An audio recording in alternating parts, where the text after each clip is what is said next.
Welcome back, everyone, to another player interview. My name is Maxman, and for this time, we are going to be joined by the one and only Keys himself from World of Wonders, the big surprise team going into the EMEA League. Already, Keys, thanks so much for joining me today. I hope you're doing well, and I just wanted to ask you right off the bat, maybe you can do a little bit of an introduction for everyone at home. Merhaba, ben Keys, takımdaki rolüm. Aslında rol diye bir şey bizim için çok fazla bir önemi yok. Çok fazla çalışma yaptığımız için roller konusunda sıkıntı yaşamıyoruz. İsmim Erangel diye kısaca hemen özet geçebilirim.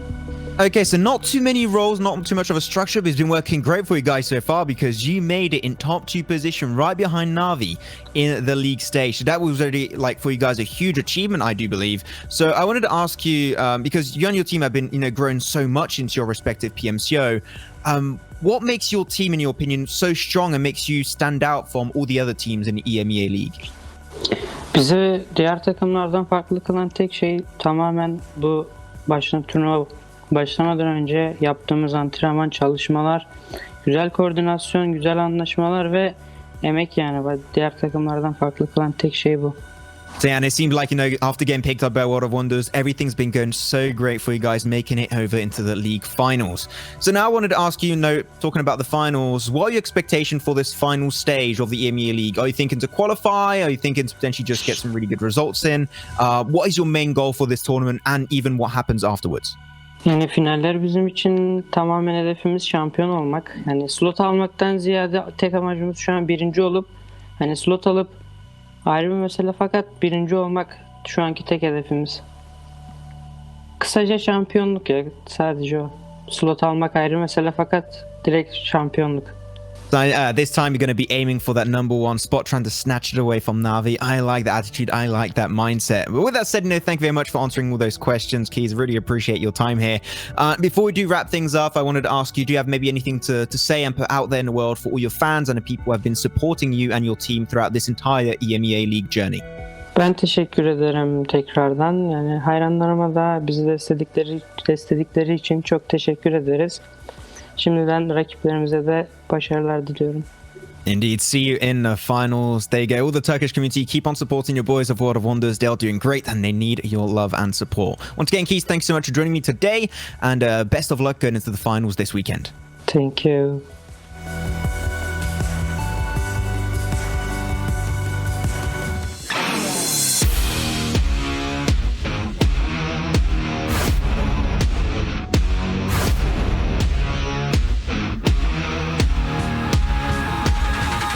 Pecco's going to go down. Daddy's going to find the nice headshot onto him. And oh my god, wait, GODSENT, no way. Reed trying to go for the third party. Onto Scrim Farm, finds one, finds potentially even a second over there.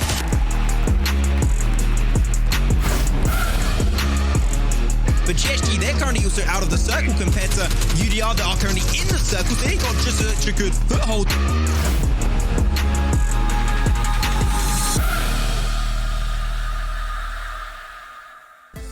Yes, ladies and gentlemen, it is the last day here of the EMEA League as we figure out who is going to be finally our champion and which 3 teams are going to be moving on to the Global Championship. So far, so good for our front runners. However, I think 5 names really in the mix here to try and claim those 3 spots. My name is Klas, your host here throughout the final day here to finally crown our champion. And joining me here to the left-hand side, as always, we have John, we have Blank, ready to go, roaring for action. It's going to be a good day. We already had so much good PUBG Mobile action across the globe going on. We won't spoil too much of it, but if you did miss PMPL Americas from last night, you want to go back and watch it. It was ridiculous. John, we've got our day though here. We're ready to go. What about you? Absolutely. I mean, they do want to go back and watch it, but not right now. You've got to watch this one first. This is where you need to be. But yeah, fantastic stuff coming through from multiple different regions. Really exciting stuff. Great way to lead us into the final day. As you said, 5 teams really sort of in this race that we're going to be looking at.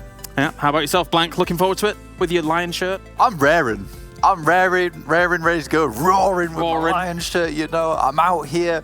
Oh, and honestly, look, the main team that we're looking out for is probably Navi. They've done a fantastic amount of work going forward, but there are a couple more teams that can come through, and we're looking towards that GODSENT and Naix right now. Very, very different kind of play styles. Naix being a little bit more defensive, GODSENT very aggressive so far. Let's figure out things then. Let's take a look at the overall rankings and check in with who is looking for those top spots. So far, we have our top 3 teams blasting out of control. Na'Vi with an extreme point lead right now after their 4 chicken dinners. Klas Game Esports been ever consistent. Only 1 chicken dinner to their name, but still very, very powerful indeed. And KoninaPower, a great first day, John, but not the best of second days, but they're still in with a brilliant chance to keep these top 3 spots. But Leo, they have this opportunity and they've been given another chance. I mean, to be fair, they gave themselves this chance, as you said, with that first day's performance, but they have been falling off. Their scores per day have been going down and down and down over the last 3. So they've only got 5 games now to pick it back up and keep themselves in those top 3, because that's really the most important barrier here. That's the one that everyone's going for. You can see Naix, they are sat 30 points behind, but it's very much a closable gap. And the same story for GODSENT. Yeah, definitely so. KoninaPower, they're going to have that second wind if they want to just keep themselves propelled forwards and in that little bit of a lead. Because, you know, as we're alluding to here before Blank, Naix and GODSENT, I feel like they're gathering steam here throughout the grand finals, which means that it could still be all to play for. They absolutely are. KoninaPower, obviously, 60 points in that first day, 96 total, so they've got an 18-point average per day since then. So Naix CongenialS, they definitely have a chance to make their way in, with KoninaPower dropping off. KoninaPower, on the other hand, their win condition today is to do better, to have more of a day like they had on the first day, honestly, because those chicken dinners is where they excelled. Those wide rotates were fantastic, but they seem to be just getting caught off guard, and we'll see some more stats from later on, which are very interesting. We'll discuss a little bit more, but we've got your top 3 on the screen right there. Klas Game Esports, KoninaPower, tied in terms of totals, but they have slightly different scores in terms of damage. Obviously, Klas Game Esports, very consistent. You see them with 2,000 extra damage there with the 17k. They've got more kills on board. They just seem to be getting towards those final circles just time and again. And of course, as much as we're talking about the top 3 here, John, for Na'Vi right now, they just have to have a slight defense against only these 2 teams. It feels like only these 2 teams could potentially have a massive day and try and knock Na'Vi off that perch to become the champion here of the EMEA League, but it's going to take a lot of work to do so here today.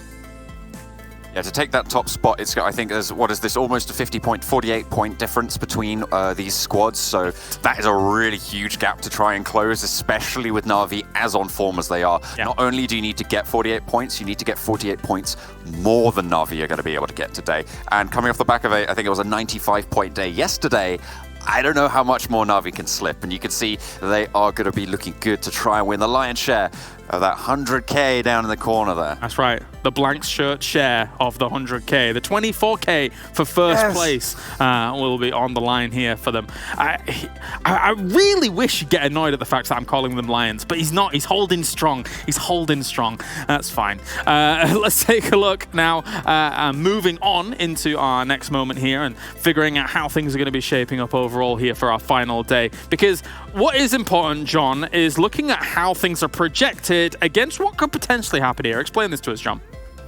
Yeah, so this is a graphic. The yellow bars are their current scores for the teams, as you can see along the bottom. The green bars on the top is yesterday's performance added on again. So you can see, for instance, Na'Vi, they have 220 points, and yesterday they scored 95. So if yesterday's proceedings pan out exactly the same, which obviously is a hypothetical, but if they do go the same way, you can see they'll be able to get another 95 points there. What's really interesting to me here, James, is the fact that GODSENT, with that 66-point performance, would be able to get 205 points total, whereas if KoninaPower repeat their performance, it's only 202. That is a win for GODSENT. That would put them in the Global Championships. Yeah, that would be very, very close indeed. And as you say, all hypothetical here, Blank, but it's one thing we can try and draw on, right? Like some kind of trends, maybe in terms of performance, to try and push us forwards here. And again, it does feel like GODSENT have been gathering steam, whereas KoninaPower has been on the back foot a little bit in the last 2 days, somewhat. Yesterday, obviously, KoninaPower with that 6-point average is per game. Like, they're struggling a little bit, but that is still, it's not the lowest points we've ever seen from a single day going forward, and GODSENT can still have a better day. They were getting towards the end a lot of times. There was a few games where I was even uncertain whether the teams at the front who looked like they had a great position would get the chicken dinner and it wouldn't be GODSENT instead. And even here you see on your screen, GODSENT got super duper unlucky on that Sanhok game, getting absolutely blasted out of the vehicles into the water by Na'Vi, and they're certain not to make that same mistake again, knowing that Na'Vi is going to be playing up towards Hartoon. I'm really interested to see how today plays out. And again, it is a big hypothetical, especially the 95-pointer coming out from Na'Vi. It's very uncertain whether that'll happen again. That is true. That is true. But there was actually an 88-point day before that for them. So I mean, they're still. I mean, 95, maybe not. High scores, pretty 88, maybe. yeah, I mean, for sure. I mean, when you look at them and we look at some of the highlights that they do and look at some of the plays that they're able to make, aside from some of the 1-1-1 splits, 1-1-1-1 splits that have been a little bit dubious sometimes, when they are together, John, Na'Vi looks like a team that 100% deserves global championships, and in my mind, you know, maybe a 50-50 chance at getting like a top 5 even there, if they're in the right mindset, if they're in the right frame of play style. What do you think? I think if they bide their time, if they do their research, and if they play as the unit that we've seen over these last 2 days and not so much as the split entity that we saw on day 1 of the finals, they absolutely do have a chance. I think that they can sort of start to step up and try and frag out with the best of them. Some of the players on the roster also, you know, with experience on that global stage. So looking forwards, I would expect them to be able to at least put up a really strong fight if they're able to make it through, which I'm pretty sure they will. Cheeky gas can. Blank, what are your thoughts? So I think for that in particular, John, what's very interesting about Na'Vi coming into GC is that, you know, on Team Unique, Old Boy played on the Berlin finals, right? Correct. Where China was still involved. So Old Boys had some experience versus an actual global stage, whereas World League was exclusively West and East. China weren't involved there. So Old Boys should be able to give at least some information, some, you know, tactics going up against these teams from all over the world going forward. In my mind, I'm convinced that Na'Vi is going to GC at this point. It's very hard to take that away from them. Even if they end up in 3rd and there's some crazy games from Klas and KoninaPower today, they are still going. I mean, for me, Old Boy back in Berlin was one of the all boys roster. What do I mean by that? I mean, there was a moment where we had like the MVPs of the tournament. It was guys like Paraboy, guys like Old Boy, Fire Boy. Yeah, exactly. It was great to see kind of, you know, that little thing come out during Berlin. So we know the repertoire that this man is capable of alongside this team. Let's take a look at our challengers, though. The 2 teams that are on the chase, on the hunt right now to try and get to those top 3 spots. It's Naix CongenialS and GODSENT. Very different playstyles coming out from these rosters, John. Certainly is. Naix, as Blank mentioned earlier, a little bit more passive. GODSENT going a little bit more aggressive yesterday. You can see their stats relatively even, but the kills really stand out, and the knockdowns for GODSENT in terms of just eking out those averages a little bit higher and being able to get not quite a point extra per game, but in general, doing a little bit more fragging, doing a little bit more damage, and having a little bit more of an aggressive impact. However, Naix still sat atop them on the leaderboards. Naix sat in 4th currently, and they have had a much more consistent set of days. They had 57 points day 1, 40 points day 2, 45 day 3, whereas you look at whereas you look at GODSENT, they had a 38-pointer, a 35-pointer, and then yesterday was their standout with 66. So they have really swung up towards the end, but we've talked about this before. Consistency versus volatility. Sure, GODSENT have the chance, but Naix are more likely to be able to stay there. However, if we're looking for someone to challenge for 3rd, it's GODSENT in my mind. Oh, interesting. Okay, is that based on the kind of more aggressive, proactive playstyle that they're playing, or why?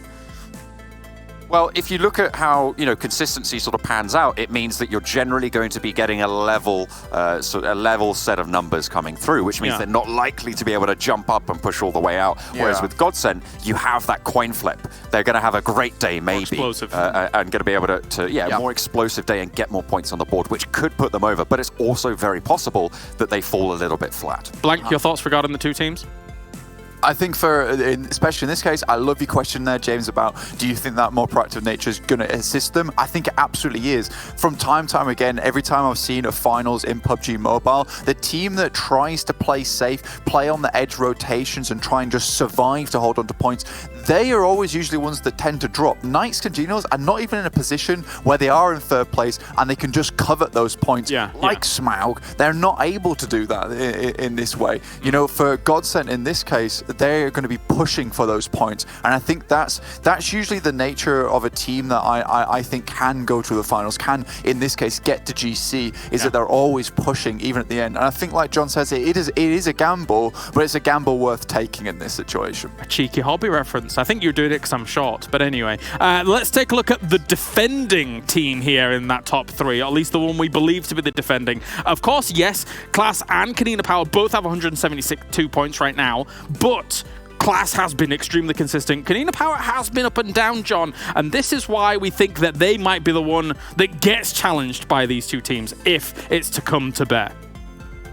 Exactly. They have been slipping over the recent days, as we said. 96 first day, 46 second day, 30 third day. So they have been going down and down and down. Can they pick up their feet? Can they get to those finals? We'll have to wait and see. They have that 30-point lead to play with. They just need to be looking to score around, as we say, that 10-point average. If they can get 50 today, they can get to global championships, in my mind. I don't think there's any way that that doesn't happen. And remember, the number that we were predicting at the start of the tournament, of the finals, sorry, was 197. Yes. That's looking to be pushed up maybe a little bit higher, depending on how those top teams start to level themselves out. But we'll have to wait and see where that cutoff lies, because someone has to go home, and that's just the way it is. That's right. Of course, a lot of the other teams that we haven't been able to really kind of delve into at the beginning here technically do have a chance, but they would have to have the most insane day, but also they are still fighting for some of those prize cutoff points here amongst all of this. So the higher you're able to place, the more money you're going to be able to walk away with. Blank, do you think KoninaPower is going to be able to defend that top 3, or do you think we'll see a proper challenge here? I think we will see a proper challenge, 100%. Right proper of a challenge, if I might say. Because, honestly, KoninaPower, they've been struggling. They have been struggling. They've gone several rounds in the ring. They are bruised, battered, not quite broken as of yet. There is still that chance to get that third place overall, or even the second place if they really push it to the limit today. But there is another team in my mind, IRAQI Elite. They have had a stellar performance in the finals, and the improvement they made versus league play is really, really good. And I said I was proud of them yesterday. They will have to have the most ridiculous performance today to get into that top 3. But I think that, you know, if they can strap the rockets to the legs, maybe they can get there. Maybe. Well, great to get the pundits' take on what is going to be going on here. And we can take a look at currently our extreme front runners in Na'Vi a little bit closer and see how they've been able to fare here so far as well. Because overall, John, their averages are fantastic. They almost certainly are going to GC. And it's going to be great watching them there as well. Old Boy and Tixie vying for that spot top frag. Old Boy just eking it out at the end, though. You could see just 2.13 over 1.93 over the last 15 matches here at the finals. And you can see 1, 2, and 5 on their team. Matic a little bit further down, but still a really solid baseline for them to be working off. And that's what we've seen them sort of relying on over the last couple of games, on those really strong 4-man cohesive wins. Blank, your thoughts? I think for this team in particular, for Na'Vi, honestly, just massive props to the organization in general, though, because this is the first time I've really ever seen, like, in my opinion, such a well put together roster from the get-go. Because you've got Tixie coming from KoninaPower. That was a very selective pickup, and we can see how much that's changed KoninaPower overall. You've got Matic and Meku coming from Dream Eaters, another great team, and they definitely understood the possibilities between these two in terms of their duo play. And you just got Old Boy you throw in there just as that wild card player who just brings so much to the team in general. So I'm very, very happy with how they put this team together, and obviously it's worked out fantastically for them, doing super massively well in the league play, as well as following that through to the finals, which you don't see all that often anymore. That's true, yeah. Oftentimes you will have that first place in the group stage, maybe then get a middling spot, maybe a 5th or a 6th or something like that. It does happen and does come to pass sometimes. But you guys at home as well can be joining in on all the fun, all the action, because if you're watching in-game, you have the opportunity to grab yourself some cheeky little rewards. It's James's parachute, it's Blank's costume thing, and it's more skins from John as well. So fantastic stuff. And also the peak viewer milestone is in the briefcase. I don't know what's in the briefcase. You'll have to open it and find out. We've got, if you hit 90k viewers peak, then we'll be able to get that parachute permanently, but also there are other little milestones as well along the way too. So make sure to get everybody involved, get Barky the dog involved, right, Blank? Hey, let's take a look at the schedule. Oh, good old Barky, good old Barky. Here's our 5 games that we've got going on for today. It is last chance saloon for every single one of these teams to try and make an impact. We're going to have bookending of Erangel, and we've got Miramar, Sanhok, and Vikendi in the good old middle. And ultimately, Na'Vi is very much so at the helm of this ship. It just continues to see what course it's going to ride right now, with that kind of dream team having come together here for the EMEA League and looking to dominate and continue things on. Gentlemen, who do you think is going to do good today? Before we get into the proceedings, John, do you have a thought? Well, I think Na'Vi goes without saying, so I'm going to take that off the table for both of us, just to start things off. But I'm going to go with GODSENT. I think that I would really love to see them push and try and upset those top 3 standings that have been fairly consistent since the start. Blank. I think your 4th place might become a 3rd place here with Naix CongenialS. They might just be able to hold it down in those compounds. I know I said that proactive nature before is the key to victory, but if Naix can really get a hold of that compound play and use it to their advantage, and then they could work out some things before GC, this might be the time to do it. Play to your strengths, remember, at the end of the day. But just quickly before we head into the match, I just want to very, very quickly mention, obviously, there is a lot of money on the line for this tournament too. $100,000 total prize pool there. It's 24 grand for that top spot, and as we head down, there's money involved there too, and this is life-changing money for teams. Yeah, definitely so. And also the MVP ranking as well. In terms of if you get that MVP spot, it's $6,000 extra on the board. So Old Boy currently does sit up towards the top. No too much surprises there in that regard. But there are a few other people that can challenge him. Actually, also people on his team. So maybe they'll have a little inter-war rivalry going on there, John, as Tixie tries to topple the Old Boy. What do you think? Oh boy, just go and scout that. Go and scout that place over there. Just go and have a like look. He already doesn't do that. That is true. That is true. But they're just setting him off, trying to tank his stats so that they can take that extra money. No, I don't believe they do that for a second. Na'Vi, I think they'd just be more than happy to have the title come to their team, to the organization, and you never know. Maybe they'll be kind and buy them an ice cream or something with the have a hard-earned steak money. dinner afterwards. There you go. Not quite the ability to buy the Golden Morado, but you know, a little bit of extra. And then maybe if you win GC, maybe then the Golden Morado. That'd be all right. Ooh, cheap. Maybe a big steak. Ooh, a very big steak. A very big steak.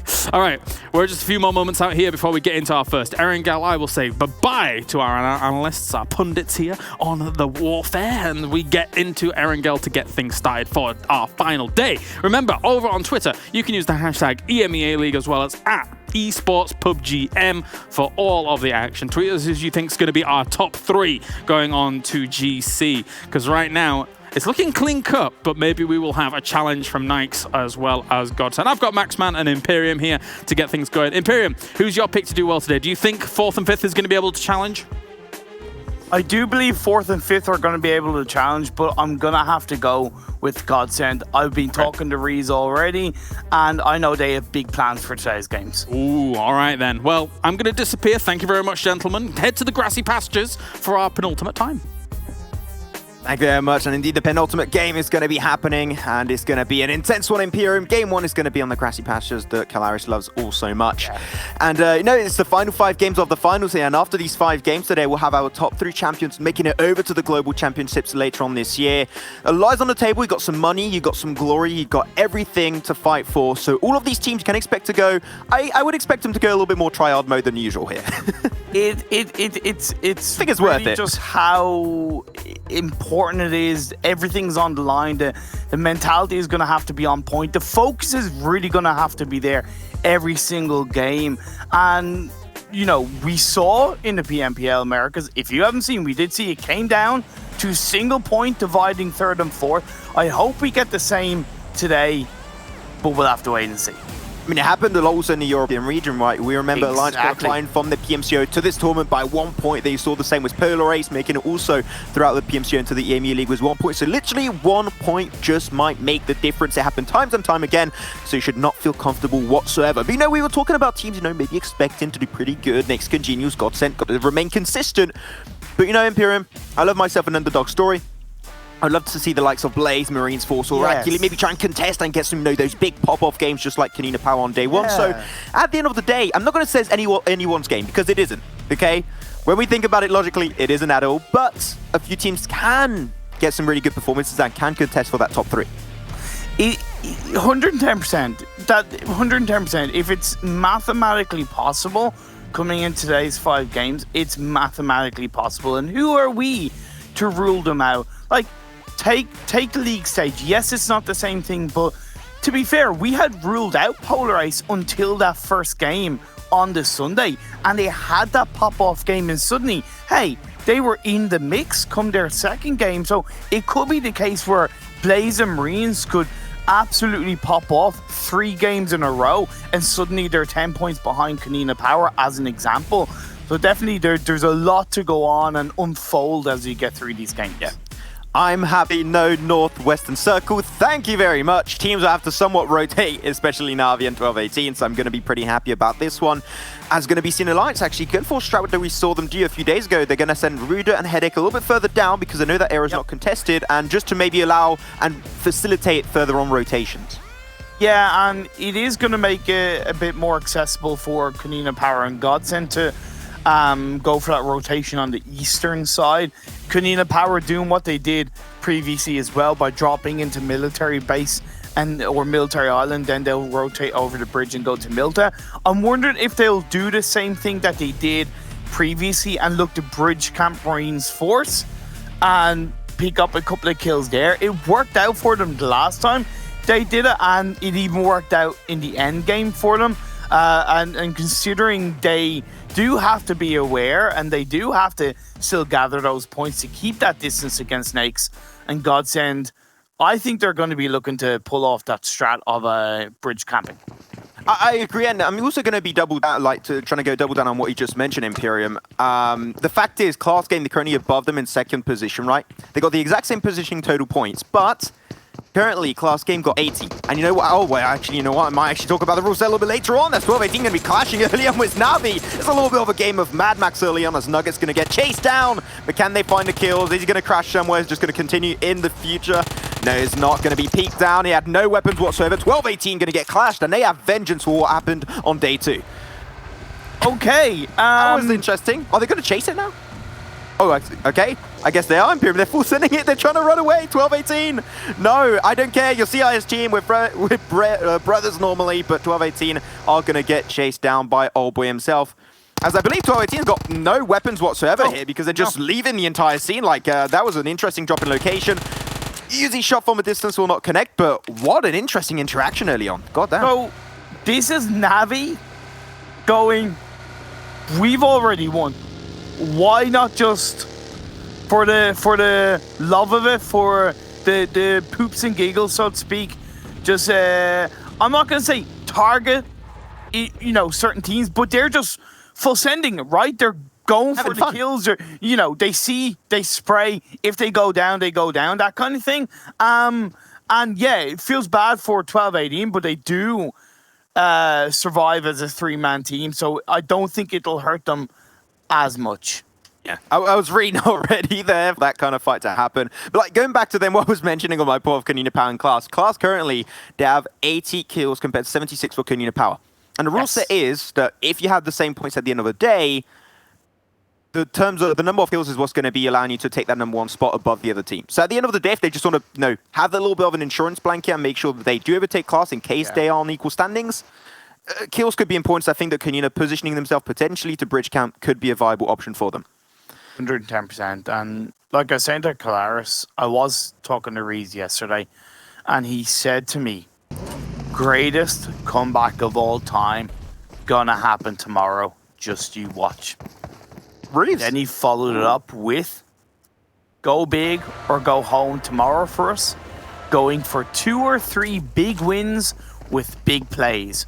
I don't know what he exactly means by big plays, but he didn't have to tell me that, right? He didn't have to make that statement to me, but him saying that to me, I don't know what it is, but there's something about that where I'm like, I can get on board with that. I don't know if it's going to work out, but god damn it, if they know they have to put up those big games, and they had a 66-point day yesterday, I'm looking forward to see what they can do today. Yeah, that's the mindset of a champion. You love to see it. Hopefully, it'll be rewarding in the long run.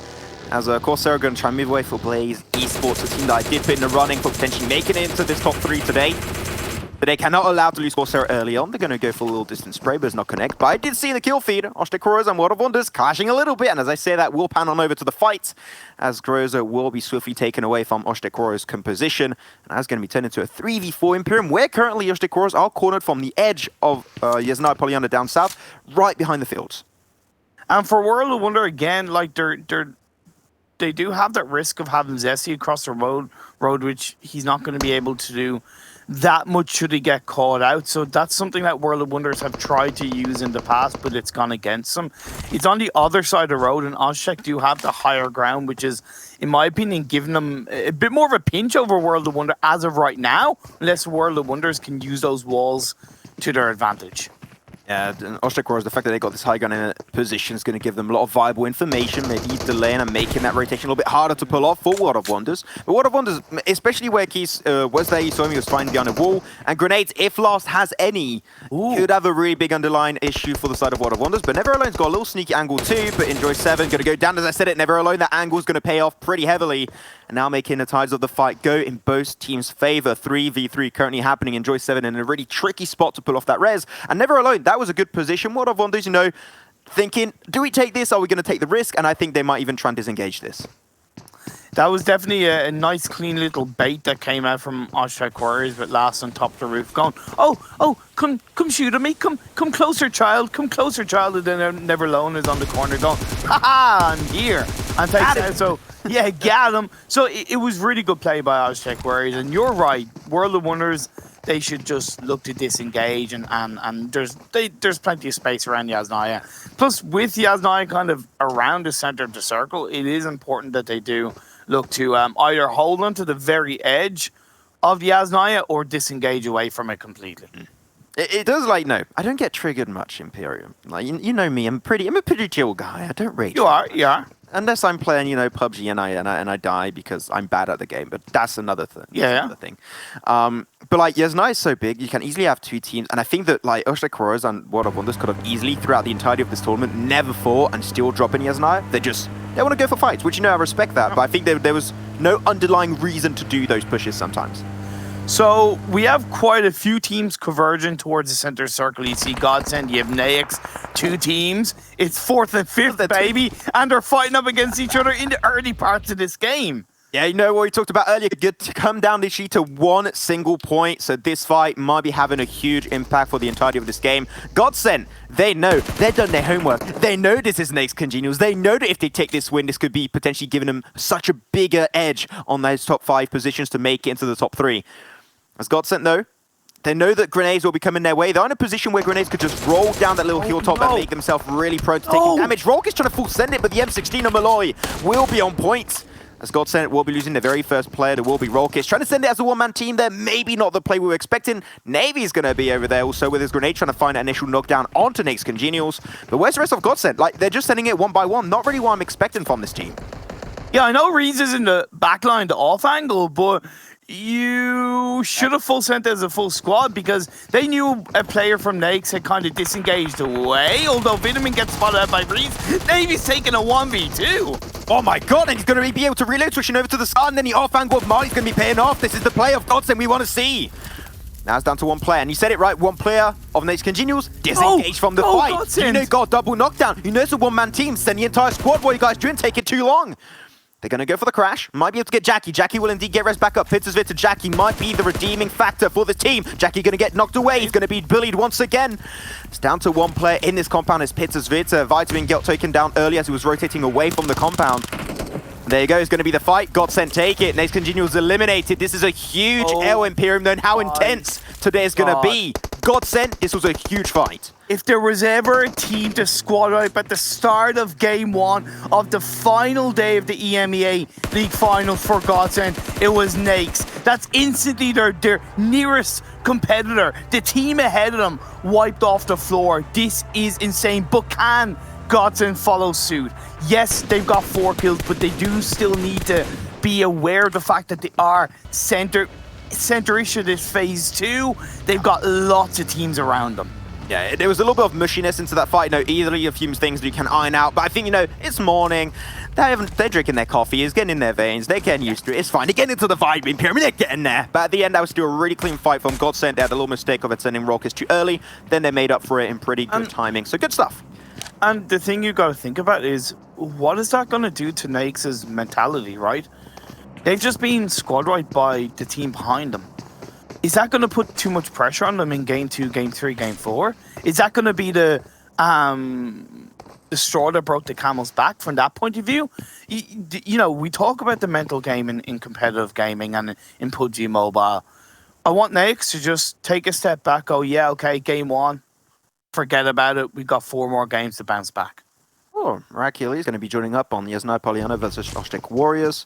Not going to be too much of an issue. But I wanted to ask you a question, Imperium, actually, about that sentence you just said, the straw that breaks the camel's back. How does a straw break a camel's back? I always ask myself that, and I do not know how. Because do you want me to explain the metaphor? So you don't know either, right? It's not just me. Let's just check. I just want to check, it's fine. Because sometimes something so small can be the ending of something much bigger. So something small like that squad wipe could be the reason why Naix don't perform well in game 2, don't perform well in game 3, game 4, game 5. So those 4 big games of the camel, that squad wipe was a straw. That could be the straw that broke the camel's back.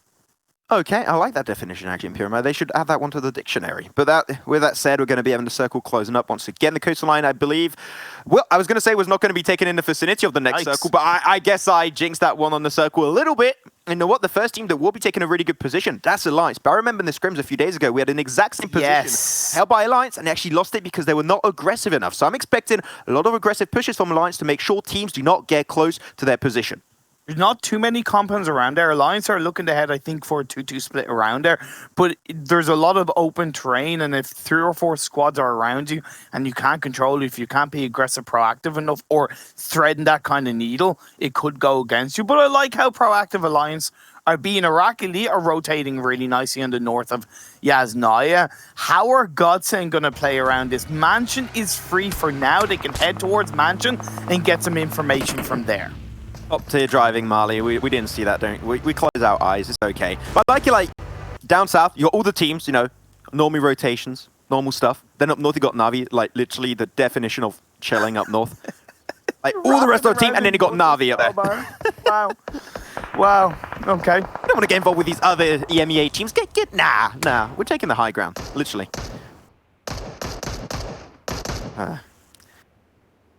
Blaze have a 3-1 split as far as I know at the moment, and they're looking pretty good positionally inside the circle. I'm a big fan of that 3-1 split, but they do have to be aware that those 3 players in that one compound could be at risk, but that's why they've been nice. Whoa. They were kind of proactive on that. They caught out the last player of Osh-Tekk, and down they go. It was only 1 player, but at the end of the day, that's really good for Blaze because they realized, look, we've got a core compound in the circle. We can't let anybody get close to it.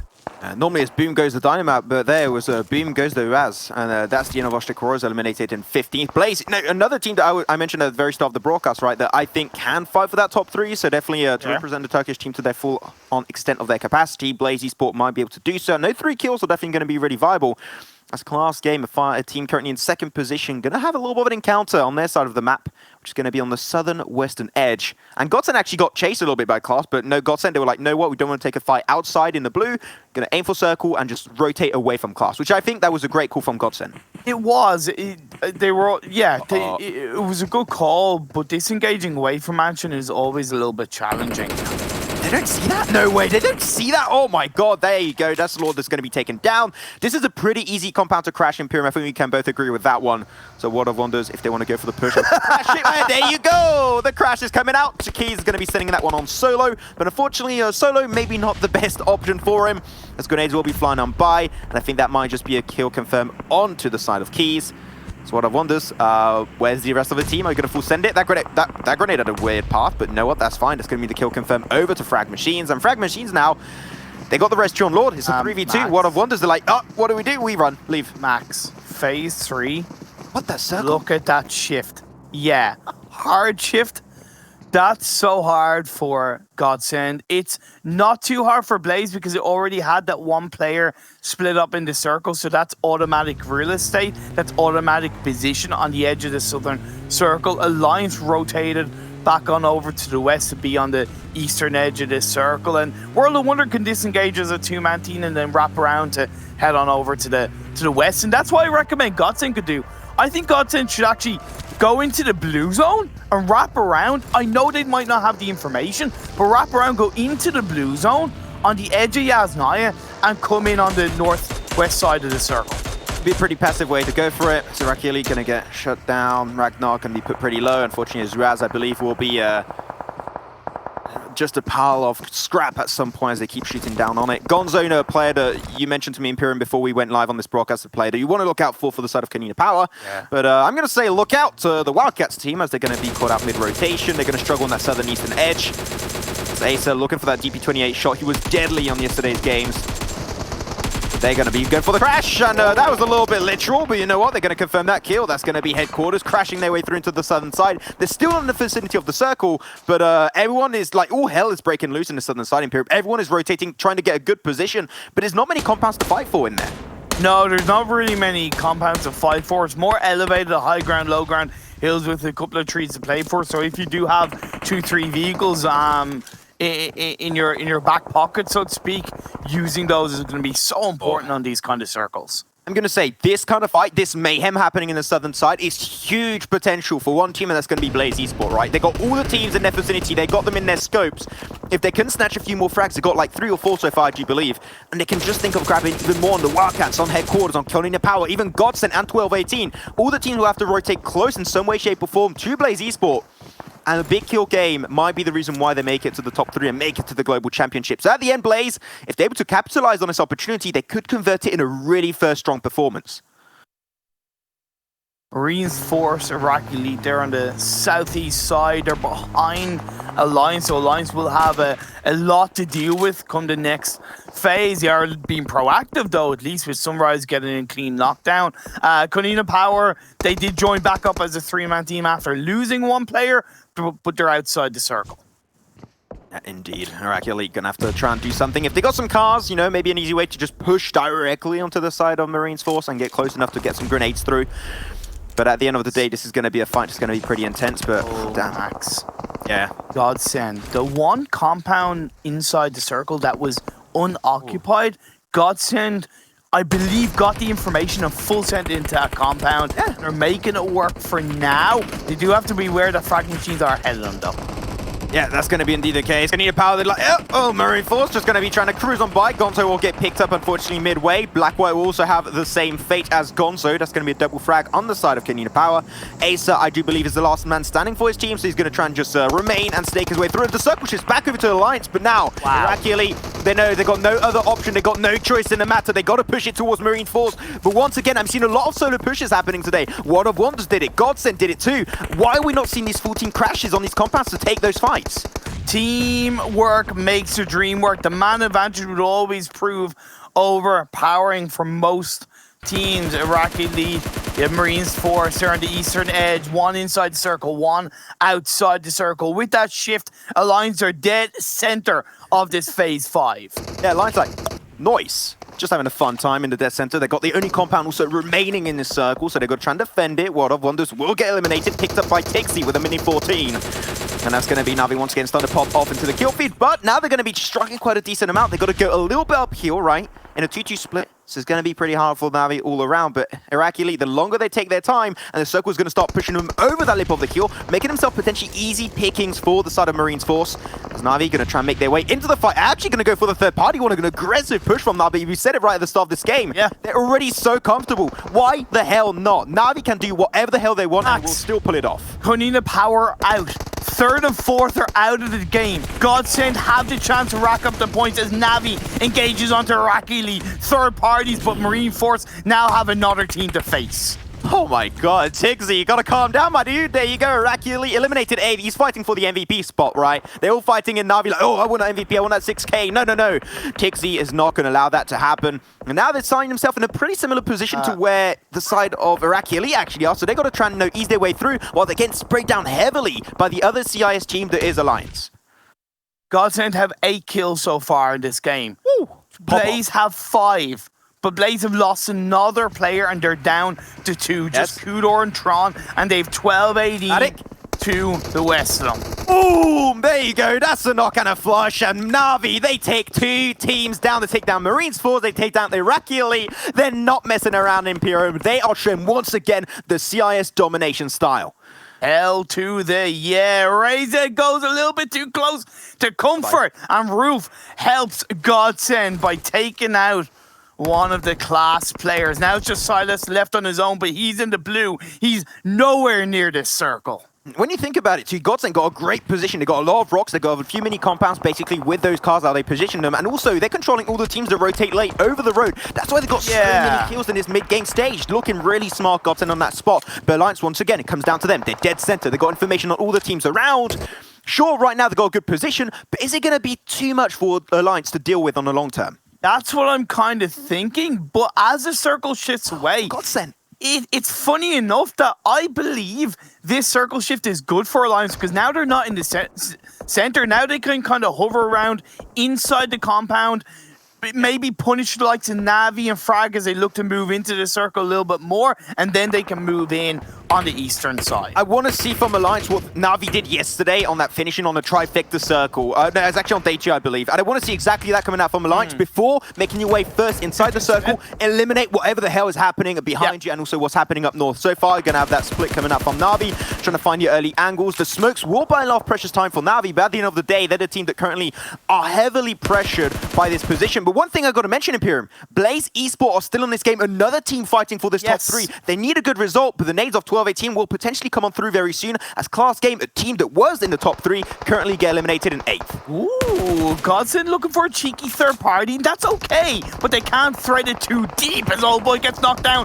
The fight between Alliance and Na'Vi rages on. This is why I want to see a full send-in team fight and breaching onto Alliance. They're still down to 3 players, but at the end of the day, they're going to have a few players going down themselves. The nades, the utility, and the shots of Alliance all looking crispy as hell, as Tiggsy will be the next one going down for the side of Na'Vi, and Alliance taking down the CIS opposition. Down to 1 player is going to be Meku. Wartran just retreat. Unfortunately, that car is not in really good working condition, Imperium, and he's going to be locked down outside of the circle. And this is great for GODSENT as well. They've taken out Kudor. Now just 1 player left standing for Blaze Esports. They're on 6 kills. GODSENT are on 10 kills in this game. Like I said, I was talking to Reeves. They're looking for those pop-off games. They're in the top 6, but can they get the 2nd chicken dinner in a row for GODSENT after winning the last game yesterday? Hey, Reeves of GODSENT is the truth teller. He did not lie whatsoever. He reads in the future. As Talika, unfortunately, I'm a little bit scared because he's what we call in a Shack. Yes. And unfortunately, Shack's having issues. Grenades. Boom goes the grenade, and Silica is out. 12-18 eliminated. Also here, once again, not an extra kill. They also confirm a position in top 5. Yes. Also, this is great for Blaze, relieves a little bit more pressure. Tron could maybe sneaky snake his way closer to a decent position inside the circle itself, but I think the GODSENT are not going to allow that to happen.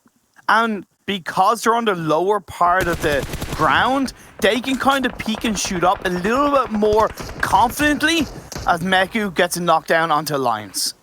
Yeah, there's actually going to be also FRAG Machines getting a little bit involved on the northern side. Didn't talk too much about them. They're not really in the fight for this top 3 position, but still respectable attempt. They've been shown a way better amount of results as of recently, so still big respect to the FRAG Machines squad remaining as a 2-man team. We'll try and go for the res. As Tron, he understands in front of him is GODSENT. He does not want to give kills, so he's like, you know what? I might just go down to the blue zone, and I think that's a really good decision making of Tron to not give extra kills to GODSENT because it might just come down to that 1 kill point difference. Down goes Blaze. We're into the top 4. GODSENT are pretty close to the circle, but nobody is currently inside this phase. And because it's all open, you have to be so careful as Meku sprays onto Alliance. As Alliance took too long. Oh, no, okay, not anymore. Thank you very much. Alliance say thank you very much and just reach their hand outwards to FRAG Machines. Na'Vi will get taken out in 4th position. Still a really strong performance. Really good consistency over the board in these finals coming out from this team from the CIS region.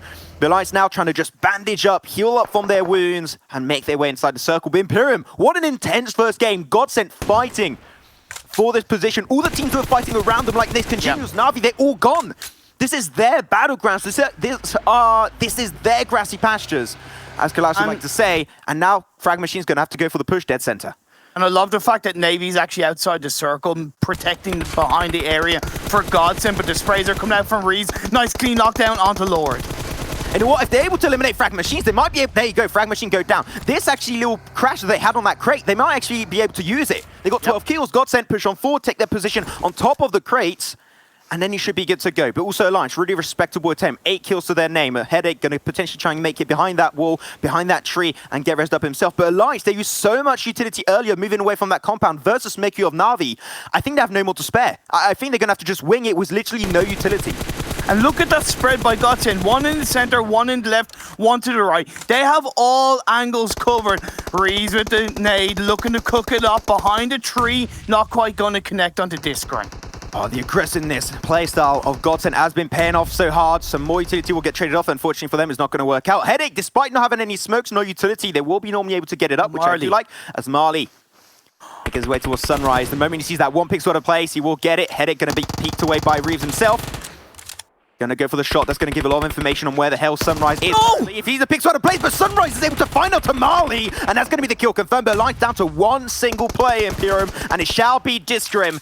As his ally Headache will get flushed away. No res for you, my friend. And now GODSENT, they know. Okay, it's a 1-man team. We got the smokes coming out. We got the information. We deny visibility away from Alliance. Those smokes are huge plays coming out potentially from GODSENT.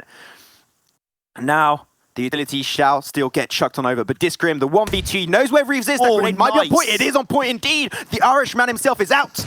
As now turned to a 1v1 between Navy and Discrim. But if GODSENT take this win, they're once again going to be heavily in the run for this top 3 position. And Alliance, if they take it, maybe put himself also in a decent spot to fight for that top 3. But it's still going to be really hard. Going for the push. The trees in favor of Discrim is going to be depending on the gunshots. Who's going to be the best individual play of this game? Nice dodges coming out from Navy, and Navy will be able to take it. GODSENT take their 2nd chicken dinner of the league finals. This is exactly what they need to make it over to the Global Championship. What a game. What a performance. Heart on their sleeves, the power in their hands, the kills, the position, the movement. Insane by GODSENT. John said it. I said it. You can talk about CIS, you can talk about Turkey all you want, but EU is still in the running. They're still fighting for the top 3. Hey, speed, violence, momentum. We had absolutely everything. And I think personally, Kalaris, those grassy pastures, they delivered for GODSENT. Oh, yes, they did. Hell, it was GODSENT that delivered for GODSENT. Let's be perfectly honest about this. And as you're saying, Imperium, they come out swinging. This is a great opportunity for them, all things considered. It kind of reminds me, if you hark back to PMWL, when Jonathan said, you know, when he gets kills early game, it gives him confidence, it gives him kind of momentum.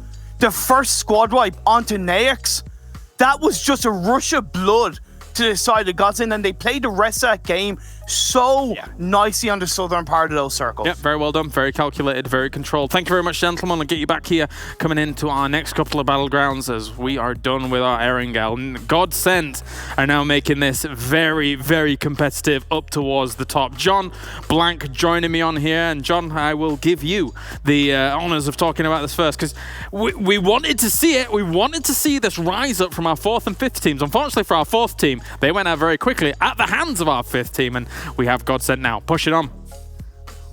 Exactly, and in a race, you know, what better way to start things out than these two teams clashing head to head? And it was kind of almost exactly the way that we sort of described these teams as well. You know, you have Naix CongenialS sat in the Alamo, in that compound, and then up rock GODSENT trying to make that proactive play. You know, Naix playing their passive, consistent style. They were just disallowed from doing so from GODSENT, who were going for their more aggressive, proactive style. It's perfect. It's exactly the way that we wanted to see these things pan out. And it's a great start for GODSENT with KoninaPower going down early as well. Let's take a look at the points coming in and see eventually how that is going to fare in terms of our overall 30 points going GODSENT's way. It's such a big amount of points coming in for them to try and push up to that top 3. Alliance with 21 points. They had a great compound position and were able to hold it get down against the invaders in Na'Vi that were playing a very sweepy style blank with that 16 points going their way. It's a big lead. It's a big lead from. Oh, it's a big lead. It's a big lead. But for Na'Vi, I love their playstyle, and you know, it's very much sweeping mentality coming down all the way from the north side. They understand what parts of the zone they control, and then you could see Old Boy in the back, very, very observant, using like all the vision around him to his advantage because he can check out if there's any players behind him. They saw him leave him behind actually on the northern side, so he could check, make sure there was no other teams rotating in from Stalba. As soon as they saw that, you saw them just kick into an absolutely different gear as they were just flying towards compound, just removing people left, right, and center. Just this death squad, almost for GODSENT, hired by GODSENT to get rid of a lot of the players on the other side. Very, very much unfortunate, but really well played to GODSENT overall in that game, and it was such a fantastic way, as John mentioned it, to start that one off, taking down Naix. Yeah, brilliant stuff. 2,400 damage coming in here from GODSENT to be able to continue their campaign on down towards that southwest side of this circle. You got Alliance there with that 2,400 almost as well. It's nice to see Alliance being able to hold off certain situations. Here we take a look at the highlights, and from the very word go, John, Na'Vi was having none of it. It's Mad Max Fury Road. Go back here, I'm getting you kill. Give me that point right now. That's what they said. They were going out for an absolutely mad one. Fantastic stuff. Yeah, Na'Vi, it seems like they maybe have felt that confidence, that comfortability of being so far in the lead right now. And that was demonstrated there. Comfortability, that's a word, right? I don't know. I'll have to double check. I'll go to my dictionary afterwards. But it's, you know, it's great to see that they're able to lean into that and able to keep that in mind and have the confidence to be able to just go for that ride or die kind of play. Because they didn't necessarily know where the rest of 12-18 were. They probably had an inkling, and they actually tried to chase down the rest of them on the back of it. So they weren't quite able to do that. But I want to recall just a little bit about the ending as well of that game, because that was absolutely insane, right? The way that he was snaking up, trying to, you know, army crawl his way up to the tree, and then the smoke fades, and then he's like, uh-oh. Exact time. Yeah, it was, I didn't quite expect it to go down the way it did, but that's how it's going to play out here. Here's GODSENT just being able to control a certain little compound that they were able to use. A lot of pre-nading here onto vehicles throughout this game to try and kind of scarper some people's abilities to crash into stuff, and some of them worked out blank, so that was nice to see too. Some of them did work out. It's just really fantastic players. I think FRAG Machines did it the best, honestly. They had a really nice little nade coming through. And you can see here, just the nades going through the building. Na'Vi's already forgotten about those two players in the tower because they know they're already dead. Their lives on a timer. Unfortunately, they do go out here. Despite everything, this was a crazy crash as well. They'd just been crashing.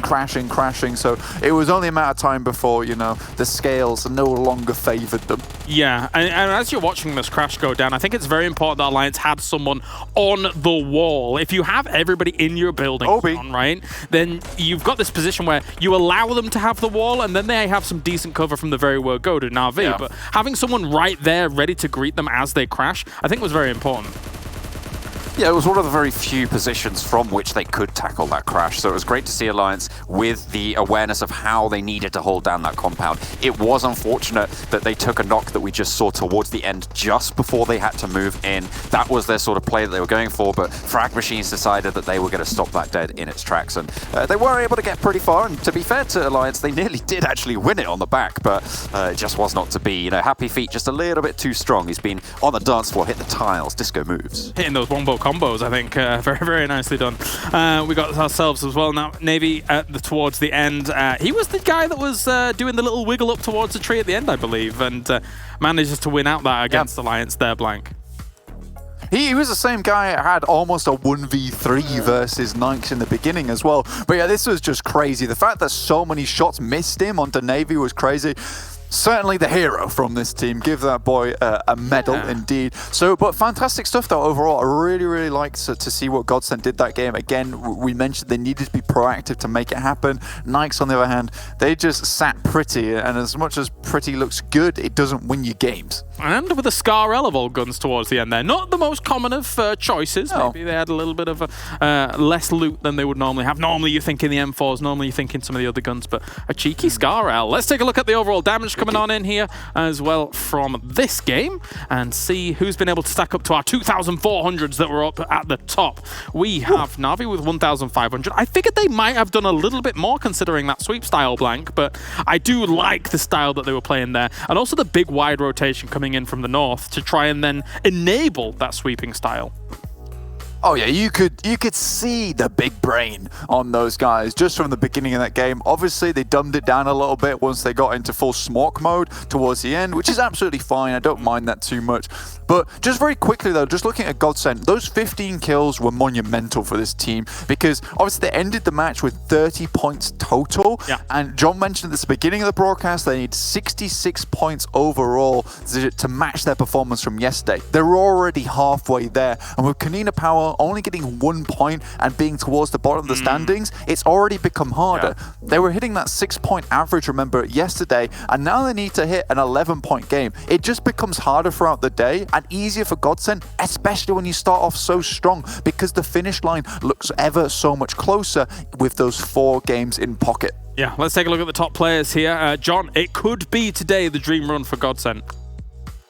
I'm hoping so. I mean, they started out very well, as we said. 3 players on the board. Sunrise squeezing in there. Obviously, we saw them have a lot of damage in that game, so it's no wonder that they've got representation here on the top players from that last match. But they had a really strong game, and as Blank mentioned, it was KoninaPower who had a little bit of a weaker game, only getting 1 point. But not only that, both of Naix CongenialS and KoninaPower go down early. Minimal points, as well as Klas Game Esports. That's 3 of our top 5 going on minimal points. I think it was 3 points maximum across those 3 teams. So the fact that they're able to push up so hard is really, really good news. Probably the best news that they could possibly have hoped for. All right. The best. Overall ranking time. Let's see how close GODSENT has been able to make it here after just 1 game. Remember, we have 4 games remaining here today, and let's see what they've been able to do. Now they are just 5 points behind Klas Game Esports and KoninaPower here at 174. Blank, it is getting perilous, I think, here for our top 3.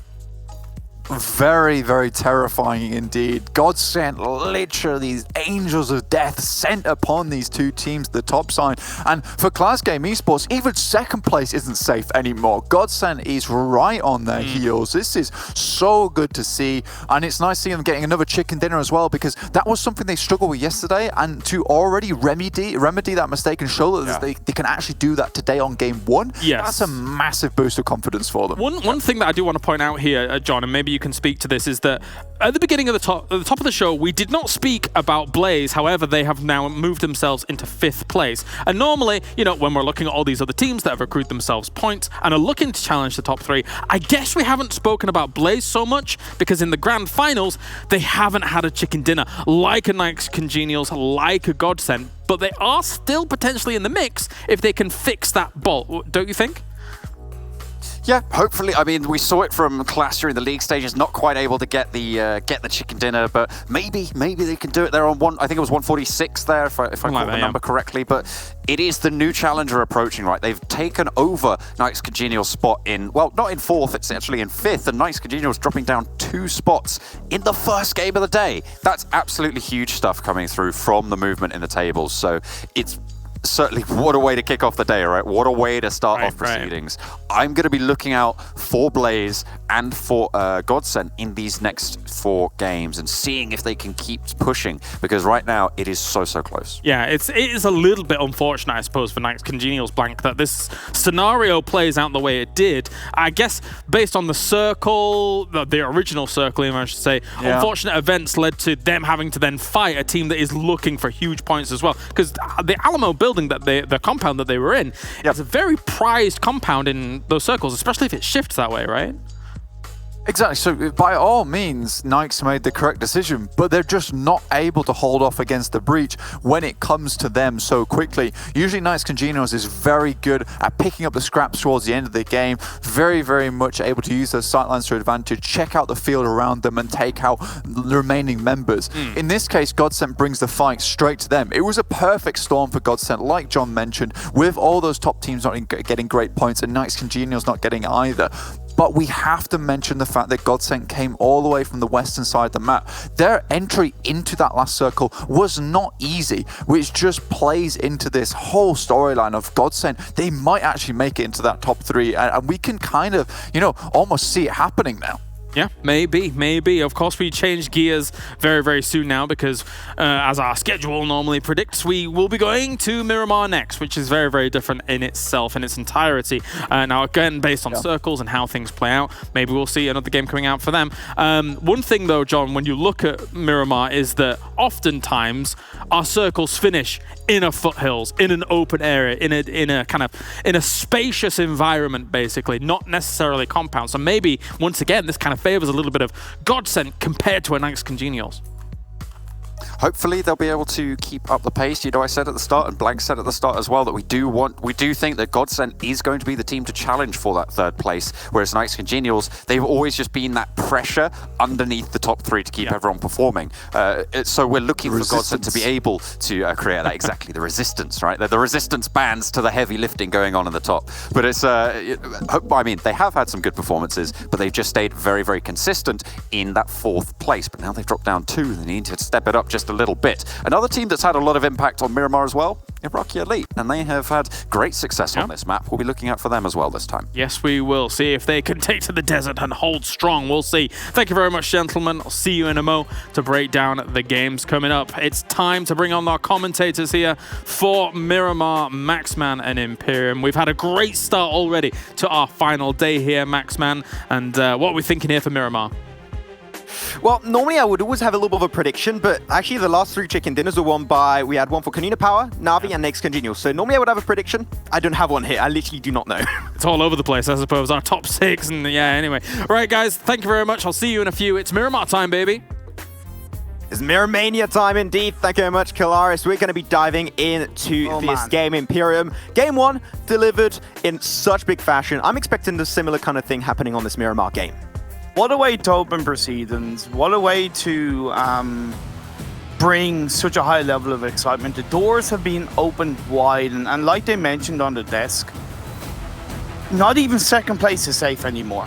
If Blaze have a pop-off game, we could see Klas be put under more pressure. If KoninaPower have another bad performance, will GODSENT look to take advantage of that and do what they've been doing and grab those kills? There's so many avenues to explore, and still with 4 more games to go, anything can happen. In fairness to GODSENT, they could choke. We don't know. Oh yeah, I always saw them choke a little bit in the past, but you know, if they continue on how they've been doing so far today, I think they can definitely pull through and make it into that top 3. And going back to what I was mentioning to Kalaris, so we had a little bit of a short entry point to this game, but like, every single chicken dinner on Miramar in these league finals have been won by Na'Vi, one by Naix CongenialS, and one by KoninaPower, right? All of 3 run. I mean, Na'Vi, I might take them a little bit out of that because they're already qualified, basically.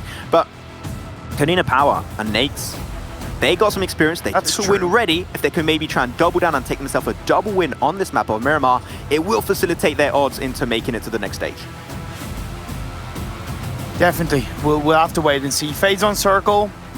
Centered up, not too badly, a little bit down south. You can see that 50% line nearly just under Picado is completely free as of right now, but believe Navi will look to possibly rotate there once they do join up together.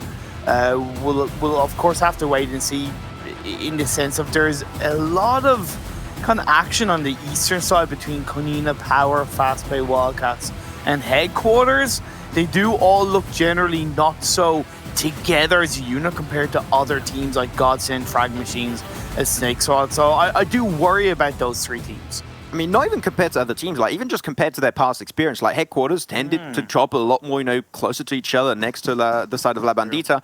Not going to be the case for them. KoninaPower also in similar fashion, going to drop a little bit more split than we are usually used to, because normally they like to drop in Picado, right?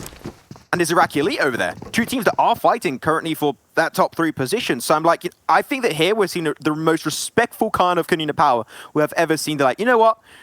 We're not going to hot drop this time. Normally we like going for fights early on, but this time, how about no? Exactly, yeah. Naix, up on the northern part of this map, they'll have a relatively easy entry into the circle. And, when you think of the CIS region, incredibly strong, and you have the Triforce of 1218, Navi and KoninaPower, but taking 1218 out of this, I would say that Naix is being the team that's kind of always been the bridesmaid but never the bride, if that makes sense. So they've been in the back line, but they've never really been in the spotlight. Taking away what happened in game 1, let's put a huge amount of respect of what they've been able to do, what they've been able to prove across this tournament, across this league, and how consistently they've been able to perform, how much they have been able to clutch when their backs have been against the wall at times, and even though they've dropped down to 6th, they should not be disrespected. They should not in any way be taken out of the equation. For sure. ID7 making his way towards Acer potentially. And ID7's doing a lot of noise, and I think that because he's not hearing anything, you might be thinking, okay, this compound is completely free. And Acer just went for him to knock on that door, open it, and the spray will come out. He's got no weapons in his hand. Going to try and switch over to the M16, I believe that was, and that will be a kill over to KoninaPower. Very unfortunate for ID7, but that is how the cookie crumbles. Yeah, talked about both teams being spread and split apart. Now, the thing is, Headquarters will be looking to kind of surround Acer, but they don't exactly know where the rest of KoninaPower are. They do hear the noise of the bike, so they will be aware that there's some people in that direction. Up on top of the hills, it is, of course, Robadini and Black White, but nice position by Loka to put pressure on the Robadini. That's a clean knock. Yeah, the spray will connect. Black White will be the next one. Unfortunately, it seemed like that they thought they had the highest ground, but the highest ground is actually taken over by Loka off Headquarters. So now, how are they going to hold on to this one? KoninaPower, they can't afford to lose this, because if they do, they're going to give an even more of an edge over to Klas Game from Turkey, and there you go, Loka's going to find the knockdown to Black White. And it seemed like they felt really confident on their split, but unfortunately that split is not paying off in big fashion with KoninaPower. Acer trying to go for his own fight versus Loka, but unfortunately he can't push any further Imperium because Bandar's just locking down his position, making sure he can't go for his own respective push. Like here you're seeing KoninaPower in a really bad spot. The grenade comes out, almost going to connect onto Acer, but he will not get knocked away just yet. KoninaPower really just crumbling apart on this early fight versus Headquarters. It's just 2 players left standing. Another Black and White is knocked. Acer's gonna get knocked. That leaves Gonzo on his own for KoninaPower. Yeah, and you know what thing that we do know about Miramar? Snakes do not prevail. At least not all that much. So Gonzo's like, he's going to try and look for compounds that are going to be pretty safe, that are going to be in the next circles, and try and avoid teams as much as possible. But KoninaPower, I love the call of them moving away from Picado from IRAQI Elite, but here, like, it just fell apart so quick. Like, what? Like, I kind of don't really know what to say because I'm a little bit shocked. I'm surprised. This isn't KoninaPower, right? In the sense of, yes, you mentioned the non-drop spot of Picado that they have always gone, but honestly, like, they are way more familiar with Picado in the sense of they could have dropped there, looted up a bit, grabbed the vehicles, and moved out. In my opinion, I know that's hindsight, but also if you're going to drop somewhere else, you gotta make sure that you drop there as a team, or at least in an area where you can split loot without getting caught out. But that hasn't been the case here, and now it's just Gonzo on his own. I definitely agree. We saw Manikov Na'Vi just a little bit of sunbathing on Miramar. No, it's good. It's a good time to sunbathe out there, trying to have a little... I mean, they're literally sunbathing in the standings too, right? They're just like relaxing on their back and just putting a little bit of oil, coconut oil on themselves, feeling good. And I want to go to the beach now. Then a beach? Yeah, man, I want a vacation. Talking about vacation, surely GODSENT are looking at that kill feed. Because it's early game, they're going to see it straight away. And they're going to notice that 3 players of KoninaPower have gone out. Oh. They're going to be in a vacation spot in the sense of they're going, wait, that's a team we're 5 points behind, 3 players down? Ha, lads, this is all good for us. Oi, lads, 12-18 going to crash their way onto the Wildcats. Bandita had such a good spray on that one with his M4. He was prone down, makes it a little bit easier for sure. Spotting out Sword. Sword will go down. Unfortunately, when you are prone like that, Imperium making himself easy to headshot. And that will be 2 players of the Wildcats taken out instantly. They explain the cast to you because you never know. You never know. If a team tries and fight you in the open, you could use that as a little bit of a defensive position. Moss and Mert will remain alive and move out from the engagement as they want to try and play for the long game. Naix rotating to the northern center of the edge of the circle right now, yet to make their way in, but they're not rotating too late. Navi are going to get breached by IRAQI Elite. Or IRAQI Elite aware. No, they weren't, but now they will be. I think you can say that crashing with that specific kind of vehicle was not the best course of action. The grenades will fly by, almost able to find himself Sally of IRAQI Elite, but let's not forget that currently IRAQI Elite, they're a team that cannot afford a bad result. If they take themselves that fight and they lose it, I'm going to say they also lose potentially their chances entirely of making it to that top 3. So IRAQI Elite, you need to take a dub. How did that not connect on Hamko? I have no idea. He went through the door the other side. He's going to try and fight back in retaliation. Na'Vi going to potentially think of disengaging from this fight, which I understand, you know what, they're also fighting for cash prize. So you know what, they're like, you know what, we like money, and I think that everybody does, so we'll just take that one a little bit slower. Wow, ooh, nice spray by Sally to knock down Mecha on that backline. Yeah, I was going to say, like, it's unorthodox for Na'Vi to disengage away from a fight like this, but I really respect it because he did have Meku on that backline. It was providing that cover fire. Of course, he got knocked down, but he will get revived up. Yeah, even if you okay, there you go. They're going to actually get third party from a distance by, I believe that is Osh-Tekk Warriors, if I'm not mistaken. Max. And look at Naix. Look at Naix. They're rotating. They're not. Look at how. Yeah, I know. It's. The light's always there.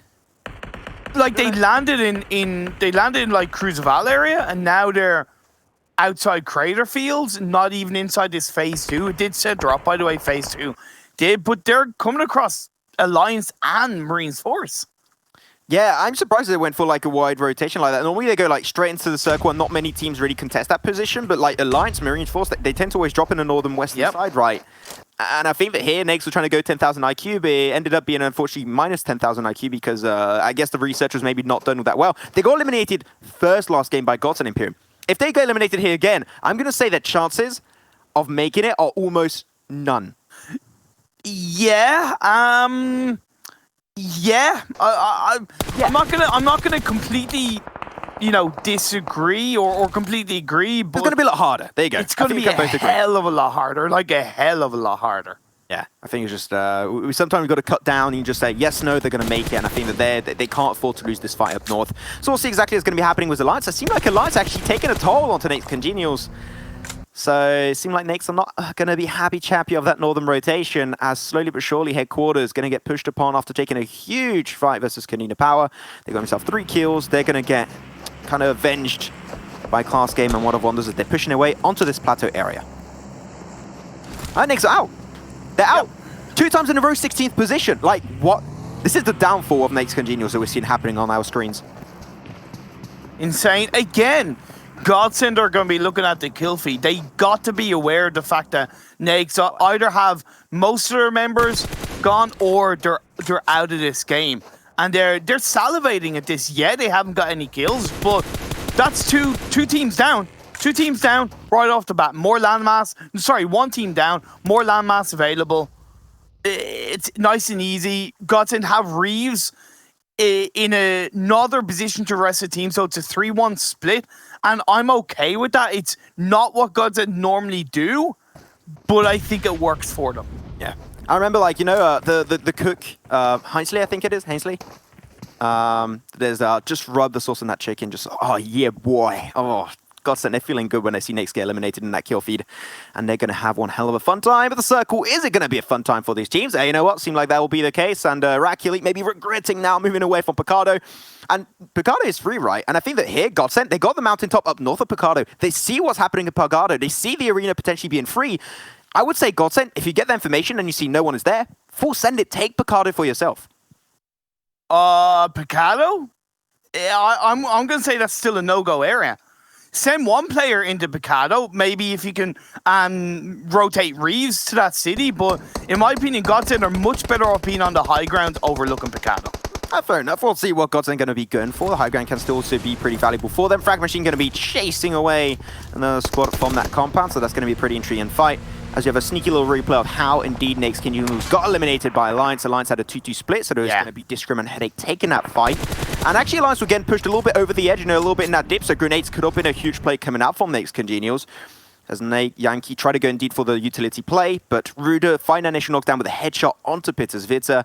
Yankee tried his best to survive the encounter, maybe even go for the res, but Alliance were not going to allow that to happen. They went for the push, connected onto Yankee, and that was all set and done for Naix CongenialS. And it's a shame. It really is a shame for Naix, and I bigged them up. I gave them their due respects. But when I talk about the mentality, is this a fear going on to Naix? Could be.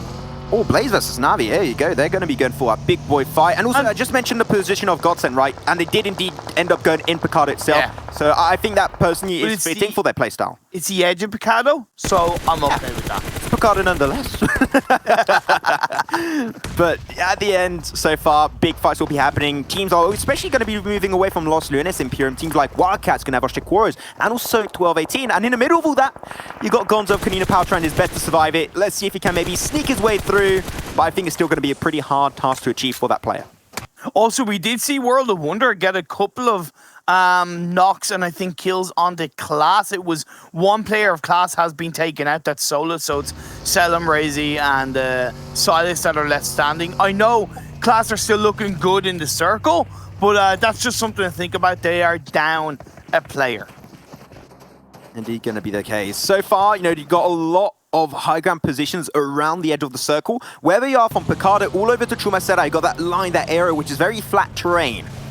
So many were going to be seen as teams trying to get yourself on the edges, get the information from the high ground, potentially find a few frags like we saw happen for Osh-Tekk Warriors earlier onto both IRAQI and Navi. And from that information, wherever the circle does tend to shift, they'll have to react to it, okay? So I think the teams like, you know, Alliance, they also got GODSENT Reeves, right? They put him really far away from the rest of his team, but he is going to be still gathering somewhat of an information for his squad.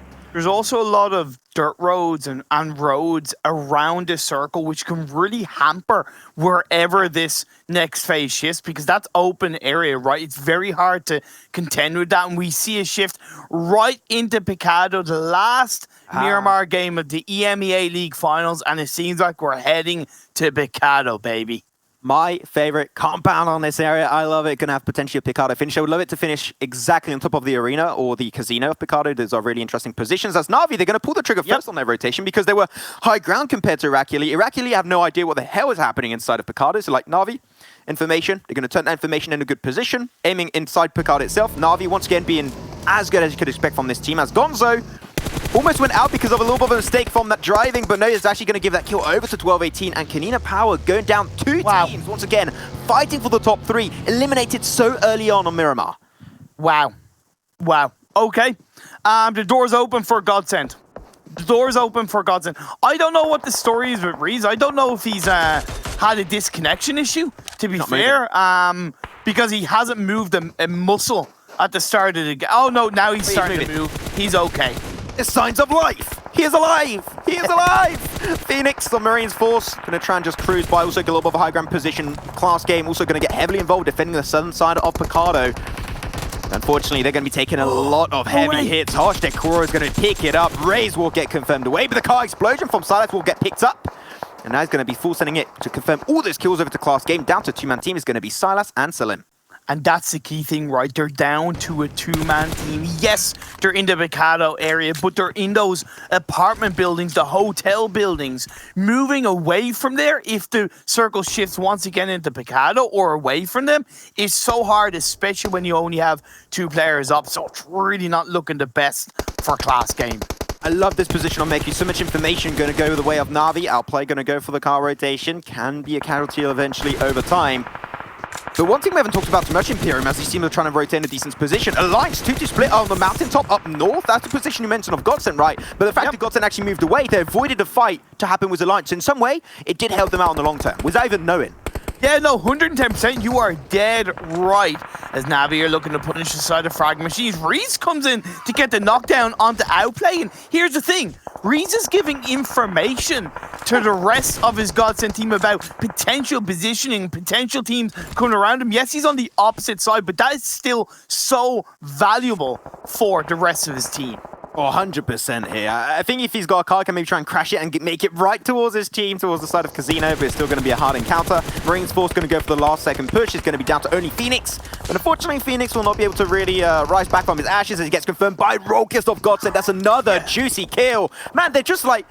They're the mowers of this game. They're just destroying the opposition so quickly. This is GODSENT 2.0. We're seeing just... This is the rebirth of GODSENT, literally, I would call it, Imperium. It's 1 kill, 11 teams left, so they do still need more points. Let's not get ahead of ourselves, and they have just lost Reese, which was potentially inevitable considering he was so far away. It all comes down to this next circle shift. I'm thinking it's going to shift up north, away from Mikado, and towards Alliance. That's what I'm thinking.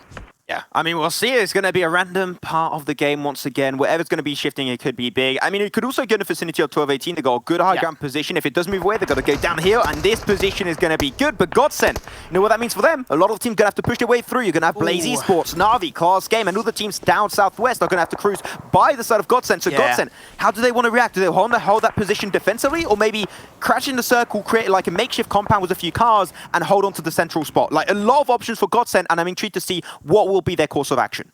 It's also extremely flat into the circle on the southern half. It's only when you get towards a kind of northwest, maybe north area where it becomes hilly and, you know, in an area where you can kind of dip, look up, take those shots and get the high ground. So I really fear for GODSENT, believe it or not, because with so many teams crashing around and they're down to a 3-man team, are they going to be able to deal with the pressure? Yeah, you're going to have a little bit of a, you know, a cluster of squads happening through Picardo. Team's going to have to rotate by. 12-18, I think they should be the first team to rotate, which is actually what's going to be happening on our screens. You're going to see Zakonovor moving on forward with his car, make a makeshift compound, but Na'Vi going to go for the push towards GODSENT. This is a fight that could have a huge underlying impact over the entirety of the standings, depending on whichever team will take this dub. Unfortunately, you know, for Na'Vi, they got no other option in the matter. They have to push through the edge, and here GODSENT, the fact that they aim it so early onto the edge is huge. Nice! Great knockdown for themselves, picked up by Marley onto Matic, but another player extremely low, actually. And I think that second name might be the one to find himself Meku, but no, it will not be the case. Old Boy is going to be slowly joining the mix as Osh-Tekk Warriors do get eliminated from this game, down now to top 8 teams.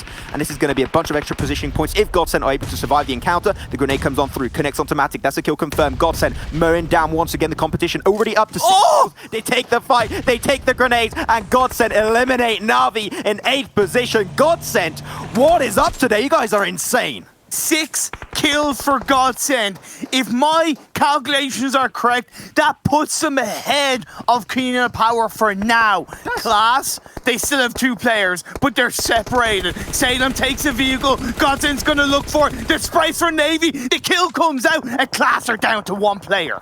100%, I just checked, GODSENT are indeed in top 3. They just overtook KoninaPower in the standings. They are currently fighting to remain in this global championship spot to represent the EMEA region to the full extent of their capacity. GODSENT 2.0, their rebirth is still ongoing, and what a time it is to be alive. I'm watching PUBG Esports in the EMEA region as now over to 12-18. I said it, they should try and move into the circle. Taking a fight with World of Wonders. World of Wonders heavily struggling in the finals here. Will be mowed down in 7th, and 6 teams still remain as Alliance still on the northern side, not getting too involved just yet, Imperium. Yeah, and here's the thing. Look at all the teams that are hovering on the edge of circle because they know it's completely flat when you look towards the center as the next phase is about to pop up and it centers up. There's a little bit of high ground, but that south side and by the southeast, that's all flat. Yeah, but also, like, we were talking about GODSENT. We haven't talked about Blaze. Like, they're another team fighting for the top spot. As Klas game, a top 3 team will be taken out, and he said it around the desk earlier, top 2 position. Hey, it's not all that sexy anymore. It's not all that comfortable. And you know what, Klas, the fact that they died early under Blaze and GODSENT both are still alive, Kang trying to snatch it away for themselves. As FRAG Machine will be losing Ralph. I believe that was the last player. Indeed, that is going to be the case. 5th position for them. Still, FRAG Machine, with respect to them, pretty consistent today. You know, having a 3rd position and a 5th position on 2 maps in a row. Hey, looking pretty good. Yep. Down to the top 4 teams. We've got Blaze on 3 kills. We've got GODSENT on 7. But GODSENT are definitely in a much trickier position because as they disengage away from that terrain, Blaze are going to be looking in their sightlines. But the amount of smokes that are being sent out, all that utility, can it be used in the right way? Will they survive as Blaze are taking the fight to a line? It's not even a smoke break from GODSENT. It's a smoke freaking highway. But unfortunately, the high wall will not be enough to defend one of their players as it gets confirmed away. Marley will get knocked out. Yeah, AV. Unfortunately, he's going to be the last player standing as the Light's going to be taking a few shots from 12-18. Going to be contested heavily. They still got Discrim. They still got Ruda on the northern western side. And they're going to be taken down. Discrim going to get knocked away by Tron or Blaze. And Blaze already up to 4 kills in Imperium. This is going to be another stonker game potentially for the Turkish team. I seem like a Navy here. I would just say stay in here. Do not give kills over to the likes of Blaze. You do not want to do that. Die to the Blues. And you've got 7 first aid kits. You could easily snatch a few extra positioning points by just staying put. Well, it all depends on how these fights break down. Ruder's the last player standing. He gets a knockdown onto Nuggets. The longer these fight goes on, the harder it's going to be for Navy to capitalize on that heel battle as Blaze are raging through. We haven't talked about them too much, but they are still in the running for the top 3. With this win, it could set themselves up pretty nicely for game 3. There you go, the Nazel coming out. He's going to get spotted away. Ruda, if he dies here, is going to be an extra positioning point over to GODSENT. So Ruda, though, unfortunately, a lot of fights going to be pinned down between these 2 teams of 12-18 and Blaze Esports. But this is a huge potential game also for Blaze. They pick up Ruda, and that means also Imperium. 3rd position going over to the side of GODSENT. But Alliance still pretty consistent also. 2nd and also a 4th position over 2 games. Looking really good today. Let's see if they can try and be and remain consistent over the course of those 3 next games. Navy's still going to be staying alive if this fight breaks out now, because they're no dip, right? Blaze Esports, grenades chucked on over by 12-18, and that's the end of the squad as GODSENT do indeed die to the Blue Zone, but still, what a day. What a day for GODSENT. That's 47 points in 2 games for them, but the end of this game is going to come on. Can Blaze close this out? It's 4v4. The rotation, the flank by ZAKONIPOWER, that's so good for 12-18. That creates space for Tulika to go in between Bandita and ZAKONIPOWER to create more control, to create more space, as all of the Blaze members are so close to each other.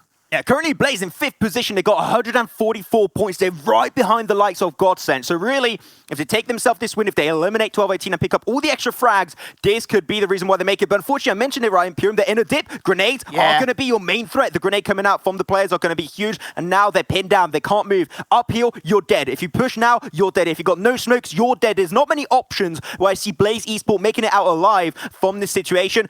As Nuggets and Bandita are going to be pushing it from up above. And they're going to be spraying it down below onto Blaze Esports. Tron wasn't he getting rezzed up? But Nuggets, you know this guy's insanely OP when it comes down to early game fights. And that's going to be 3 players of Blaze Esports eliminated, down to only Kudura, and there you have it. 12-18 will be taking a win and representing the CIS region once again. What a game it has been, specifically Blaze and GODSENT, 2nd and 3rd position respectively. The battle is getting more and more close as time goes by.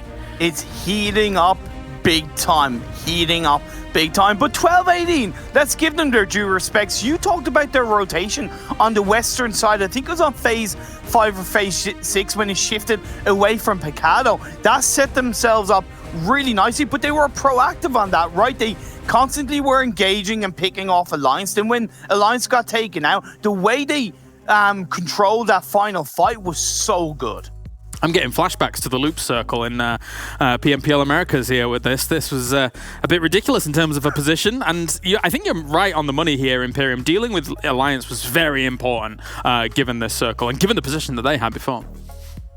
It was, and look, let's be fair, even though 12-18 aren't in the running, that helped inadvertently Blaze and GODSENT on their fight to go into the top 3, and with still 3 more games to go, man, I'm salivating at what can happen. It would have been perfect if Blaze had somehow got a win, but their position towards the end was just too brutal compared to what 12-18 had. It was going to be nades galore, and that's how it shaped up. Thank you very much, gentlemen. We'll be getting you back here for our smaller battlegrounds in a few, as we bring on John and Xander for the breakdowns here on Miramar. Blank, we were having deja vu here when it came to the circles.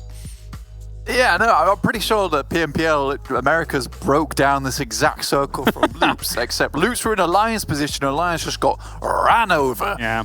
Unfortunately for them, there were a lot more teams though in that area. Loops had a lot more area to control, so and they really just had to shoot down from the cliffside. Alliance had a few more teams to deal with, kind of got pinched. Yeah. Bit boxed. Let's check in with the points coming in for this one and see who got all the lion's share on Miramar. It will be 12-18 with 30 points going the way, but once again, with GODSENT getting 17 points and Blaze also getting 17 points, they're going to be moving on up. And John, it is scary now for our second and third place teams with GODSENT once again getting a double-digit game.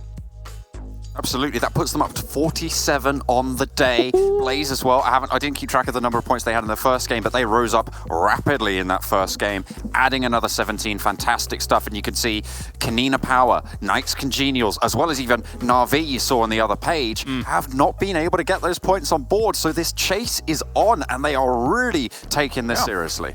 Very on indeed. I am excited. I think actually Imperium said it best just before we were coming off the back of this, salivating at the idea of these next couple of games because it is very close. There is the potential here that we have some pretty decent upsets going on throughout the day. So stay tuned for our next games coming up. 12-18 with a lot of damage on the board here, Blank. They would have to do massive amounts to actually be able to move on up to the very top spots. But 30 points is pretty nice. Looking for extra prize money here at 12-18. Yeah, they'll have to get some fat performances pretty much for the rest of the day. They have to be like this, again and again and again. But I'm not sure how likely that is to happen. But I do believe I don't have the most wrinkled of brains, but I think that we now do see GODSENT leaping up towards that second place. Klas Game Esports now in third. Yep. So now the fight is on between KoninaPower and Klas Game Esports for third right now. If Blaze.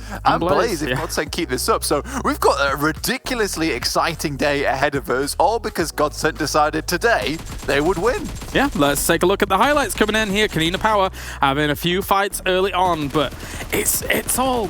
how do I describe it? It's all gone wrong for KoninaPower in these past couple of days, hasn't it, John? It's not quite molding here for the Horsies.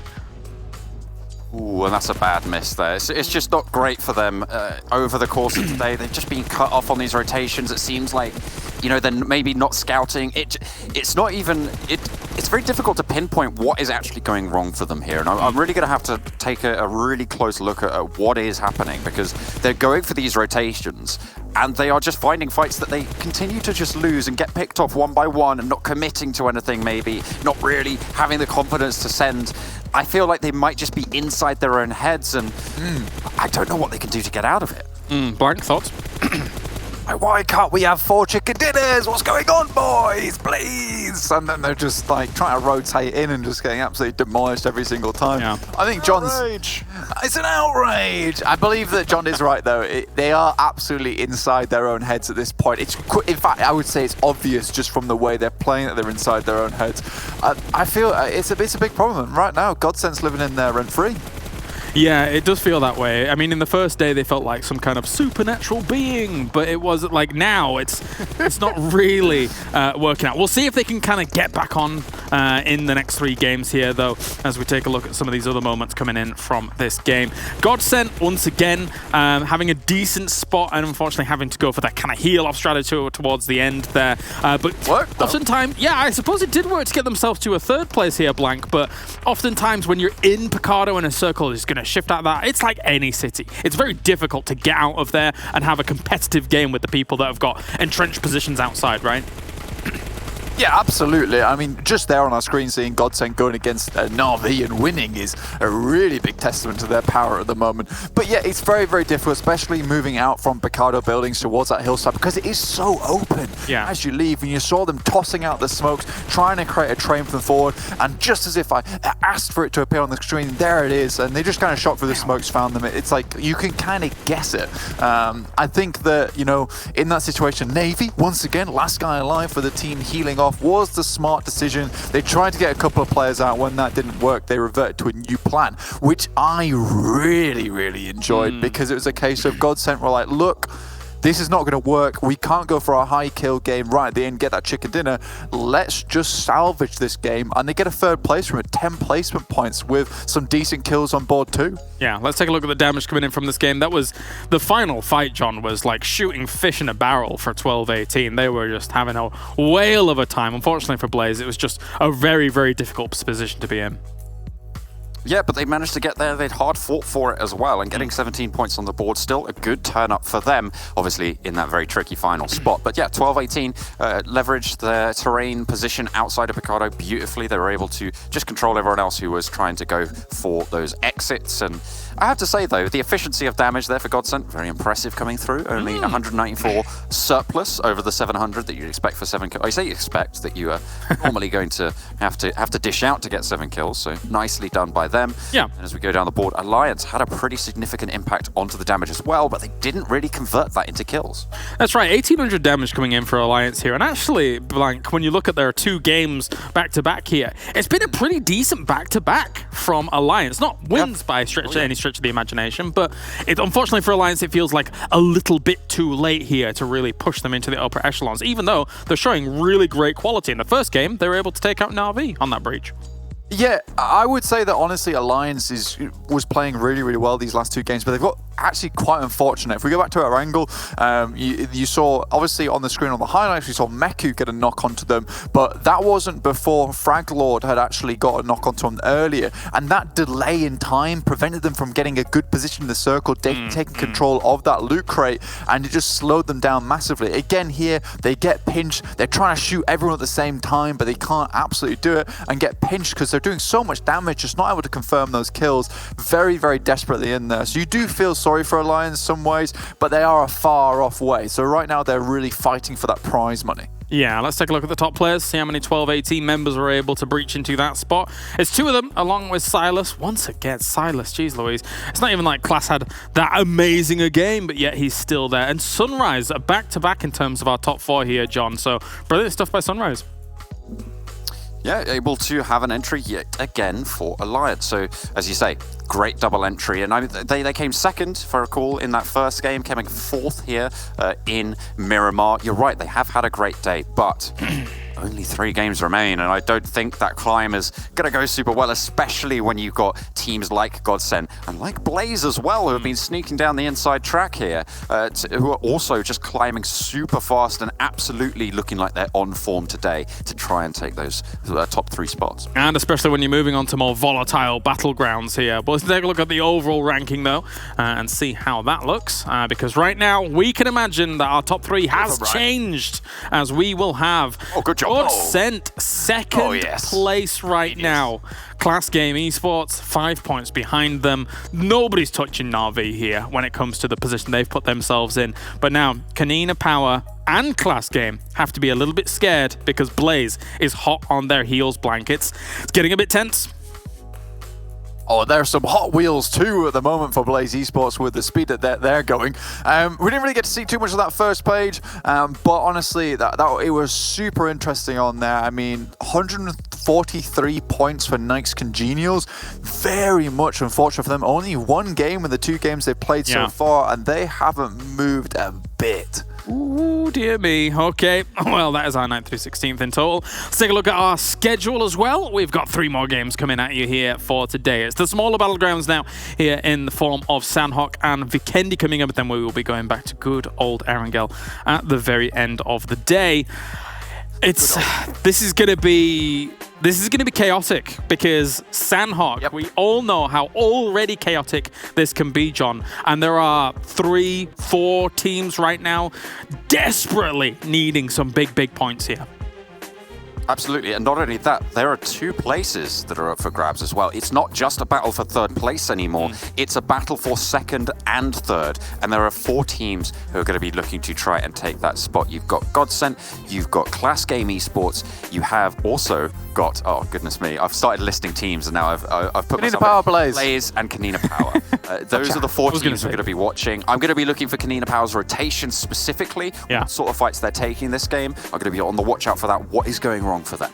All right, the jiggity jive music has begun. It's time to head off and get into Sanhok. Thank you very much, gentlemen. We'll see you in a few here as we get into Sanhok. Of course, though, over at home, you can be watching things and you can be watching in-game as well. And you can get yourself some nice goodies if you're actually watching in-game. So make sure to do that. And also, if we're able to hit our peak milestones, then we can actually get ourselves the parachute permanently. There's a lot of P's in that sentence, but I think we were able to get it right. I really want that Pro League parachute. There's so many P's, wow. Over at home as well, on Twitter, you can join in with the conversation. Hashtag EMEA League, as well as at Esports PUBGM. Go and do that. Now it's time for Maxman and Imperium here to join me and get things going. As I mentioned before, Maxman, I think it's going to be chaotic here for our Sanhok and Vikendi, to think of it. Oh yeah, it's going to be extremely chaotic. Like we used to, it's Sanhok, it's the jungle map, and I think there are a lot of teams, that wanted to play a little bit more passive, specifically KoninaPower, right? Like changing drop in location. Getting down to this one is going to be even more tricky for them to find maybe a safe spot. They're getting counted by headquarters on Miramar, so I'm going to be looking at KoninaPower and see how they're going to play on this overall map of Sanhok. Yeah, definitely so. And if GODSENT maybe gets caught off towards that northwest side again here, we'll see how it goes. We'll see where that circle pops. Thank you very much, gentlemen. I'll disappear. It's Sanhok o'clock. Sanhok o'clock, thank you very much, Klas. As always, as we dive into our 3rd game, we're not even 50% done, Imperium, and the action. Like, with this, the stream could end now, and in terms of action, they delivered. Yeah, 110%. Talking about what Klas mentioned with Navi on the northwest side and GODSENT being aware of that, they are. I talked to Reeves, he said they know about Navi, they know about headquarters as well. So they're definitely cautious about this map, more than any other map, because they are aware that anything can happen. So once they're aware of it, I think that's kind of 50% done, in the sense of, they can deal with that a lot more effectively. Yeah, 100% going to be the case. I mean, hopefully at least. We're going to be seeing a playing path pretty normal. It's going to be from Mongnai all over to Same/Nakam in the southern western edge. So I would like to have, a normal circle, because I do not want to have, teams having to be forced to go over these bridges, over those rivers, because that's where things really tumble down. I want just a normal western side finish, like that teams can play to the full extent of their capacity. We'll have to wait and see. Nope, your prayers haven't been answered. It is going to be that southwestern phase 1 circle that entrenches all of the areas of Sanhok. I think it's not too bad, because there's a little bit of wiggle room on that phase 2 circle to shift up north and still be in the southwest island. So I think that's going to give the likes of GODSENT a bit more confidence. I know they're also going to be aware of Blaze landing in ruins, but Blaze tend not to stay in ruins for too long. They tend to rotate towards Painan Hill, so that could be a great chance for GODSENT to then rotate cleanly down to the southwest island, or at least on the very edge of the northwest island, and prepare for the next couple of phases. What is it with Naix and taking early fights? I mean, this one's going to be forced upon them, unfortunately, by SNAKEsquad. They do find Boyka. I'm going to say Naix, if they lose another one, that's going to really put their chance of winning down to nothing. Boyka and Marshall both knocked away. Force SNAKEsquad tending to go for the fight. Naix CongenialS going to be pushing as a squad. Nice shot from Apo, by the way. That was clean. Now they're going to follow up. They need to try and end this fight or go for the res. There's 2 options. Which one are you going to take? Seem like they're going to take the slow approach. Go for the res, but they find the angle. Yankee gets it. And now down to only 1 player. It shall be Senku. And Naix CongenialS, though, not going to go for the push just yet. They want to make the reses happen. That'll give the time actually to SNAKEsquad, also Imperium, to go for their own self-reses. I'm okay with this early fight from Naix. Nice shot from Senku, taking the fight, and he will get eliminated. SNAKEsquad eliminated. Not only is that Naix CongenialS surviving, but that's also them picking up 4 kills, which can have a big influence. No, I'm okay with that, because if you think about it, they're in the same position that GODSENT were in at the start of the day, only 2 games ago. And what did GODSENT do? They were aggressive, proactive. They did what they've always kind of done. Naix have been too passive the first 2 games. They've gotten caught out as they've rotated into circle. Whereas now, even though they have to rotate into the circle, they're rotating off the back of getting a squad right. Have they lost a player? Yeah, but it's Sanhok. It's fine. I really like this from Naix. I really like it. Yeah, I do agree. I think they've been a little bit more too passive, but they like to play defensive, right? That's what John and Blank mentioned on the desk. True. Earlier. And I agree, but sometimes, you know, the best defense is the offense. So I would like to see them try and maybe take the position and take those fights in their own hands and try and mold it to their shape that they're expecting. So overall, we're going to be having a pretty intense game on the menu once again. The circle, you know, we didn't talk about it too much. It's got a lot of rovers in play. The southern western side seemed like that was where the circle was going to tend to go, but it is Sanhok. The circle can literally end up anywhere. And here's something that's kind of stopping Blaze's rotation as per normal. 1280 normally hold on to the hill to the south of Picado, whereas Dave to boot camp. What am I saying? Sorry, Picado. To boot camp, but Dave rotated instantly down to the southwest island, so they're in between KoninaPower and Blaze. Well, their team going to lose one of their players. That's going to be the end for him. But headquarters, pushing it over the road like that. When 1218 got the high ground, that's a very ballsy move. But Bandar will be able to make it over. I think Jamal's will potentially try and follow up. I'm hearing a car. I'm hearing a motor just roaring in the background, which, you know, what we think Imperium are using those cars and those vehicles to rotate on Sanhok, especially when you got 2 teams up above like Blaze and 1218. Not a fan. That was just my belly rumbling. Oh, but you didn't have breakfast today? Hey, that's the most important meal of the day, Imperium, even though that's actually a lie in a marketing scheme, but that's okay. Zakonivor trying to hold the high ground position, going to be the first line of defense with the barrel, but the barrel's not going to do anything. And he's going to be taken down 12-18, trying to make up for those early knocks on their side. They got ID7 knocked away, and Loka actually got knocked also. Headquarters down to 2, Jamaz and Bandar, the deadly duo, as I like to call them for headquarters. Will the Dragon logo bring them a chance in these final games? So we've only got 3 more remaining. Jamal's going to get spotted away, and apparently it's not going to be the case. 12-18 able to make that res happen. And headquarters now, I think that was too aggressive. And now also Blaze going to spot it out from a distance. Bandar's going to take his own fight, and headquarters will be taken out early on once again. And this is also kind of good for...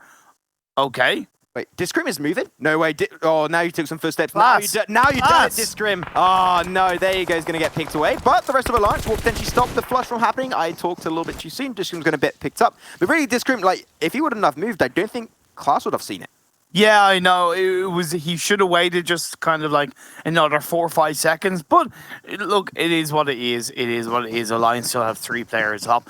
But as I was saying, kind of that was pretty good for Blaze. The headquarters got eliminated because it creates kind of a little bit more space in the circle. It allows Blaze to maybe be aware and catch out 12-18 from a distance at times. But GODSENT, I talked about it. They're rotated early. They have decent bit of space on that southwest island between the edge of where they moved to and where Blaze are to the east of Ruins. How they play this area is now going to be so important. Hot on their heels is Navi. Navi are going for a direct rotation. They're not messing about. They're not going into the mainland. They are going down to the southwest island.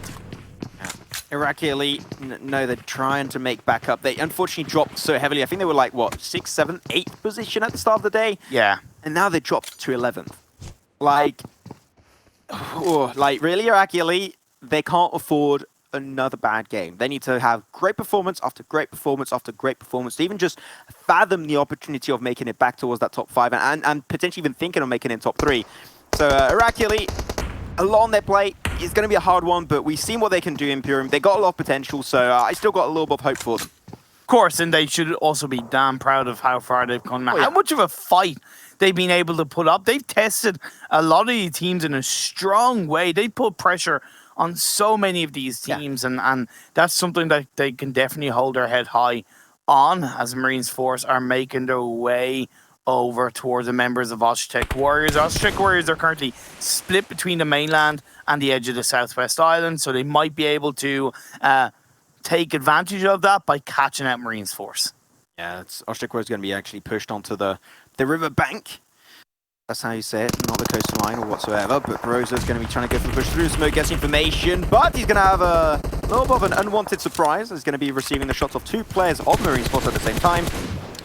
EMEA Elite still getting sprayed from the distance, dropped in a really good spot to get that pressure down. They do connect onto Ali, and that's good. 1 kill over to KoninaPower. Create the space, suppress the teams around you, because disengaging away from Painan, if it stays in the circle for phase 2, phase 3, is quite difficult. So I really like the way KoninaPower are playing this early game, having 2 players on the edge of the Painan compound.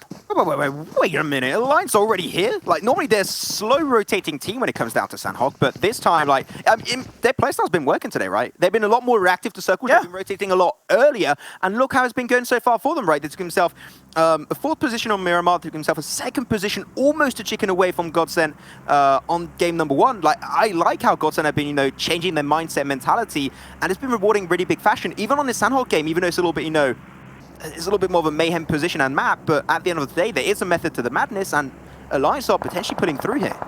Well, it's a mix of 2 things. One, their backs against the wall, they have nothing to lose, but they do have prize pool money to contend with, right? You know, they can climb ahead of 1280, they could even climb ahead of Naix. That would give them a good bit of extra dosh when it comes to prize money if they do end up ahead of those 2 teams and finishing in 6th.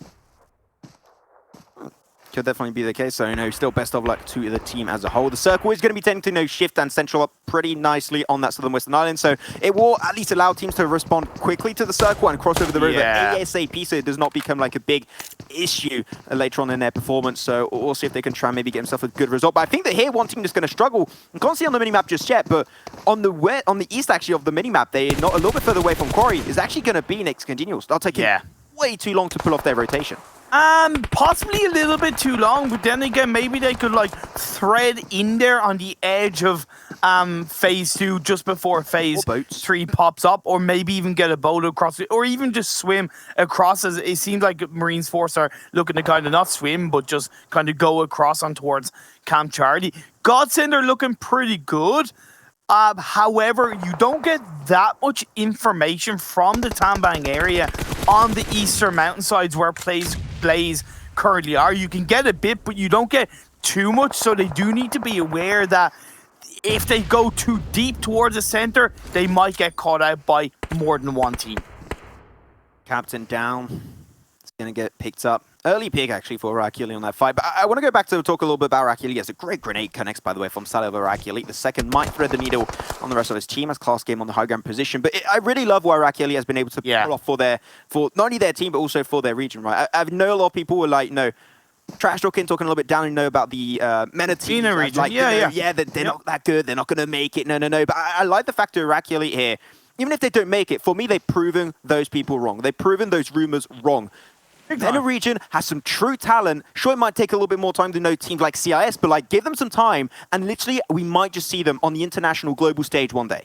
To me, it's more the fact that maybe in the MENA region there's not as many top world tier teams. Like even when you go back to the PMWL, you had SWAT 69, you had Yala Esports representing the MENA region. In the EMEA League, in the finals, it's IRAQI along with the likes of SNAKEsquad from the Middle Eastern African region. So they're definitely there. It's just not as many right now as the likes of Turkey and CIS. There you go. With that said, back onto the fight. Sally's really trying to get the fight onto the last, but unfortunately got Alliance up top, he got Klas game. And really, I mentioned it, the position where Klas were, at the start of the tournament, I called it Konina Mountain. Well, I'm going to take that statement back, and I'm going to now call it Klas Mountain, because they have been there almost the entirety of this tournament right now, and it seemed like KoninaPower had a little bit of a change of mindset, as Sally's going to find Sunrise of the boys of Alliance. A little bit of an unfortunate run of events, but he's in a position where Rest could easily come on through Imperial. FRAG Machines have a 2-2 split down towards the southern part of this phase 2. It's really good because it's 2 players on the high ground and 2 players to the north of them in that compound by the side of the road. And that's really great, because if the circle shifts down south, the 2 players in the compound can move back up the hill to join up as a full squad. If it shifts north, it's the other way around. So I'm excited to see what FRAG Machines can do with this current position. Alliance are doing really good. If they get the knock onto Salad, then they can easily go for the res onto Sunrise with that getting spread from down below. They actually even spot Silas, but I think that's maybe too much on their play at the same time. Maybe don't take a fight with Silas Klas game just yet. Just leave it and you should be fine to go for the res as you're on the edge of the circle. You're going to have to cross over the river. You still got Wildcats, Klas game. IRAQI and Alliance are going to have to cross over, and the circle goes up to the trifecta up north. One team that won in this circle recently was actually Navi Imperium, so we'll see if they can maybe redo a kind of similar performance on this one. Yeah, and now looking towards GODSENT, what they need to do, they should look to just full send it back on towards a corner compound of the southwest island that they did move into from this northwest island. So I'm hoping they pull that off. Navi are deeper in ruins than I kind of expected to see. They're currently taking the fight onto Blaze. This is a huge fight, not for Navi, but Blaze. Blaze, they can't afford to take an L. Sure, they've been doing really good in terms of consistency. Took himself a 2nd position on the 2nd game, and game 1 they took himself a 5th position with 6 kills. So overall, they've been really popping off in good ways, representing the Turkish region. But they might be struggling as KoninaPower taking a few shots, also going to lose one of their players, Asa. So a little bit of an unfortunate run of events. But the grenades are flying heavily from Blaze, really trying to put the hurt onto Navi. And really, they can't move back because behind them, there's a cliff. They can't go down. Yeah, but also for Blaze, they can't really go back because look who's behind them, FRAG Machines. And you've even got 12-18 on the other side. So really, this is not looking good for Blaze. I like that grenade from Matic. Like, Matic is making himself known slowly as like the nade king of the European region. I have the impression slowly. And there you go. It's going to be connected. Matic threads it once again. The man with the golden hand. And Fukuda also is trying to escape the of Navi. He's trying his best to just move away, but it seemed like, unfortunately, you said it right now, FRAG Machines will be joining this part of the equation. And this might just be causing the demise of Blaze Esports, as they maybe can try and move away, but like even the East, they can't make it over there because it's 12-18. There's no escape for Blaze. They have to take the fight head on. It's just Kudor left on his own. He's prone down in between these two teams. The only thing he can hope for, the only thing he can hope and pray for is that FRAG Machines and Navi get into their own little fight. Sorry, I do apologize. I thought it was just Kudor. You also have Daphne got inside that building, but he's currently taking a fight against one of the Navi players. Yeah, it's going to be actually versus Meku, as FRAG Machine pull the trigger and run on downhill, taking himself a kill onto Coursera. Kudo will also get confirmed away from this one, so that's going to be very unfortunate for the Turkish team. But now Navi, they got the information right, and they speculate that, yep, that should be the last player. Blaze, we're going to go for that kill, going to go for the spray. Tixie's going to go down. Nice shot coming out from Daphne God. Can he find himself a double? That's not going to be the case. And so goes down Blaze Esport in 14th position. Still picking up a few frags along the way, but really not the result we're expecting from the Turkish team. It's not the result we expected, but it doesn't take them out of the running. What it does do is it does give a little bit of respite to KoninaPower and Klas, right? The two teams that were ahead of them. It kind of makes them relax potentially a little bit. They did take a bit of a fight onto, I believe, either Klas or IRAQI lead at some point. They're still in the Painan compound. I'm okay with them being there because it's on the edge of the circle, and I do believe it'll shift down to the southwest towards ruins on this next phase. No, it goes north, but still out of Painan. Yeah, the fact also that Blaze got eliminated is huge for Naix CongenialS. Like, they were in 6th position, right behind Blaze in 5th. True. They see that in the kill feed, they're pretty happy. But now, that is not going to be enough for Naix, right? They need to now convert the fact that Blaze got eliminated into a really strong performance to potentially overtake the Turkish team. Talking about overtaking, we're going to see Never Alone trying to overtake the side of IRAQI. Coming to you live from Iraq, PMCO, but no, it's not going to happen. IRAQI will take down the Warriors out in 13th, and 2 kills still going to wear IRAQI, but as a 2-man team in Sanhok, it's going to get a little bit harder as time goes by, Imperium. Alliance's rotation, so good from the mainland all the way down to the western part of the southwest island. So clean, avoiding all the trouble. They're now on the least congested area of the circle of the map. Yeah, they're not in the circle, but great rotation from Alliance. I want to say so far, GODSENT also. Like, they crossed early on and they had no reason to move whatsoever. But not only them, also World of Wonders are looking pretty good. But I want to talk about the circle specifically. 50% of the circle, well, maybe not 50%, maybe a good old, 30 to 40% is not going to be good to occupy because Ruins absolutely sucks. If you want to rotate away from Ruins itself, you're going to get battered by all the teams on top of that, that southern side. So whichever team goes in Ruins, I'm going to call it right now, they're not going to make it out alive.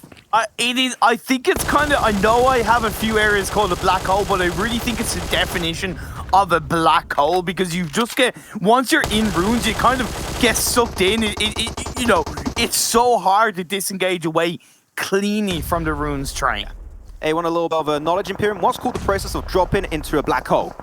Don't know? No, don't. Spaghettification. There you go, it's a weird word. Spaghettification. We'll go to bed a little bit smarter today, Imperium. But Klas, Do. also in the distance fighting KoninaPower. They've got Rob Denny with the Grozers. It's going to be potentially a huge game for the KoninaPower boys. But they've got to force through 12-18. Frag Machines going to get engaged by the side of Naix CongenialS. Got Yankee, Pitzerwitz and Malloy. Vitamin not going to be on the board this time around, unfortunately. But Outplay going to take his time. He's got 30 bullets in that clip. And the spray will work out for Outplay. Can he find two? Almost able to get himself a 1v2 versus Malloy. And also versus the other players going to be on this side. But very unfortunate. Naix CongenialS, though, this is a huge fight that they need to win. They have no option in the matter, Imperium. They need to take this win, or otherwise their dreams on making it to PMGC. Peter's winner! Lord has a great angle underneath. He's going to try and find the feet of Pitzerwitz. Dance with me, friend. But, oh my god, no way they're not going to be able to connect. As Lord will be able to find it eventually. Frag Machines looking pretty good so far in these games today. Maybe able to do another great performance versus Naix CongenialS, as Naix now engulfed into the blue zone, and they are struggling to survive just a little bit longer.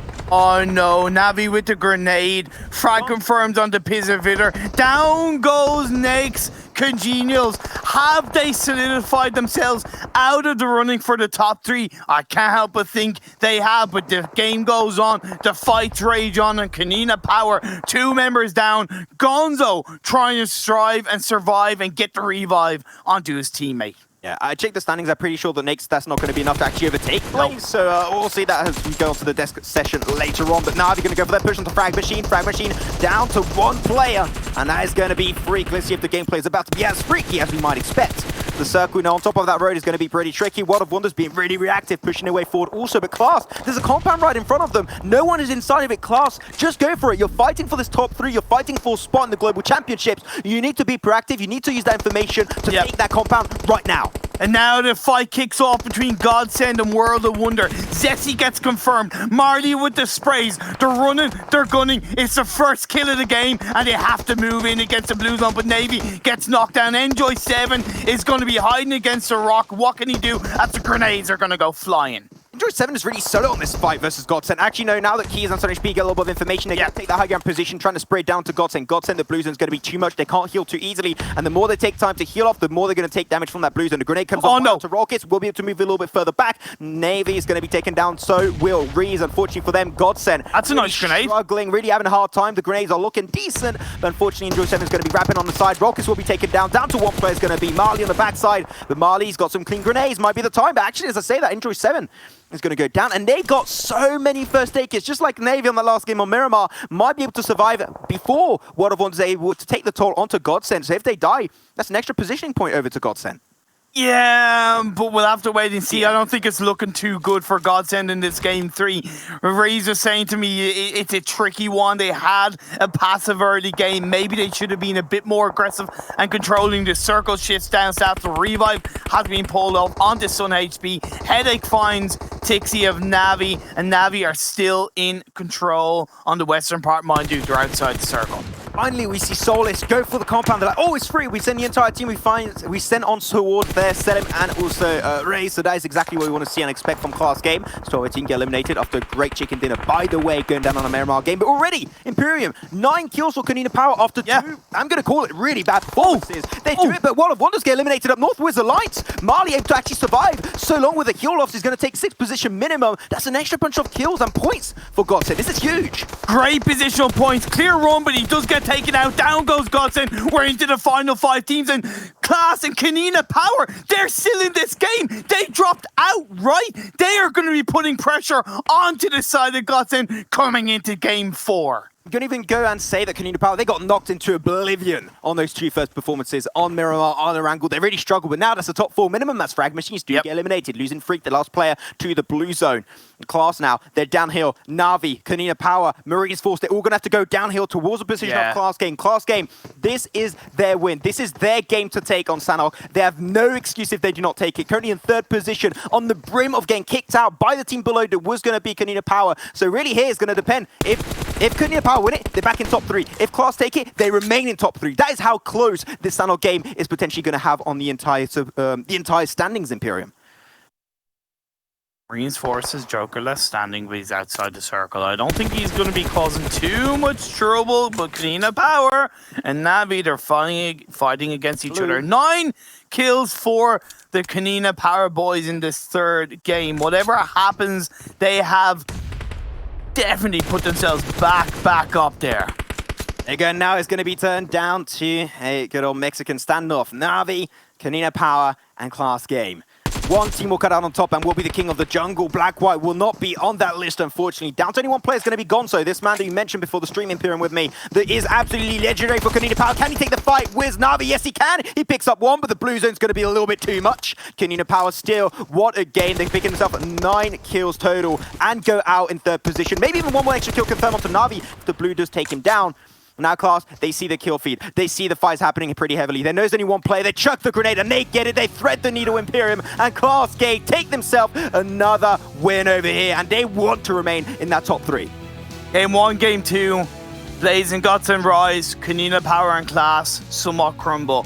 Game 3, Sanhok, the map where anything can happen. GODSENT kind of crumble. Blaze crumble, but KoninaPower and Klas rise back up to the occasion. I know it's going to make the overall standings extremely spicy, and Navi were so much more proactive in compared to other Sanhok games, and it was kind of like the Navi of old in Sanhok specifically, and it was so good to watch. That's right. What a game. And we were hoping for a little bit of chaos. We didn't quite get chaos, to say the least, but we had the defensive posture coming back here from not only Klas but also KoninaPower. The fight back is on here, boys, and I'm excited to see how this is going to play out in the next 2 games here in Imperium, because it's getting so even now. It is, and I think KoninaPower played the disengagement away from Painan really well. Like, I knew it was always going to be difficult, but when it moved away, they knew how to play around it, and it really worked. All right, thank you very much, gentlemen. See you in a mo for Vikendi, and we'll bring you on later. We bring on John now as well as Blank to talk about all of this. Nice for KoninaPower, all things considered, that we did actually have Painan. It's one of the best spots to drop, and then we had a circle quite close to it as well, so they got themselves a decent spot. But Blank is clearly ready for the fight back to begin here from our previous 2nd and 3rd teams. As they look to it's the fight back. You excited for it, Blank? Let's go. I'm well excited for it. Yeah, game 3. Give me game 4 and 5 now. Show me the fight back, big time. Show you the fight I back. want to see it. Yeah, I want to. You want to say something about the fight back? Sure, okay, right. Because we're talking about the fight back. The points coming on in here as well. Again, delay. Sometimes it happens. Let's take a look. It's going to be a Klas game. Esports getting themselves 22 points. Navi, as if they needed any more, are going to be sponging up another 21. KoninaPower with 19. Instantaneously, I'm looking at this, John, and I'm saying to myself, where is GODSENT? Where are these teams that were looking to hold on to positions up towards the top? And it's the fight back's on, John. The fight back. James, I'm coming to you live from the standings. I can inform you that, in fact, GODSENT are not on this first page. That's going to be a disastrous turn-up for them. They really needed to try and convert on that power that they've been having on the first couple of games today. So it was unfortunate to see them go out. But one thing that has to be said is Sanhok.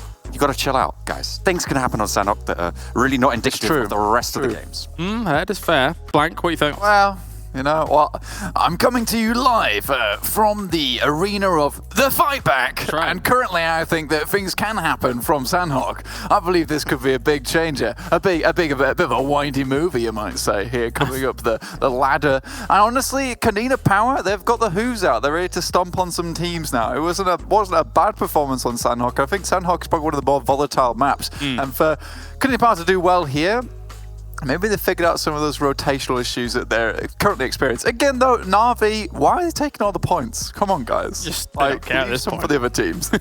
I think it's probably, even if a single team, or like the second place team, I think got like 30 points per game in the next two, I still think it might be impossible for them to catch up to Na'Vi because they've extended the lead so dramatically here in the past couple of games in what is the now era called the fight back here between KoninaPower and Klas game, trying to get themselves back that spot. But I mean, it is just getting down to the wire. It's getting close. We've only got 2 more games left. Here's the highlights coming in from Sanhok. And already starting things out here, John, when you're having that kind of southwestern island as your focal point here, some of the teams up on that northwestern island, over on what I consider to be the mainland, because it's the biggest island, have a bit of a difficult time trying to rotate on. Yeah, GODSENT were a team who I think they dropped on Camp Bravo, which is the camp on the western side of that northwestern island. Na'Vi all the way up in Hartin. So both of those teams had to rotate down. GODSENT made the smart rotation. They went across the western bridge, they moved down, they moved to the side. They just got a zone where nobody else was really going to challenge them. Na'Vi, they go across a little bit further towards the eastern side, and they try and sweep a couple of those hillsides there. Get a decent spot, they get a chunk of points yet again. They are now, I think, almost 60 points in the lead of second place, so it's looking pretty certain that they should be able to get it. They've still got 2 games left to go, but that third and second place are looking real tight, James, so we'll see where the teams end up falling. Obviously GODSENT having not the greatest of times there, but they should still be in the running. Yeah, definitely. So even Naix over, I think you were mentioning GODSENT, I think that's over in Camp Alpha, but in Camp Bravo on the other side of the map, Naix was fighting out little battles here, blank, and actually, trying to get a few kills here and there. They took a bit of collateral damage though as well whilst getting that squad wipe. And when you're in a position like Naix CongenialS here, trying to challenge for that top 3 potentially, losing people early on in some of these games is just really going to hinder that progress. Yeah, look, they're trying to get themselves to the live arena of the fight back itself, and they're not doing too badly. They're putting up a good bit of fisticuffs with some teams, and I'm proud of them. Look, they've been playing this compound style. They're trying to adjust it towards those last games because they know they have to get points on board. Unfortunately, it just does not go their way on this map. And I think, to be fair, Sanhok, it was a time to do it. And look, the fact that they tried to make that run is really commendable. I really do mean commendable because I don't really think they can make it into that top 3 anymore or fight for those top spots.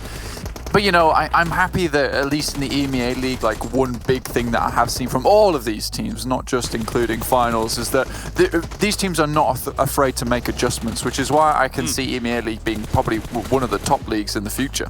Yeah, definitely so. It's been eye-opening, I want to say, actually, in terms of the quality that we had, especially at the beginning of the group stage, where I didn't really know what to expect entirely. We'd watched a few of the scrims and things like that, but nothing quite matches the intensity and the requirement to step up, quite like proper league play. So very, very good to see coming out from the EMEA League. And Klas here was able to hold down on the eastern side of this circle very, very nicely. And it felt like we were back to first class, John, back to first class coming out from them after having a rough few games, to say the least. Yeah, absolutely. I mean, it was a similar story to what KoninaPower had been seeing over the last sort of couple of days. But Klas, they've been pretty consistent, right? Like over the course of these past few days, I think, varying about 10 points on the day each time. So it's been very, very stationary in terms of their performance. They've had a little bit of a weak start, but they have managed to, obviously, with that last game, just push themselves back to a little bit closer to old form. So I was really happy to see that. All right, total damage time. Let's see if our 1,400s will stick or if we'll get proper Sanhok numbers with 1,700s showing on up here between the teams. Did we get... Oh, we were very close with KoninaPower getting 1,800 and some. And plenty of kills to boot, but quite even beyond all of that, Blank. Very even indeed. I mean, they're actually these are quite big numbers for Sanhok, in my opinion. You've got 1,000s and 900s in here, which is kind of unexpected, especially when you've got those 3 at the top with quite a bit of damage going through. So there was a lot of fighting that went down on this map, and you can tell that these teams are really trying to gun for those points, gun for those kills, and try and get some dregs of points to try and push themselves up the standings of the leaderboard. Really, really well done, and it's nice to see there is that final push being made today. to top players time here as well for our Sanhok game. Let's have a look. Oh, quite varied. KoninaPower obviously having a decent run of it here with this one. Black-White, and actually I'll stick with you, Blank, here for a moment, because again, you mentioned that like him as an addition after losing out on some of their previous members, them like Tixi, for example, for a brief moment being New Era and then going into Na'Vi. Black-White being the addition properly here to KoninaPower definitely has paid dividends for them, I would say. I would definitely say, I think he's been more of like an ongoing investment though, because at the beginning he wasn't quite fully meshed with the team, and then exactly, hedge funds, and now they've started to withdraw on those funds, and it's looking pretty nice. They can go ahead and buy themselves a nice new fancy phone with that one. But Black-White, he's been doing really well. I'm happy with him indeed, and you know, KoninaPower really do need this guy to keep stepping up for the team to make sure they can make it into those top spots. But this is crazy. Two more games of the day, and really, I can't say who will definitively be in that second and third place. I actually don't know how it's going to shape up right now after that game. I think it's going to be very close indeed. Let's take a look at the overall ranking here between these teams and see who's got the top 3 spots right now. Obviously, Na'Vi is going to be very much so solidified up towards the top, and then we have Klas and KoninaPower taking over GODSENT. It's gonna keep going back and forth, isn't it, John? Every single game. It does seem that way, but I have to say, you know, this fight back, they are currently cutting. We are down to, I think, 3 teams in this running, because look at the difference between GODSENT and Blaze. Naix dropping all the way off down to 149. Fantastically great gap opened there by GODSENT, keeping up with those top 2 that are just ahead of them. So we're down to 3 teams in my mind. Klas Game Esports, KoninaPower, and GODSENT. Those are the teams that can make it. And look, you can see that just by the chicken dinners. It's unfortunate that Naix have dropped off as far as they have. They've lost that consistency, and it's unfortunate. Unless Blaze got a 30-point game coming into Vikendi. But what are your thoughts, Blank? Look, man, John mentioned cutting. Honestly, that's what's happened here at the fight back. We've got these teams, they're getting ready for the weigh-in. They've got to make sure they've left all heaviness behind them, and Naix is dropping off there, and now they've really only got to worry about 3 contenders towards the top. Four contenders maybe if Blaze can have a fantastic game coming through, but it's Klas Game Esports, KoninaPower, and GODSENT in my eyes. Blaze really have to, you know, they have to do something spectacular if they want to get in these last 2 games, but we do have Vikendi coming up, and Blaze likes to play center, so there is a possibility for them there, just depending on the circles, and then we head back to the old faithful in ye old Erangel, so it's much more fair there. Well, let's take a look at the MVP ranking then as well here to see if Old Boy still sits atop the table, and yes, he does. In terms of damage, though, a little bit of a catch-up coming in here from Tixi, not in terms of the kills, though, as well as that average survival time. So Old Boy still holding strong, and notably, we have now all 4 Na'Vi members up in the top 6 alone here, John. So it's been brilliant from them. Nice. Nice. Very good for Na'Vi. They certainly are showing up in this final stage of the tournament. 260 well, it will be 20 games by the end of this tournament, but they've already managed to get a 26-point average. That's insane. Right? Like, wait, no, I've completely lied to you, haven't I? It's no, 13-point average. That is still pretty insane. It has to be said. And like that's pretty much head and shoulders above everybody else in the tournament. You can see that 60-point gap over 20 games gives them a 3 points extra. He's right. It's nuts, and like it can't be emphasized how much stronger that is. It's domination.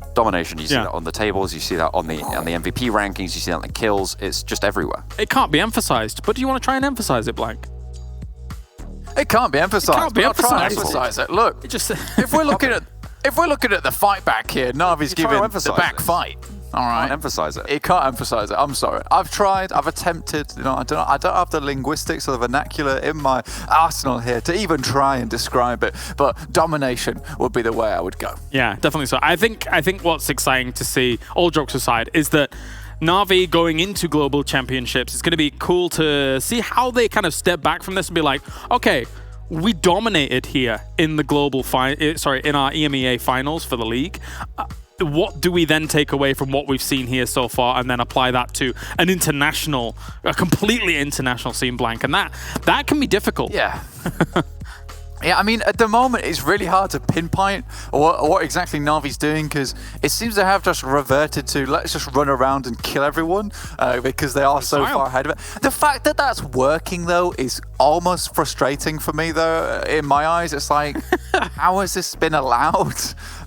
Because you can see that, like, towards the beginning of the game, that there is great care in getting towards, like, zone 4 or 5, and then all of that just gets tossed out the window as they just start sprinting towards teams like a rhino. I'm interested, though. I'm interested how they play on the global stage, and I think that's where we'll see more of their playstyle develop and going forward. But again, there are some teams desperately trying to make it in, and do you know what I really want? I want one of those teams, at least from the second and third place, to make a huge statement in these last 2 games to really show the viewers at home that, you know, they deserve to be in GC, you know? All right, well, gentlemen, we are just waiting a few more moments before we actually get into our Vikendi. Before we do that, though, we can hear from 12-18 here for the EMEA League before our penultimate game.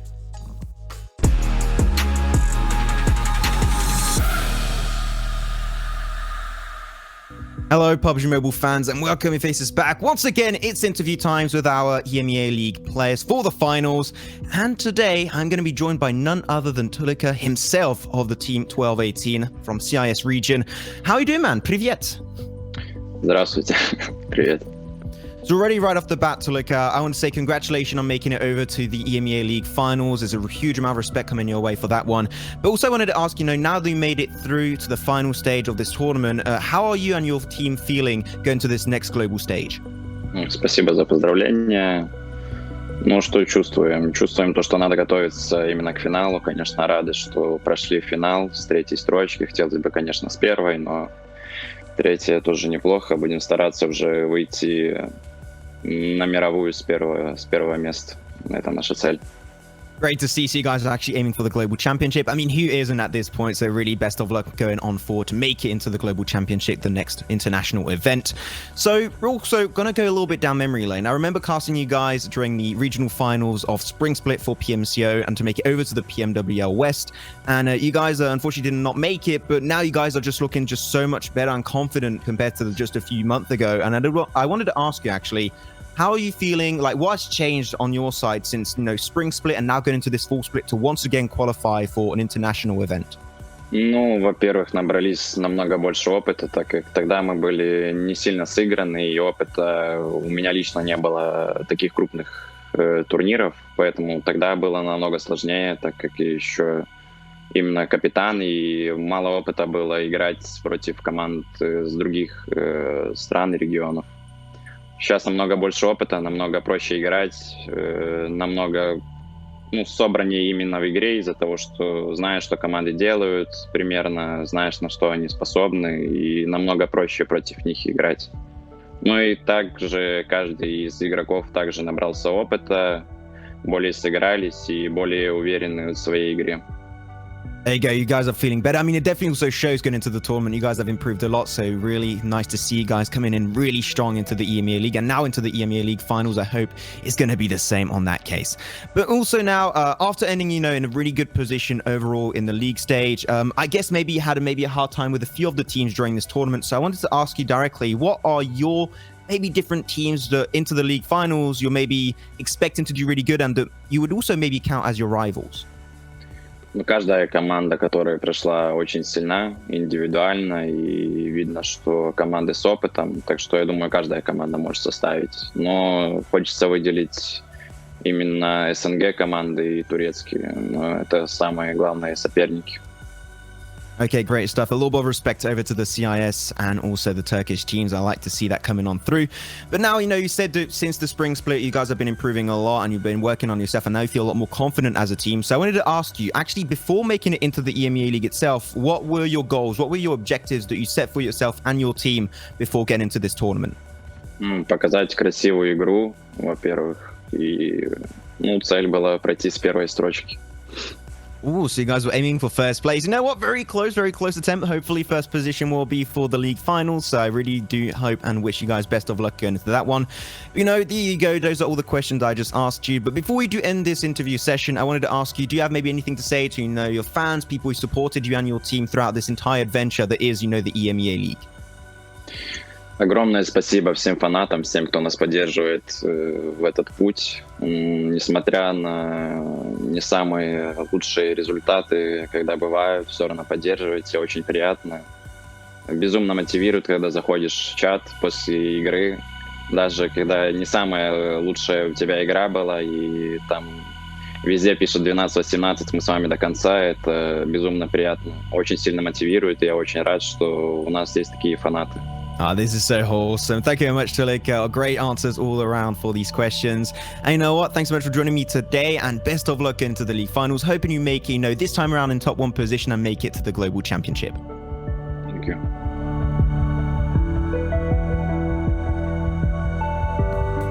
Thanks, Max. Great stuff. Here, we've got these guys back. They're getting ready for the fight back here by our previous top 2 teams, or top 3 teams even, I should say, here, trying to topple GODSENT from the pillar that they currently ascended to in those first 2 games. Right now, it's going well for them. We only have 2 more battlegrounds remaining. It will be Vikendi to get things going, and then at the very end, of course, we're going to have a good old cheeky Erangel to round things out. Now, interestingly, gentlemen, Naix CongenialS have won 2 of our 3 Vikendis here in the grand final. And I know that they were kind of out of the running in your minds, but if they were to get somehow a very big game here, they could put themselves back in the running after those 2 out of 3 Vikendis, John. But it is a bit of a stretch.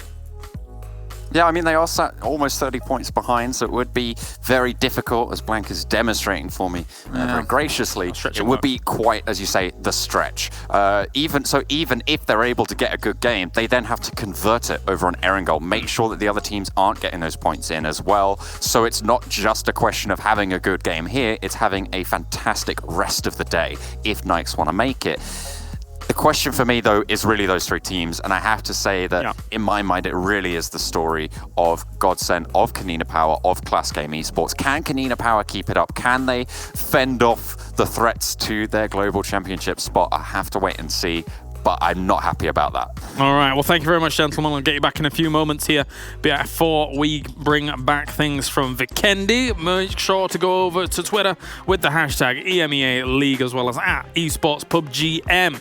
Let's bring the commentators on here for our penultimate game. It's Vikendi time once again. And as John says, I have to agree, it feels like a 3-horse race right now. One of which of those horses has been a little bit up and down, a little bit inconsistent here, Imperium and KoninaPower, but they still have the skills to be able to pull this off. 110%. They've definitely tripped over a couple of hurdles along the way, but it's really close in the race for the top 3. I know that GODSENT do perform pretty well in Vikendi, although I do hope they do, if they need to, they don't stay in the blue zone for so long in the early parts of the game. All right, thank you very much, gentlemen. I'll disappear. It's time for the Tundra. Gonna be going on to the Tundra. Thank you very much, Galaris. But yeah, here we go. 2 games now remaining in Imperium, and we're just about to dive into it. Like, it's gonna be so close. I don't want to count out Blaze just yet. That's fair. I love an underdog story, and also we've been having like an underdog story coming out so far from the likes of GODSENT. I think it could potentially happen again for Blaze. So we'll see if they can try and get the results in. But with that said, ladies and gentlemen, we are making it through to our final Vikendi game of the entirety EMEA finals. We'll have Erangel after that one, but it might just come down to this game Imperium when we think about it after today's broadcast. It definitely might come down to this game for sure, but whatever happens, it's all going to be said and done on the last game in Erangel. So GODSENT, by all means, can have the greatest game in the world today, in greatest Vikendi game in the world, but if they fluff up the last game, it's going back down, right? So it's the kind of thing that, yeah, the pop-off game, and like Reese had said to me, they were looking for 2 to 3 pop-off games. They had 2, they need that 3rd. If they do get this pop-off game, it does give them more of a sigh of relief and maybe a breath of fresh air coming into the last game, but they still have to have their wits about them. Yeah, we have these circles pretty similar, like happen time and time again on Vikendi games in the finals, so at least, it's going to be very familiar. But one thing that's not going to be familiar on our screens is actually going to be KoninaPower going for Pliskova. That job has been almost never taken for the entirety of the EMEA League, so I think that here KoninaPower, if they want to tend to play a little bit more passive, they are very close, literally down to these 2 last games, that how close it is going to be for KoninaPower. But talking about playing passive, one team's going to play really aggressive. That's going to be the Hot Spring counter Imperium. GODSENT are getting hot dropped by. Well, here's the thing. Because IRAQI Elite and KoninaPower had started kind of dropping... Well, okay, KoninaPower always chose Vulnerable, but IRAQI Elite always also had that area. GODSENT, they did it yesterday. They dropped in Hot Spring / Kantra. But they can't presume that KoninaPower aren't going to drop in Volnova, so they stay there for this last game. And similar with KoninaPower, yesterday, they dropped in Peskova as well, and they didn't want to presume that GODSENT weren't going to drop in Volnova, so now nobody's in Volnova. And again, that's okay. I respect that because both teams are aware they're being respectful and adapting to the situation. Yeah. One team that's maybe not being too respectful here is Alliance. Like, they're pretty spread towards them in Factory, and they do tend from time to time to encounter, 12-18, IRAQI, even potentially GODSENT and Headquarters might be rotating from the southern side and go for like rotations that GODSENT do time and time again. So it's something to keep in mind. Alliance, that spread early on, especially Discrim, did tend to get caught out from time to time as a captain, really pushing the limits of the Uzi there, but will not be able to find anything on Headquarters just yet. Oh, Captain, my Captain, with the Uzi in his hands, looking for shots into members of Headquarters, not connecting as of right now. Phase 1 circle, Max, it did not really complement the playing path at all, to be fair. It's that northwest island, has about 25% water. It's nothing too crazy. Remember what I said to Kalaris about those rotations from GODSENT being inside the blue zone? I'm okay with phase 1 and phase 2, them staying in the blue zone, but they still have to be aware that their rotation is going to be key for the entrance into the circles come phase 3. Do I have something to say about this early interaction? No, that's why, to be fair, that's why I skipped over. That's what I skipped over. I'm not going to talk about that because that was hella weird, but that's fine. It happens from time to time. It is Vikendi. When you're mid-rotation, sometimes you get close to another car, and that's where things get a little bit dicey. As Alliance going to get actually a little bit engaged upon by IRAQI Elite, and IRAQI Elite, unfortunately dropping off too much, I would say. Still remaining in 11th position. In 2 games, making up that point disadvantage is not going to be something that I would say would even be mathematically possible. Like, I guess it is mathematically possible, but as you like to mention it, right, the law of percentages in Pyramid is where things get a little bit more tricky for the side of IRAQI Elite. As Ruda with the nice old Thompson, the off angle of Ragnar is going to be paying off for IRAQI Elite. They're going to go for the kill confirm onto Alliance, and that is going to be all set and done. Alliance, they're just like, abandon ship, abandon some in Factory, we're moving out. Or are they coming back? Well, they're actually coming back. Okay, fair enough. Marines force onto FRAG Machines. It's a rotation on the southwest side of this map for now. It's just above the Milnar area. If they do clash up against each other, it could be good for GODSENT because it might create a bit more space on their rotation in the circle. So, for GODSENT, even though they don't know what's going on, they should hope that teams do fight and they do take each other out outside the circle, so more space is automatically created for themselves. And get a little bit more breathing space and playground. FRAG Machine going to get engaged upon. That's going to be Marines Force going for the push. These 2 teams got really not much to lose in Imperium. They're just going to go for a nice fight. They want to go out with a bang. Freak will find the initial knockdown with a Thompson. He's going to find that early peak. Now switching over to Joker. Really a fight that I think FRAG Machine are maybe having a hard time defending, especially because Freak is behind that wall. Utility grenades could come on through. FRAG Machine going to send the cavalry back on over. It's going to be Outplay Ralph joining the mix. Trying to make a good old cocktail of FRAG Machines versus Marines Force. But at the end of the day, this fight is not going to have that much of an influence. And it's just trying to have a little bit of a fun time in these 2 final games. It was good for Freak to get that knockdown because it created a space for the rest of his team to join up. So it is a 4v3 for now. Although it's a 4v4 with the last player of Marines Force on that backline. And that backline position could be really valuable for Marines Force if they're able to bait FRAG Machines away from that building, but I don't think they're going to. So if I was that last player of Marines Force, I think it's Navan, I would recommend him he joins up with the rest of the Marines Force squad in this compound. 100% agree. But like, FRAG Machines are the team that has been surprising me actually today. Despite them currently being in 10th position, themselves 124 points, if you believe. They've been doing pretty good. I do believe, at least throughout these games. I say that Freak are going to get knocked away, so jinxed it a little bit. Hopefully not for the entire team. But, I think that if they play like that, potentially the entire tournament, at that level, I think they could be potentially fighting for that top 3 spot. So it really shows the FRAG Machines, they have that potential. It's just maybe not going to go that far for the EMEA League finals at least. Yeah, definitely. 34 points in 3 games. That's an average of you know, about 16. Yeah, an average of like 13 points per game or something like that, or 12 points per game. But either way, yeah, great game for them. I do want to talk about, as this fight goes on, I want to talk about Klas's position. They dropped in Cosmodrome, that's all well and good, but because they have left it a little bit late to rotate, one area that I was recommended for them, Coal Mine, has been overtaken by 12-18, so that might make it a little bit harder for Klas to move into a strong... Oh no, 12-18 are going past, so Coal Mine could be free for them. Imperium, we're seeing the kill feed. This is a huge fight that's actually unfolding so far. Like Na'Vi versus Naix CongenialS. Like, people might count them out, and you know what, I would definitely understand it, but like Naix, I would say if they die now to the hands of Na'Vi, it's 100% though confirmed they're not going to make it over to the PMGC, making it to that top 3. And at that point for Naix, it'll mainly be a battle for cash prize. Yep. So Na'Vi overall, they saw in the kill feed, right? Oh, that's the team that's trying to fight for that position.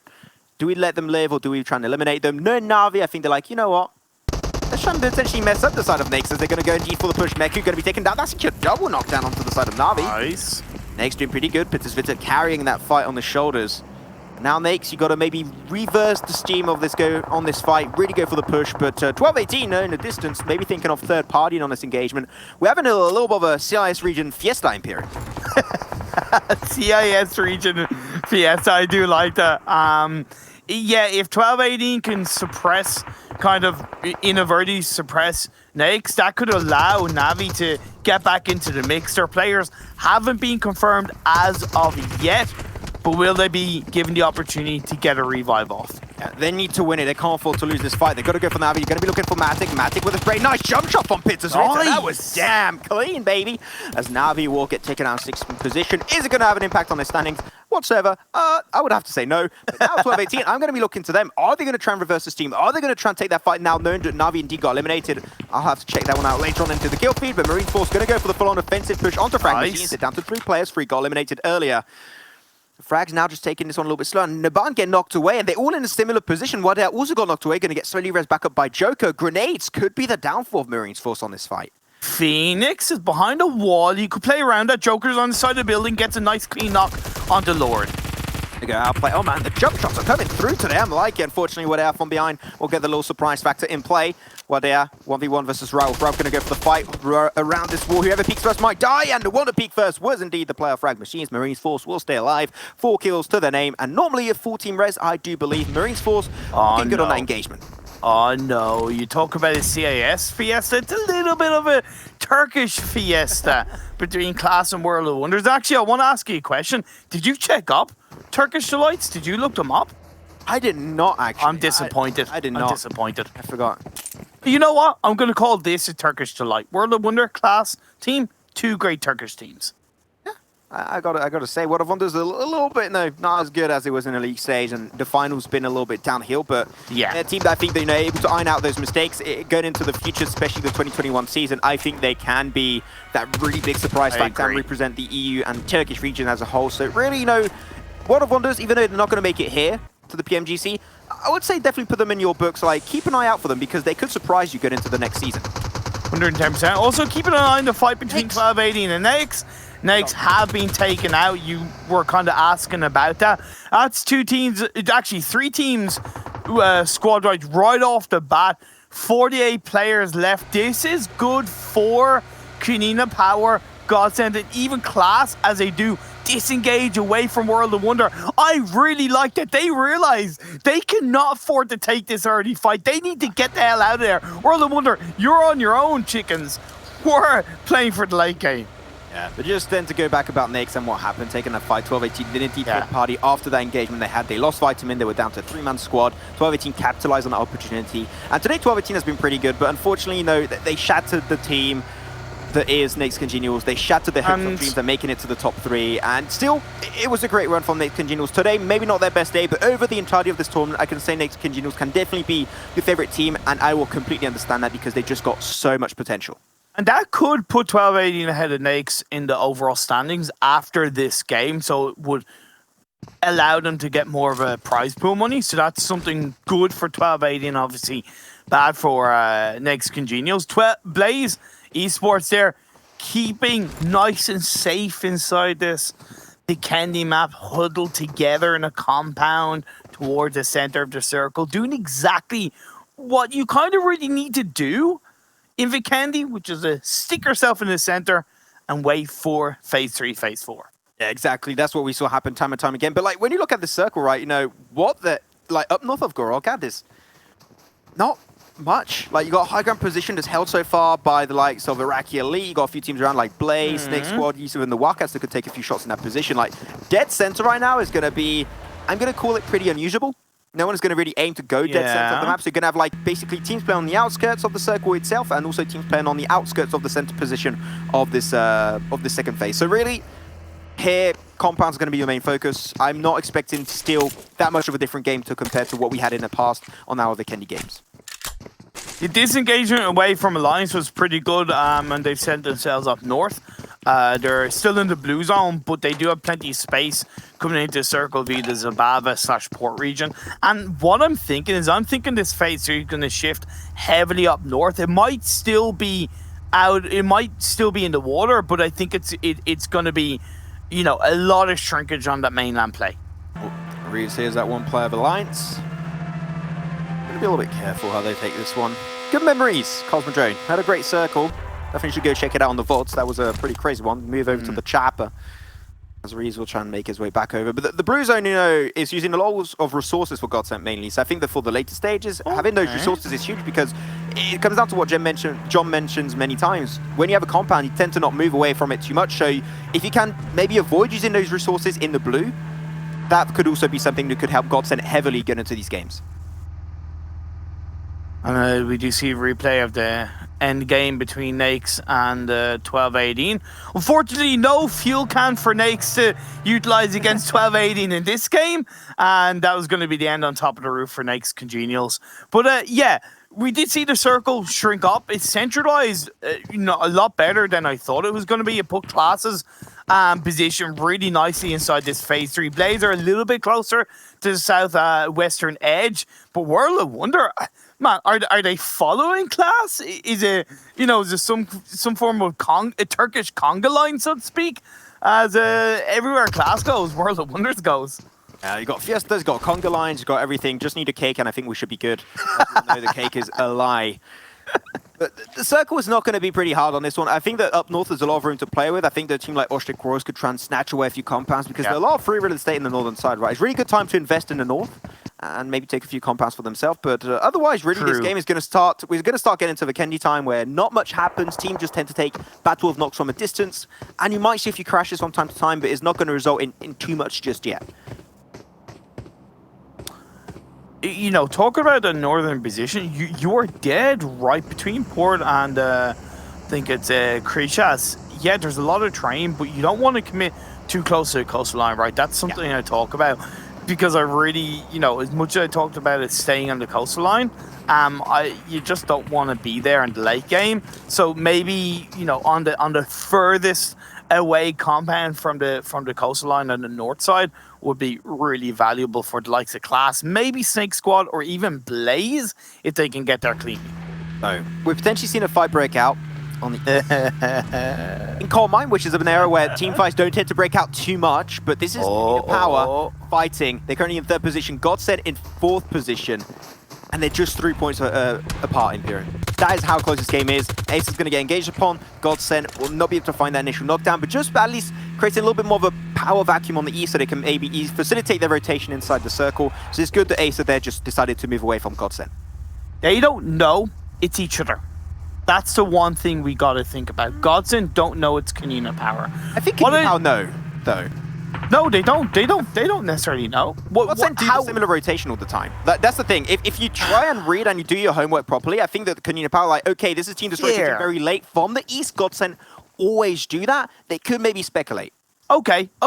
You know what? I agree with you there. So let's say KoninaPower know that, or speculate it was GODSENT, that disengagement was so much more important for Acer. And I still like the fact that GODSENT took those couple of shots, right? Created a little bit more space, which means their entryway into the next phase, if it does shift away, which it does, is going to be a little bit cleaner. And then you can just send it directly on the west into a compound that's by the side of the road. Yeah, this kind of circle reminds me of the terrain surrounding, in Sanhok at least, reminds me of the terrain that surrounds Paradise Resort. A lot of hilltops, a lot of up and down, so it's really hard to find decent positions. If you do not have a compound, that's where things might just get a little bit more dicey, I would say, for you as the long term. So yeah, I would even say Klas currently, they're dead center on the circle. They're doing 4-2-2 split. I want to see Klas regroup as a 4-man squad and not do like we saw Na'Vi do on our last Vikendi games. Simple scouting by GODSENT, so clean when they're coming in from the outside. And they set themselves on there far earlier than KoninaPower. I might remind you, World of Wonders did disengage actually further away from Klas. Klas are still on a 2-2 split, which I don't agree with on phase 4. I think they should commit to one compound as a full squad. And I know. Go on, vent, my friend. Oh my god, rotation! You're literally fighting for top 3! You have one guy behind a tree or behind a rock and you do not see it. I do not think KoninaPower want to be known as the team that get eliminated because they went for a 4-man car rotation. Yeah, true. Like, that is definitely not a title that you want. Oh, he sees somebody from World of Wonders. I think they're going to have to stop in Zabava, but they're continuing. And they're going right into the path line of Alliance as well. That car makes noise. Oh, no. Oh, no. Oh, no. 2 CIS clashing once again. Okay, they jump out. Okay, I can breathe. KoninaPower, how dare you do this to me, okay? I was feeling very uneasy that entire time. Oh, wow. World of Wonders could have shot, Alliance could have shot back, but luckily enough they jump out early enough, and now they're just going to go for a little spray. World of Wonders will peek it out and won't go for the spray. Lucky enough it was not earlier. World of Wonders not going to full send it. As now Alliance, actually, they got pushed inside the water. They're swimming. They're moving.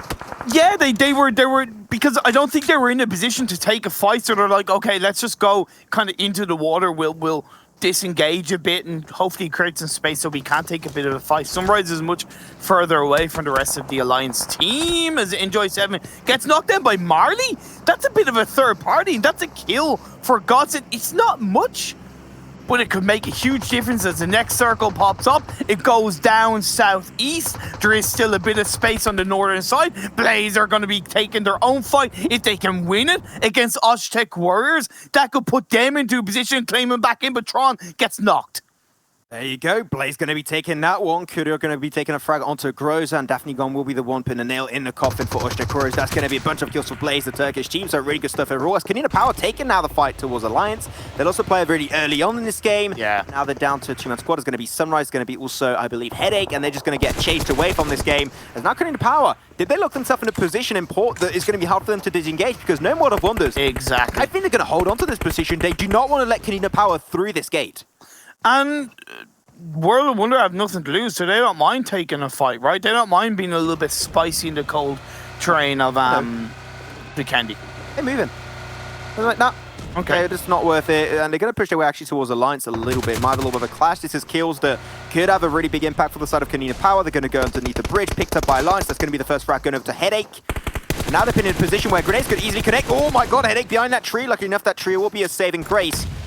It's grenades, as I mentioned it right. Sunrise going to connect onto Keys, also onto Sun HP. That's a double knockerino, and one flush going their way. As World of Wonders down to 1, it's going to be Zesty. The grenade comes out once again from Headache, as really is just a great hold by Sunrise and also Headache. They know how to play that terrain. The grenade squad wipe out to World of Wonders will be ensuing, and that's going to be 3 frags going to the name of Alliance.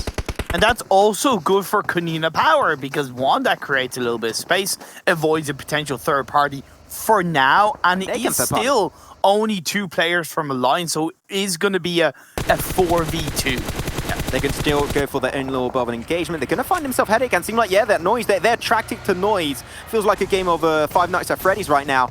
But still looking for that final frag onto Sunrise as Headache was knocked away. Though Headache, despite being knocked behind, KoninaPower can still give information, so potentially Sunrise can act accordingly. Imperium, the circle is about to close off. GODSENT, they went for their position onto the eastern edge. These rotations on Vikendi are the best I've seen them pull so far on this chilly, frosty map. So hopefully they'll be able to deliver in really big fashion. Wow. Sunrise not moving an inch, leaving KoninaPower cruise on by. And, GODSENT can't catch a break. Circle just constantly shifting away. But that's the way the cookie crumbles. Sometimes Blaze on the other side, on the western side of this map, are also reacting really well to these shifts. They're now going to be going up against Blaze. What can they do? And of course, as these circles are shrinking, teams are getting closer to each other. GODSENT, Klas, along with FastPay Wildcats, it's a turkey sandwich. Yeah, I mean, Klas hit in such a good position in circle. Sure, they're not central, but they're looking pretty good. Of course, Seraph finds himself in knockdown. But I'm going to say here, if we have a good performance coming out from Klas game, they're going to be cementing their position in the top 3. I think one good game is all they need, and then they can somewhat relax for the next one, but like they need a really good performance as Alliance. Unfortunately for them, get eliminated in 11th position. Down now to top 10 teams. Hugh might just be the king of the North on this Vikendi game. FastPay Wildcats are edging closer to GODSENT. It seems like they're looking for the fight. GODSENT are not budging. They're not disengaging. IRAQI League are behind, but Klas is going to get a knockdown onto one of the FastPay Wildcats players. Confirms it down. Wildcats only have 3 up. GODSENT, you got no easy way out from this one. If you want to push into the circle, you got Klas game. North is Wildcats. Down south is the IRAQI League. I would say get into a car or just get yourself a game plan in mind and go for the push on one of these teams. You've got to focus somewhere. I would personally say that potentially fighting Klas would be the viable option, but if you do so, a third party could potentially come out from teams behind you. So here, GODSENT, what do you do? I'm intrigued to see what you think here, Imperium. I think they should send one player full forward in that vehicle to try and get some kind of information, because information is going to be so powerful for GODSENT. And GODSENT just got roasted running right through the flames. But GODSENT also going for their own respective little push. And I said, I think the crashing would be the viable option. A third party could be happening from IRAQI League. That was my underlying issue, was this specific push up the Klas game. And GODSENT, the Molly of onto Navy will be connecting, will get himself that one knockdown player down. As KoninaPower getting mowed away by the competition. They're struggling to move their way through into the northern edge versus the likes of Marines Force, down to just, I believe, 1 or 2 players. So already KoninaPower dropping down like flies. But here, I said it right. The fact that GODSENT were pushing, a third party could be happening from IRAQI League, but GODSENT are now on the western side of the compound, so now Klas are going to be on the receiving end of IRAQI League. This is huge, potentially for GODSENT, as they can third party after this fight actually finishes. Ragnar going to do some work with his teammate. It's going to be Hamko, and they're going to confirm another kill for their side. As Klas game now, they're stressing out, like, oh my god, what is happening? We can't afford to lose. We need to take a really good performance here. And if they do go down, then it's going to be in the air. So who might be taking these top 3 positions? Klas game, this is an extremely stressful fight to take for yourself. And GODSENT are looking at this. They're seeing the kill feed. They're going, wait, okay, we can just prone down. We can wait it out. Of course, they got to think about FastPay Wildcats. The circle has shifted over in their favor, so they are in the circle. GODSENT don't have to move from these buildings. They just don't have to move indeed. And this is actually a super smart position from GODSENT. I absolutely love every single second of it. As Sally of IRAQI will take down. Hamko got knocked out also in the feed. They're talking about the kill feed. It's going to be lighting up in really big fashion. GODSENT will have Reese knocked away. They're in a position where normally the smokes could normally pull off the res onto Reese, but Blaze do get eliminated Imperium. And I'm going to say that's it. Their fate. They're gone. They can't make it the top 3 anymore. They're out of the running. That's it, out of there. I'm sorry, Blaze, but it all comes down to GODSENT. What can they do against KoninaPower and Klas? SNAKEsquad now get eliminated. We have 7 teams left with 18 players alive. Raucus looking for the revive onto Reese. He doesn't want to disengage from that building too much. Raucus did use a lot of utility, but he's going to be able to execute it. Oh, that was that's a risky call from GODSENT. Luckily for them, there's no one up top that position. I think the Klas understands the situation. KoninaPower indeed. Black-White is going to be the last player of KoninaPower taking that fight towards Marines Force. Finding himself in that ban. We're waiting to see how that fight's going to be going for his side. The blue zone's going to be on this position very soon. He's going to go in and confirm that kill also. This is looking good for KoninaPower's last player. Phoenix will be taking a 1v1 versus that player very soon. This is an intense finish on the Kenny Imperium. FastPay Wildcats are still in the mix. 12-18 are also still in the mix. 12-18 have a stonker of a day in these games, while 3 teams occupy this one compound inside this phase 7. Black-White, unfortunately, in the blue. It's going to be phase 7, so even if he had like a ton of meds, he'll have to run, and that will already slow him down. So I think that this is going to be KoninaPower now fighting and hoping potentially Phoenix or Marine Force die. So he takes actually 6th position, a few extra positioning points. Even look at this. Changes, it could Max, be a little bit lower. Look at this from Klas. Using the smokes to actually reposition towards GODSENT. They know it's GODSENT there. They don't care about IRAQI League. If they can eliminate GODSENT, that's going to be one step ahead of GODSENT automatically. They're trying to extract themselves away from that position, from that sandwich between IRAQI Elite and GODSENT, as we do indeed see KoninaPower, Black White's last player, get taken out. That was though, wait, who died first? Was it Marines Force or KoninaPower? I think it was KoninaPower. KoninaPower then takes 7th, and 6 will be for Marines Force. That could be having a big impact later on, as Reed's going to get surprised by Silas with the MP5K. And now that's down to 1 player. It will all be in the hands of Raucous Imperium, taking the fight versus the entirety of Class Game. And Class Game, they know they can't afford GODSENT to make it out alive. They're going to be pushing their way forward. Solid's going to go down. Raucous making it happen with the Thompson. Switch weapons. Back to the G36C. Can he go for the double? No, he can't. Class Game will be taken down. GODSENT, and they'll be out in 4th position. Oh, it's a shame.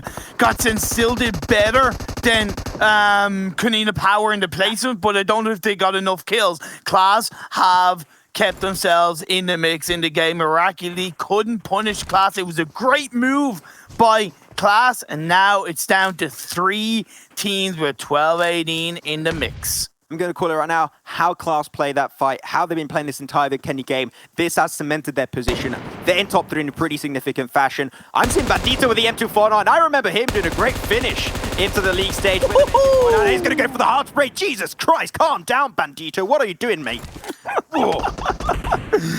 M249 goes like a V8 engine, and he gets those sprays off. Still IRAQI League have 2 players up, but another one is going to go down. No, Bandito can't do an M249 finish. Haha, M249 goes brrr. Elite going to be down to now one of their players on the side. He's going to go for the push once again through it. It doesn't matter. The bloom spray is going to be connected pretty nicely. Now over to the Thompson, a complete opposite of the M249. At the end of the day, IRAQI Elite, that blue zone is going to be pushing against their position. They're going to be engulfed by the blue. That's going to be them out in 3rd position. Still, IRAQI Elite pulling in some really good results. They're looking really strong when it comes down to Vikendi. As Class Game Solid's going down to the blue zone himself. That'll be it. And 12-18, Warby take himself a double chicken dinner on the league finals of the EMEA League stage. They are popping off today. Where was this 12-18 in the first 3 days of finals? Insane. So much better played, so much more proactive from 12-18, much better teamwork flying through. And hey, look, it's a shame that they've kind of left it too late, but you got to recognize how good they played. And Klas coming in 2nd, once again, another strong performance. Klas has that solidified their spot in the top 3. Yeah, Klas going to join us very soon. That's completely fine. But like overall, I do really like the fact that Klas were able to solidify their position. They were in 2nd spot with 203, and now they're looking so good. And yeah, Kalaris, there you go. Klas now 100% normally will be remaining in that top 3. I only respond to Max, man. I'm sorry, Imperium. I know, right? I was a little late, apparently. Feels ignored, man. I'm used to it. But 12-18, the 2 wins in the final day here. It's pretty impressive, Imperium. It is, and on one hand, it's a good thing because it's not Navi, it's not KoninaPower, right, from that point of view. But on the other hand, it's also kind of a bad thing because, you know, it maybe takes away points opportunities for the likes of GODSENT. But yeah, man, that's insane. And it comes down to his last game. It really does. Yeah, definitely so. Thank you very much, guys. We'll get you back here for our final Erangel in a few, as we have one more game remaining. But let's break down Vikendi, if we can, here with John and Blank, as we had quite a few of the top contenders towards the end here. Blank's happy about something, I'm not sure what, but we'll talk about teams like Klas. We'll talk about teams like KoninaPower up towards the top as well. Maybe he was just smiling. Blank, what do you make of this end? Just a happier man. Is that okay? Is that allowed in the studio? Is that possible? You're allowed. No, it was a grand old game. Very, very fun. Vikendi, as always, really good endings. I mean, we saw Class Game Esports take on the boys from GODSENT. Honestly, I think it was a really good push. They did some excellent smokes, great scouting from that team overall to find out exactly where, you know, GODSENT were playing, and then they smoked them out, managed to move around the side while circumventing IRAQI Elite. And they did pretty damn well for themselves, getting in 2nd place. But 12-18, still the show with 2 chicken dinners today. Yeah, not too bad. Let's take a look at the points here from our Vikendi and see how many 12-18 has been able to accrue, because it's 28 points going their way, which means that actually they're pushing themselves up very rapidly in terms of the placements here so far, John. That's pretty impressive today.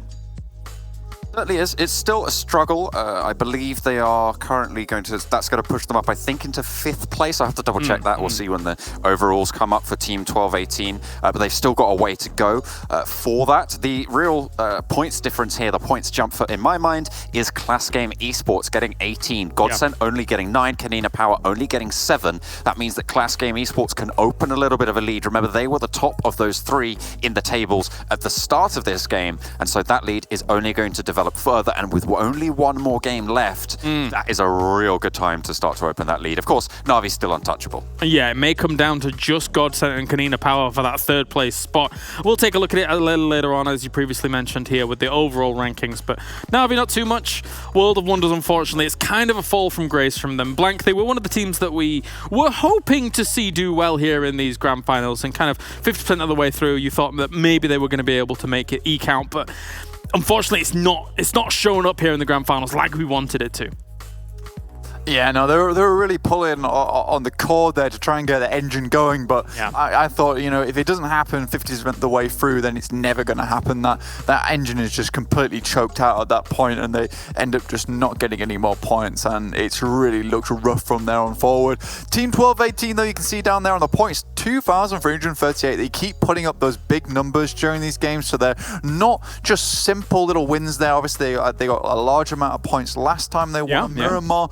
But it's not just them waiting out to the end of the game. They are putting in the work throughout the game to get those big points, to try and force themselves to the leaderboard. I mean, 4th place right now, I believe, is around about $5,600, if I'm not mistaken.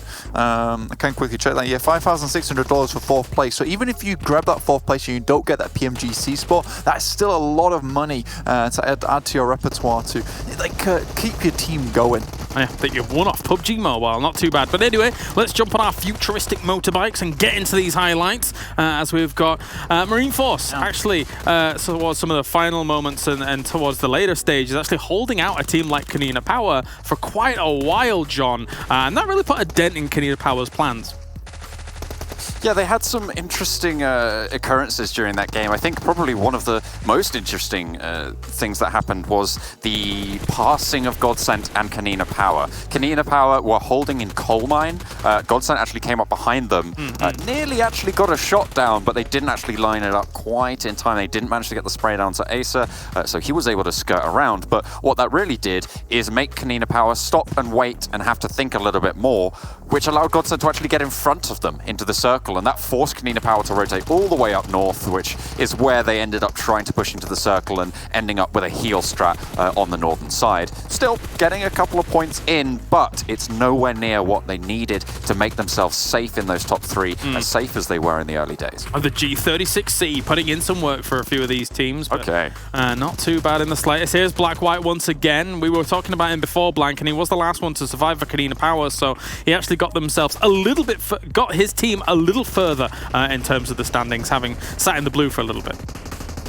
Oh yeah, and I believe the standings are a little bit interesting. So the KoninaPower, they are very happy with Black White so far, able to force themselves on forward despite everything happening at the map. And I think they are playing a little bit scared at this point in time, so they definitely needed your boy Black White to be very courageous in those last moments. I do love seeing some M249 action as well here. I think there may have been a moment where he might have run out of ammo because he was blasting for quite a while during those last few segments. Suppressing fire! Had to pull out the Tommy gun and go for a little more spraying. But that being said, it's good to have a second weapon because M249s do take about 734 years to reload, John. It takes quite a while.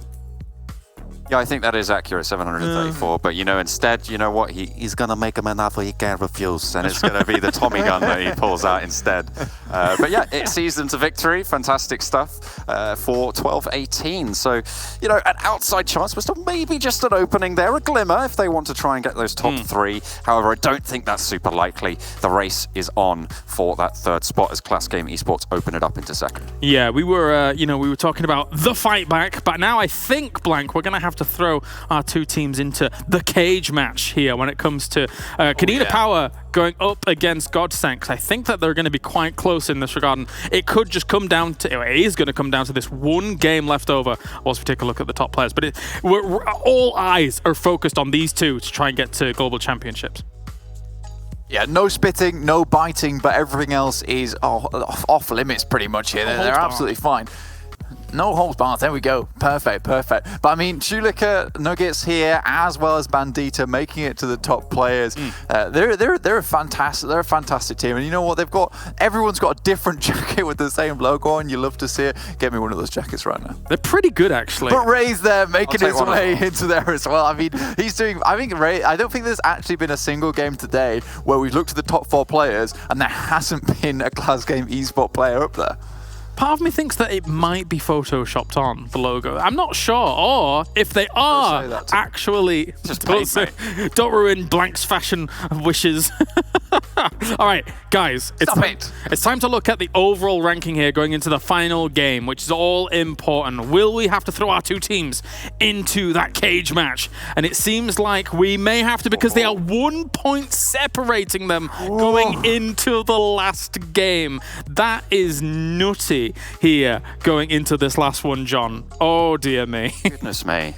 Oh my goodness me. Same number of kill points as well. They're tied neck and neck. It's only a single placement point that separates these 2 squads. It is KoninaPower versus GODSENT. This is the match of the century, James. There is no other match that is important. It is only this one. But fantastic stuff. And of course, there's Klas Game Esports sat on 221, 20 points ahead of KoninaPower right now. So it would need 2 teams to leapfrog them for them to be able to drop out those top 3, and Na'Vi a further 42 ahead of that. Yeah, I gotta say though, big commendations here to 12-18 so far for the 2 chicken dinners. They were able to put up today now, tying Blaze Esports' overall points, but taking over them in terms of those kills here. It has been a great day for them, Blank, to be able to push up to what is effectively more prize money. Exactly. I mean, for 12-18, they're really showing us that they're not a team to count out, and they did well in the league play. Again, I'm always happy to see teams being able to forward that momentum from league play and push it into the league finals as well, where there is more pressure involved. Albeit they have done it a little bit late, which means that those top 3 spots, they're a little bit off limits now for them. It is a struggle. 1 point is all that differentiates those 2 teams from that 3rd place. But still, there is actually a world where KoninaPower and GODSENT both make it in, right? Technically. It's technically. Let's not go too deep into that, but you know, what I really want to see is I would love to see either KoninaPower or GODSENT have won a hell of a game.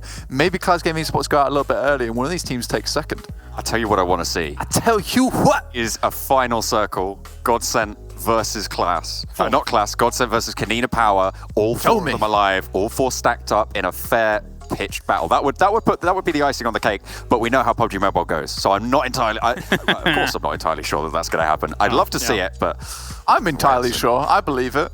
All right, okay. Mystic Blank over there trying to channel his inner clairvoyant powers. I don't know what that was. It could happen. All right, okay, so at home as well, you can be tuning in not only on all the platforms, but actually especially in-game, because if you do so, you have the opportunity to unlock some great rewards as well. So make sure to go on over there and watch in the game. But also, we want to hit our peak milestone viewership, because we want our Pro League parachute permanently with 90k viewers. So make sure. Permanently. That's right. I've got to say it slow, because then I alleviate the problems of having so many P's in the same sentence. Let's take a look at the schedule, because so far we've had 12-18 getting themselves 2 wins throughout the day. We've also had GODSENT and Klas Game Esports getting the victories as well. And now there is 1 Erangel remaining, and there is 1 point between 3rd and 4th. It all comes down to this for these 2 orgs. How are they going to be able to fare here going onto the grassy pastures? Finally, guys, I'm going to ask you the hard question. Who takes it out of these 2 teams? John, you first. I've got to back them. I started the day off backing them. It's GODSENT for me. I want to see them jump on up. KoninaPower, they've just been slipping too much for my liking. And I want to see GODSENT challenge up for those top spots. And Blank, just to talk to you, I ask you second. Oh, it's the fight back. KoninaPower, they're going to make it happen. Let me see that wide rotate, baby. Get into the circle. Take that chicken dinner. I believe in it. Just give me 1 more. Just 1 more of this finals. You all need. Get the clean 5. We can do it. You don't even need the win. You just need just a little bit more than your opponents in GODSENT. Just a little bit more. Yeah. Please. So close right now. Their kills, average stats, completely even, down to the wire. It is just that one placement point that separates them right now. And let's be honest, they don't want to go out on a tie. That would be catastrophic for either of these teams, given any circumstances here for the EMEA League. So, with that said, guys, thank you very much. I'm going to dismiss you, and I'm going to be talking to our commentators. Go into the nether, you disappear. And I'm going to talk to our commentators here in a moment. But before we do that, over on Twitter, who do you think is going to be able to make it? Will it be KoninaPower, or will it be GODSENT here, getting that third spot to the Global Championships? Maxman, Imperium, joining me now here. We have a fight on our hands, to say the least, Maxman. Yeah, I mean, 1 point. We mentioned at the very start of the stream, we saw teams like, Alliance, Polarized qualifying by 1 point, and it seemed like that's going to be also the case going into the top 3 spots to make it to the Global Championship. 1 point, that will make the difference. And I just can't wait to jump into it. And literally, he was going to take it, I have no idea. But overall, we had some great action today, so I couldn't be any happier. Yeah, definitely so. Imperium, last thoughts before we go in? I just want to say the teams have put on a hell of a run, hell of a show, and they should all be proud of themselves. But I also know they're going to want to put in the extra work on this final game. All right, it's cage fight time. Thank you very much, gentlemen. Who is going to make it? Will it be KoninaPower or GODSENT? We're about to find out. Let's descend into Erangel. Yeah, we're going to get into it. Fighting spirit, all together, Imperium. We're going to be jumping around this field, and Sue's going to be taking the win. Let's not forget, it's 1 point difference. Literally, it might go down to which team dies first. If we see KoninaPower die first and we see GODSENT survive a little bit longer, they're going to take the spot. If it's the other way around, it might just be KoninaPower. We are going to pay very close attention to the kill feed, because that might be the deciding factor in who will be the top 3 team making it to the Global Championship. If KoninaPower go out early, as in the bottom 4, and get 0 kill points and 0 placement points, all GODSENT need is a 7th place finish or higher, because that would grab them. Without any kill points, that will grab them 2 placement points. But that's easier said than done. That's always easier said than done. Yeah. What's running through the minds of both teams, only they know. But what is important is that they focus, they are determined, they play this game perfectly. And like Blank said, I do want to see a pop-off game from either or both of these teams. I mean, definitely, it would be really cool if we finished the game and like they were fighting for that top chicken dinner. They had the same amount of kills, because they're both on 92 kills each, the same point average over these league finals. But Imperium, the last 2 to 3 weeks have been waiting for this moment. We will be crowning our top 3 kings to make it to the Global Championship after this game. It's the time, it's do or die. And at the end of the day, only 3 teams will make it out from the top 3 position and will make it to the Global Championship. It is so close, and you know what? We have a great playing path to kick things off. Is going to go from military base all over to Severny, making it even Steven for all of the teams in this game. Let's tell some stories, Max. Right, we've casted for Hansel and Gretel, yeah. Like it. We've casted some PUBG Mobile, right? We've casted a little bit of PUBG Mobile. I think we have. Story of GODSENT, in my mind, kind of goes back to the spring split when Marley and Reeves were in the Cream Esports side. A fantastically well-built roster that went into the spring split, all guns blazing, topped the standings of the EU region coming into the finals. But then in the finals, they choked. They choked hard, big time. Didn't qualify for the PNWL. And I know that's haunted Marley, it's haunted Reeves, and it's motivated them since then. Yeah. Now coming into the fall split, they rose, they had a new roster, new name, new org, new beginnings, and they've capitalized on that. They've really been able to shine through all throughout the stages. Yes, they struggled in the league, but in the finals, they've made it happen. They found their place, they found their feet, and they're making it work. You know what we say, history tends to repeat itself. So we'll see if that's going to be the case for GODSENT, hoping they do not throw. But GODSENT going for a completely different spot. Instead of going down south on the river, it seemed like they're trying to make up potentially a team like KoninaPower hot dropping them. And like, you know what? Get close to it. We're going to go up north and potentially contest the Alliance for making it inside the circle. Axe? Yeah. Talking about hot dropping, have you noticed that Navi are dropped Milta by Konina?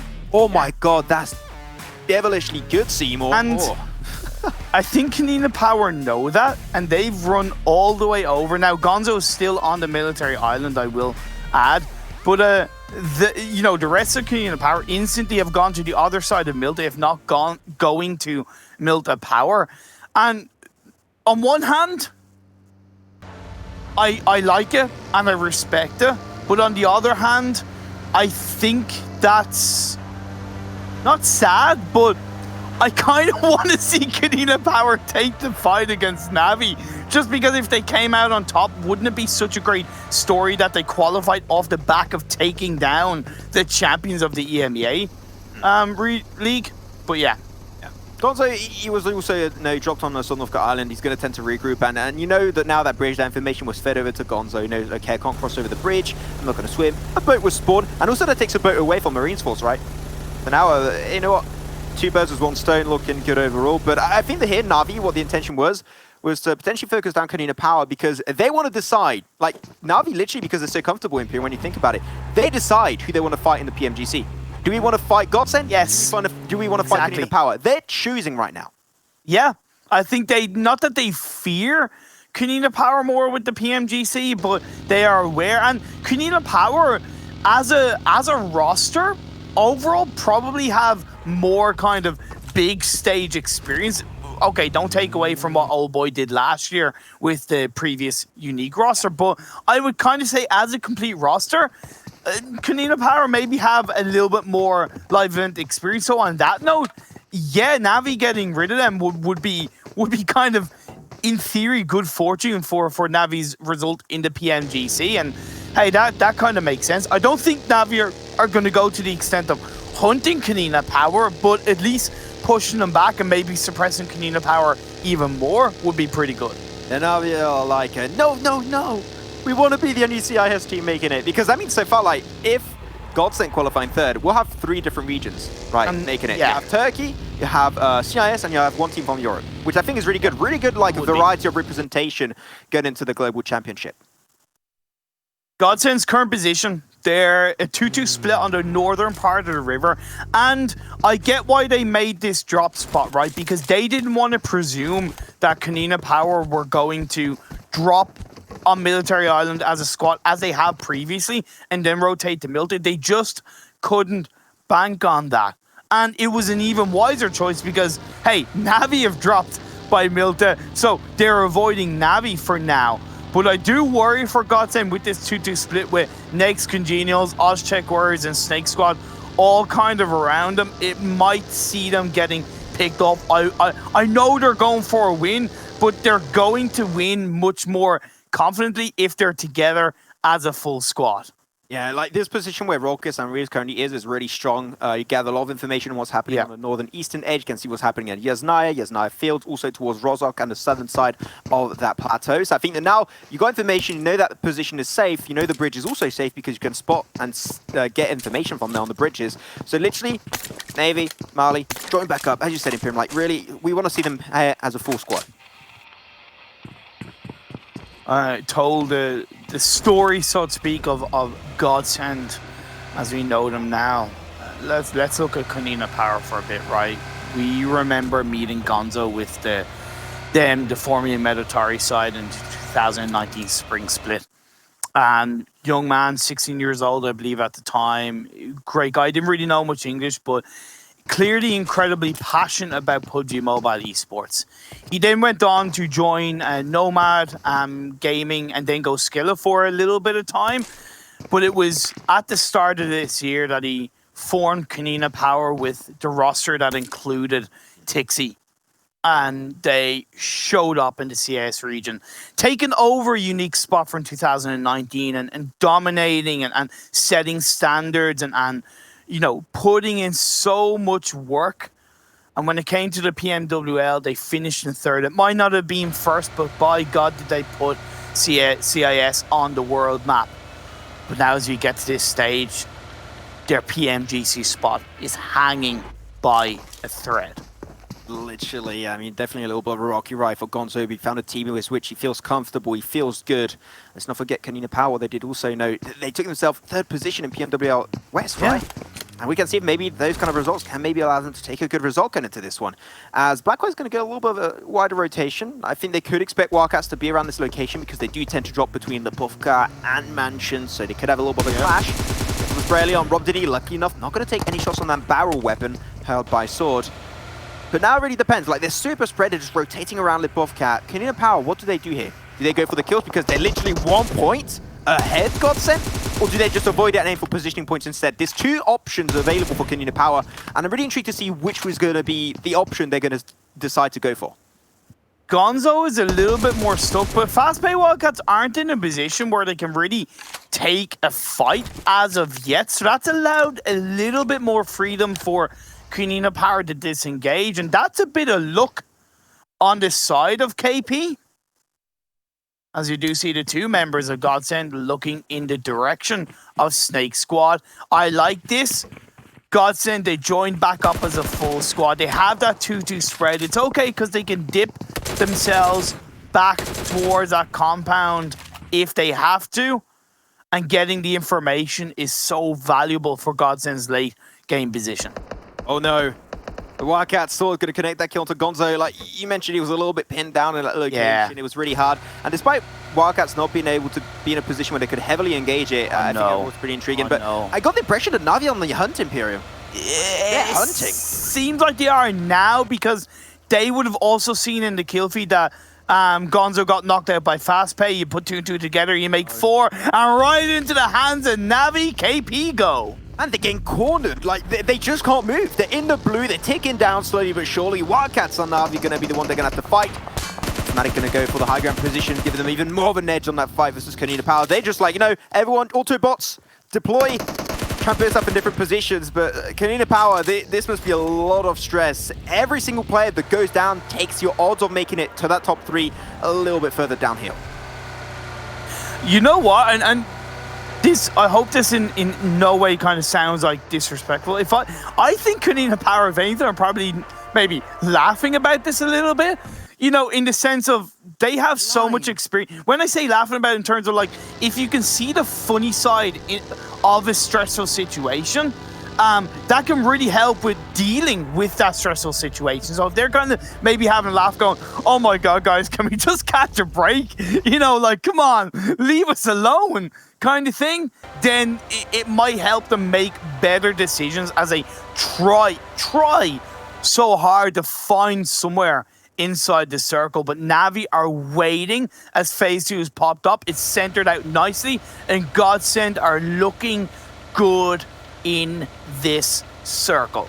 Sometimes the frontier between laughing and crying, it is a little bit blurry, and I think the KoninaPower definitely in that position, but they're just going to snake on by, going for the position up north of Milta Power. I feel that old boy is getting that information. He's already in the car, and he's like, once again, they're chasing it. Like, Na'Vi are hungry for this game. Oh, I'm tense. I'm not even playing, and I'm sweating. Like, what is this? Oh yeah, insane. Looking at other teams, on a side note, because there are 14 other teams in the lobby, to be fair, Alliance have a nice position on the northern part of the river, just overlooking Rozhok. 12-18 on that great compound that's to the west of Headshot Hills. It gives so much information on this kind of circle. Blazer in the compounds that's underneath school, along with, I believe, Osh-Tekk Warriors, if I'm not mistaken, and then you have World of Wonder on Potato Hill. Is it official now? We changed the name from Headshot Valley to Headshot Hills? Yeah. Okay. Just for now. Until Sonic, it makes me think of like a Sonic level name. Until actually, yeah, that's a really good point. Wow. Headshot Hills. Anyway. Isn't that like Mario Sunshine? I think you got that one. No. No. Sonic is do. I think you're going. Let's go right now. I am right though. Okay, sure. Let's move on. KoninaPower onto now the northern eastern edge, going to be able to indeed sneak their way away from the side of Na'Vi. And they might be responded though by the Wildcats. They've got a nice little high ground position. Yeah. They can take the spray. Wildcats looking really good. As Marine Sports taking a little bit of a fight. This is headquarters. A few shots back and forth. Having a fun time. Well, because GODSENT repositioned from the compound that KoninaPower are going to and moved closer towards Rostock, that has allowed KoninaPower to grab a little bit of space inside the circle, but by no means are they out of the woods, so to speak. Yeah, KoninaPower really taking their time on this one. They want to see where the circle's going to go so they can try and react, so they go for wide rotation. If they're lucky, and this is really if they are lucky, the circle will go up north and they can try and go for the bridge play around the Sniper Polyana. That would be a safe and viable option for them. But now Na'Vi, the fact that they try to gatekeep KoninaPower for so long, right? Max! Oh no! Oh, the circle's Max! right on top of Blaze, like dead center. Damn. Do GODSENT go to Watertown? Do they go to Rostock Hill? Where do they go? Rostock Hill. Rostock Hill. You gather information, and from the information, you do your decision. But unfortunately, if they do go there, Alliance up north, they can try and backstab a little bit. So here, this circle is not great for both GODSENT and KoninaPower. Okay, circle, what the hell?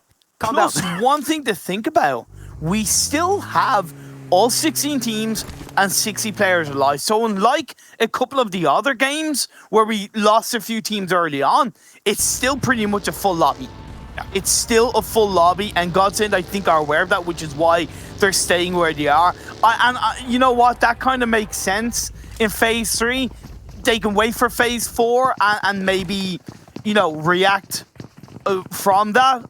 It makes sense where they're positioned. Imperium, I'm seeing an issue on the minimap here.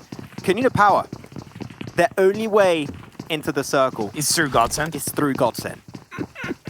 Well, yeah, they could go to the northern part of the river and come in from the western side through Watertown, but getting information on a squad in Watertown is very difficult, so they might not want to take that risk.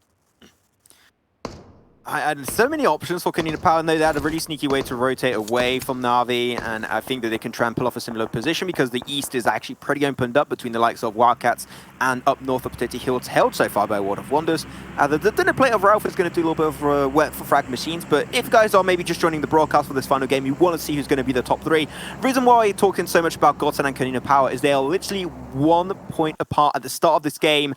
Third position was for KoninaPower. GODSENT were in fourth position. It is extremely close, so this is why the fight is really focused on these two teams of GODSENT and KoninaPower.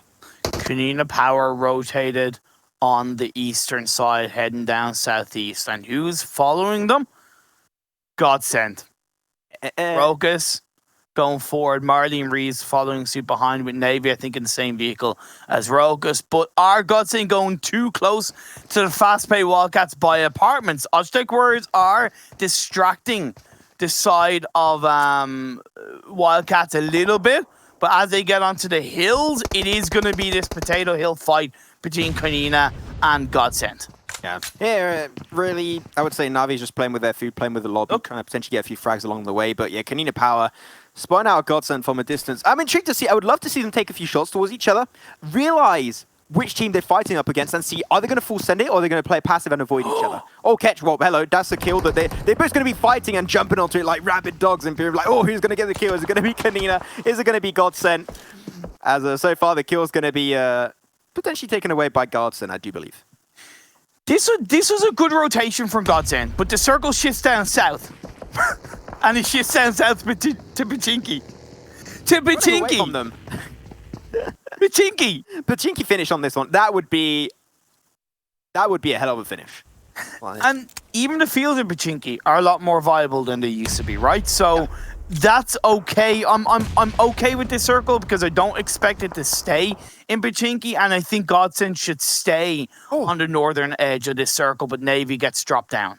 Yeah, Ketch able to find himself a great grenade, despite not being in the most predominant of positions. But I mean, Wildcats, they're full. Yeah, I know. They want to eliminate GODSENT. GODSENT, they got Mali and Navy both down. If they die here, it will be KoninaPower securing their spot in the top 3 and making it over to the Global Championship. Literally, GODSENT cannot allow themselves to go down. Nice. As Raucus retaliating in really good fashion, as Mali did. No, don't push it. Navy, though.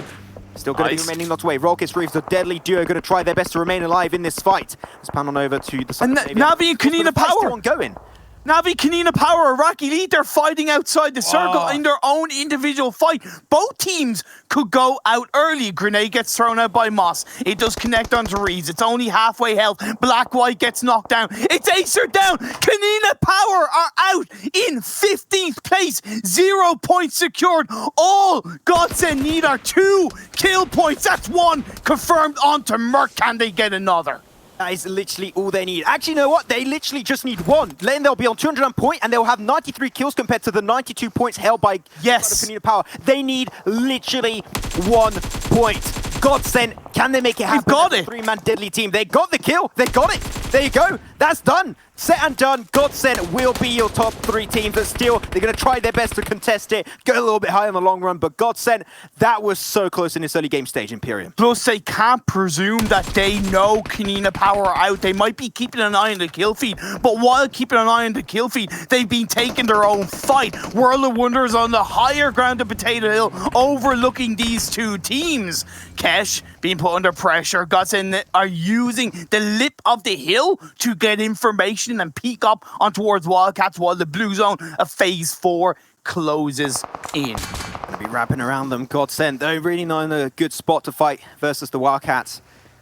The SNAKEsquad. Ah, there you go. Third party will be happening, and this third party might actually be allowing GODSENT to move away, because GODSENT, I'm pretty sure they do not know what currently is happening. They're like, oh, we're still going to keep on going. We do not know if qualified. Moss going to be taken down by SNAKEsquad. That's going to be liberating a little bit more room from this position as well. He's going to go down. Confirmed. And SNAKEsquad, this man, he's fighting for the MVP spot, still potentially for World of Wonders, but I think it's maybe a little bit too long, too late for World of Wonders to start showing some good fights. Navy, he's disengaged away. He's actually inside the circle, believe it or not. 2 kills for GODSENT. Sure. 2 kills secure for GODSENT. They're still in 13th, or in the top 13, should I say. So they will not secure placement points. I will keep on waiting for the standings to show overall when it comes to the end of the game. But this game goes on. The fights rage on. Alliance against Klas. Yeah, now it turns to a battle for the cash prize, Imperium. You got Klas Games still standing strong in 2nd position. Shouldn't be really too much at the end of the day, but this is going to be a close one. And you know what? Actually, if GODSENT win this, they might just take themselves 2nd position over Klas if Klas die early on. Yeah, they could. Oh, you think a Navy can win as a 1-man team? Hey, you know what? I'm going to say it. Navy can do what Navy can do. There you go. That's all I really have to say. Even though it means absolutely nothing. The Klas game down to now 2 players. It's going to be Raze down in the backside, followed up with also Silas next to the chapel area of Pachinki. And the Circle Imperium did tend to drop pretty nicely up on the northern side. 50% of this will be Pachinki, 50% will be the fields. He's going to go for the push now to Raze. Alliance, they want the frags, they want to close off this performance with a really big bang. Still got a 4-man squad looking ready for their 2nd kill. They go for the 3rd, and there you go, Alliance. That was a clean push and a half.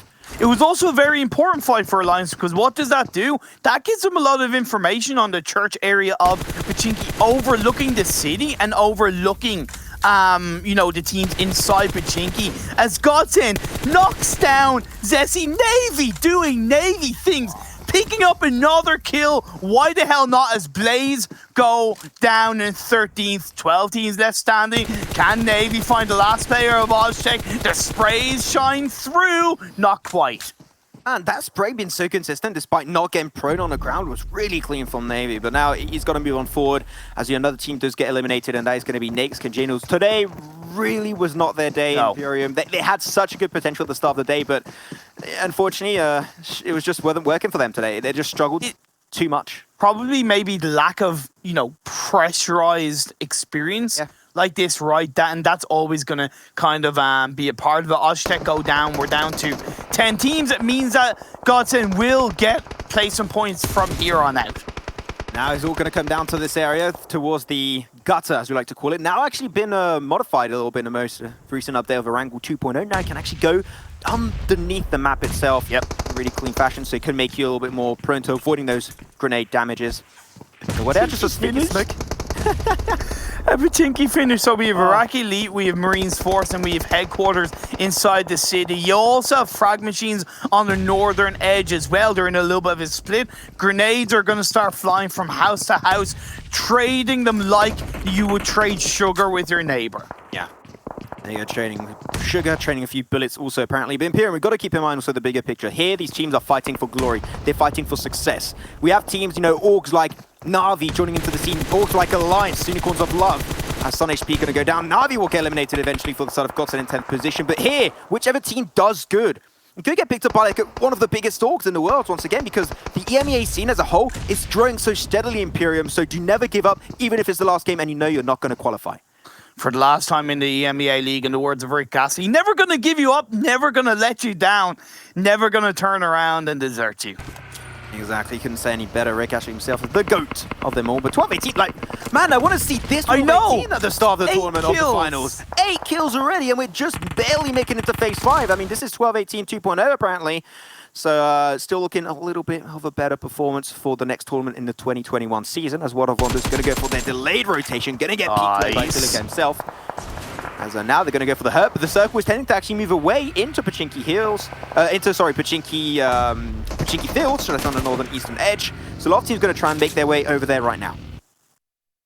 12-18 hovering on the edge. You have FRAG Machines also on the western edge of the circle. It did shift away from Pachinki. Klas going on to IRAQI. 12-18 are being put under pressure by Alliance. Yep, Alliance, they want their kills. They're fighting for glory also. The Klas game, they're looking for Silas. They already got himself 3 kills on them earlier, and they're trying to finish the job. Oh my god. Klas now going to allow the team to actually move on forward because they just don't care. Like, 1 kill, they don't give a damn. They're waiting for the circle. Hell yeah. Oh, World of Wonders dying out in the north. That's going to liberate a lot of room for 12-18. They're doing some work up there. But look at that. There's 1 crate dead center of the circle going to be actually used up by Bandita, but the Bandita's going to get knocked away. We're going to see in the kill feed. As Alliance still keep on going, but like, it's clustered in the northern side of Pachinki. Every team is fighting for their cheer life. Headquarters are gatekeeping all of them. You have Marines Force on the edge of this circle. Alliance and even Na'Vi are in the mix down by the gutters. Yeah. Na'Vi, though, Prince taking grenade shots, but as we said earlier, you can go underneath them. Maybe the grenades will have not too much of an influence on the CIS team. Alas delayed it. The Blue Zone's going to engulf him. He's going to be phase 6, going to phase 7 very soon, and he only has 4 first aid kits. So that might be a little bit hard. He's got to go for the push eventually, but Alliance still, they're moving on forward. 12-18, trying their best to put himself center circle, play around that crate as the 3-man squad, which they're able to do to some extent, Imperium, but now if grenades come on through, that could really cause a huge opposition fight versus 12-18. This could be a FRAG Machines chicken dinner. They're the only team on the western part of the circle as Marines Forces punish IRAQI Elite. Last player left standing. No, that's not the case. They go down. Yeah, still huge respect to the IRAQI Elite team coming in hot from PMCO Iraq, and still did a really good trend in my opinion in the last 2 to 3 days of the finals, so still big up to them. The MENA region has a lot of potential, definitely do not overlook them. Silas going to push on forward. The last game are out eliminated, but it does not matter. They did exactly what they needed. They ran their marathon, and they shall remain still in 2nd position at the end of this game. It's now down to top 6 teams. The Lights are still in there. You still got also a few teams off CI. You've got Alliance, you've got Na'Vi, and also 12-18. And look at that circle going over, and you open loving arms off 12-18, ready to take this game in their own hands. Man, you never go into Pachinki unless you absolutely have to. And yes, I get it, teams felt forced that they had to, but it has gone to burn them all to the ground. Na'Vi are eliminated, but of course, nothing takes away from the fact that they've come out of this EMEA League as insanely successful champions. We are just sheer minutes or seconds away from the closing moments of this EMEA League stage, and what a stage it has been. Upsets, ups and downs, teams making their history happen and teams falling apart. And what a great time it's been. So overall, before we close off this one, it's been an absolute pleasure to cast these games. Thanks so much for having us the entire time. But we're ready to close off this one in big fashion with 5 teams, 5 also big names for the entirety of this tournament. Na'Vi did get taken out earlier, 12-18. They got 2 chicken dinners, potentially looking for a 3rd as Lord of FRAG Machines go down the Blue Zone. He's destroying the FRAG Machine squad, and they get eliminated. And at the end of the day, the Blue Zone is still the most dominant team. Alliance are still inside this game. They survived it all. They strived it all. Only with 4 kills, but now their next hurdle is Headquarters. And actually, not even them. Marines Force also going to be joining that mix. We have a little bit of a Pachinki cocktail as Alliance getting destroyed by Phoenix himself. But Phoenix staying a little bit too long into that Blue Zone, and that will cause him to go down. Got one player, it's going to be Sunrise on his best, 1 bullet, and he shall go down. Oh my god, he's able to take the shot, but now 12-18, they're just not going to go for the push just yet. They just went for their time for all the teams to push on their position. Alliance do get eliminated in 4th position. 3 teams stealing this game. It's going to be Headquarters. Got Marines 4-star trying their best to crawl their way towards the side of 12-18. But these smokes are denying visibility away. If these are the smokes from 12-18, they make so much sense. They're making it super hard for both Marines Force and also Headquarters to make it inside the circle. Also 12-18, looking for their third chicken dinner of the last day of the finals. What a pop-off day from the CIS team. Esports, that's a 1, that's a 2, and potentially even a 3. As Naban's left over there in the distance, he's going to die to the blue zone. Third position will be going over to headquarters, able to rep the Dragons today in their final moments.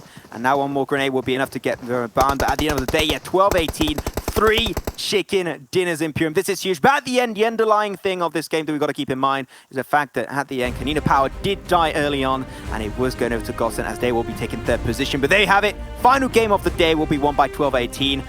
What a day it has been. It's delivered in so many ways, Imperium, and 12-18 can definitely be extremely proud of their last run in the finals. Insane play from 12-18. They made the right choice of not going into Pachinki, not being hovering all around those teams. They did face a little bit of pressure, but they dealt with it effectively accordingly. They lost a player or two along the way, but it was very successful for them. Klas, insane. Yeah, absolutely. It was... I can't believe 12-18 have got themselves 3 chicken dinners today, and it's been a great performance by them throughout the last day. It's a little bit too late to get to global championships, but it definitely wasn't too late, Imperium, to get themselves a lot more money on the ranking ups. Yeah, and it'll also be a little bit bittersweet because it does make them think, and it makes us think of what could have been from this 12-18 side, right? If they had have started popping off a little bit earlier. Hell, still they can hold their head high knowing that they finished on a very strong note. All right, well, thank you very much, gentlemen. Thank you for being with us all tournament long. Go and enjoy your rest. I'm sure we'll see you down the line for even more PUBG Mobile esports. Thank you, guys. Thank you. All right, let's bring back on our analysis gentlemen here once again as we have John and Blank showing on up. 12-18 get themselves another chicken dinner on the board, but I do feel like there were other things that we have to talk about in this game as Na'Vi, Blank just, the drop. Oh, why have you done this? Why would you do this? It is so sad. But you know what? If you're the top team, got nothing to lose, you don't want another team coming to PMGC with you and you're a bit worried about them. Just get rid of them, mate. Just get rid of the line in. Send the barricade in. Sort it out. Nice. Yeah, amazing stuff. Amazing. Let's take a look then at our top 3 here for the global championship spots going forwards. Na'Vi obviously takes number 1 there. Amazing stuff from them. So many points ahead. Fantastic stuff by them. Klas Game Esports will be taking 2nd place, and in 3rd by just a few points, it is GODSENT, after the derailing of anything KoninaPower would want to do, was thrown completely off by Na'Vi here. John, what a conclusion here to the EMEA League. Good GODSENT, what a game that was. It was absolutely incredible. Oh dear. Honestly, that is the best way I can imagine of closing things out. The circle as well was central. It was a Pachinki circle. It was, you know, fair rotations for everyone. Yeah. And, well, not everyone, as I'm sure we'll see later on. But it was, you know, it was absolutely the perfect closer here. 3 points to 204, though. That's all that GODSENT got. Yes. This could have been a very, very different story for KoninaPower. This is the important part. Like, of course, like, you get down to these final moments for Na'Vi. Their mindset, surely at this moment, is that we feel like KoninaPower is potentially a bigger threat for us at the Global Championship than a GODSENT. This must be their thought process. So to go for this and push them was amazing, John. Fantastic to see this kind of play. It was very, very impressive of Na'Vi to just switch that. Take a look at the overall rankings there. Oh, very, very close. We were talking about this backstage as well. The final circles for 12-18. Yeah.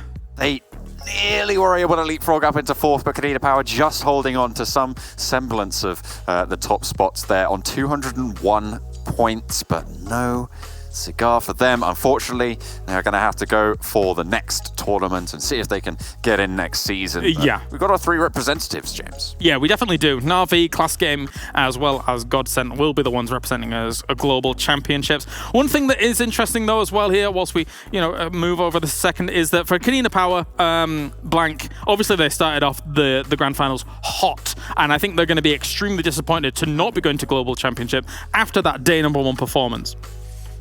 Oh, this is a heartbreaker and a half. I mean, I was cringing watching that last game and them get chased down by Na'Vi that entire match. It was like, for me, it felt upsetting. Like, I was upset to my core, but you know, that's what happens. That is PUBG Mobile. That's the game.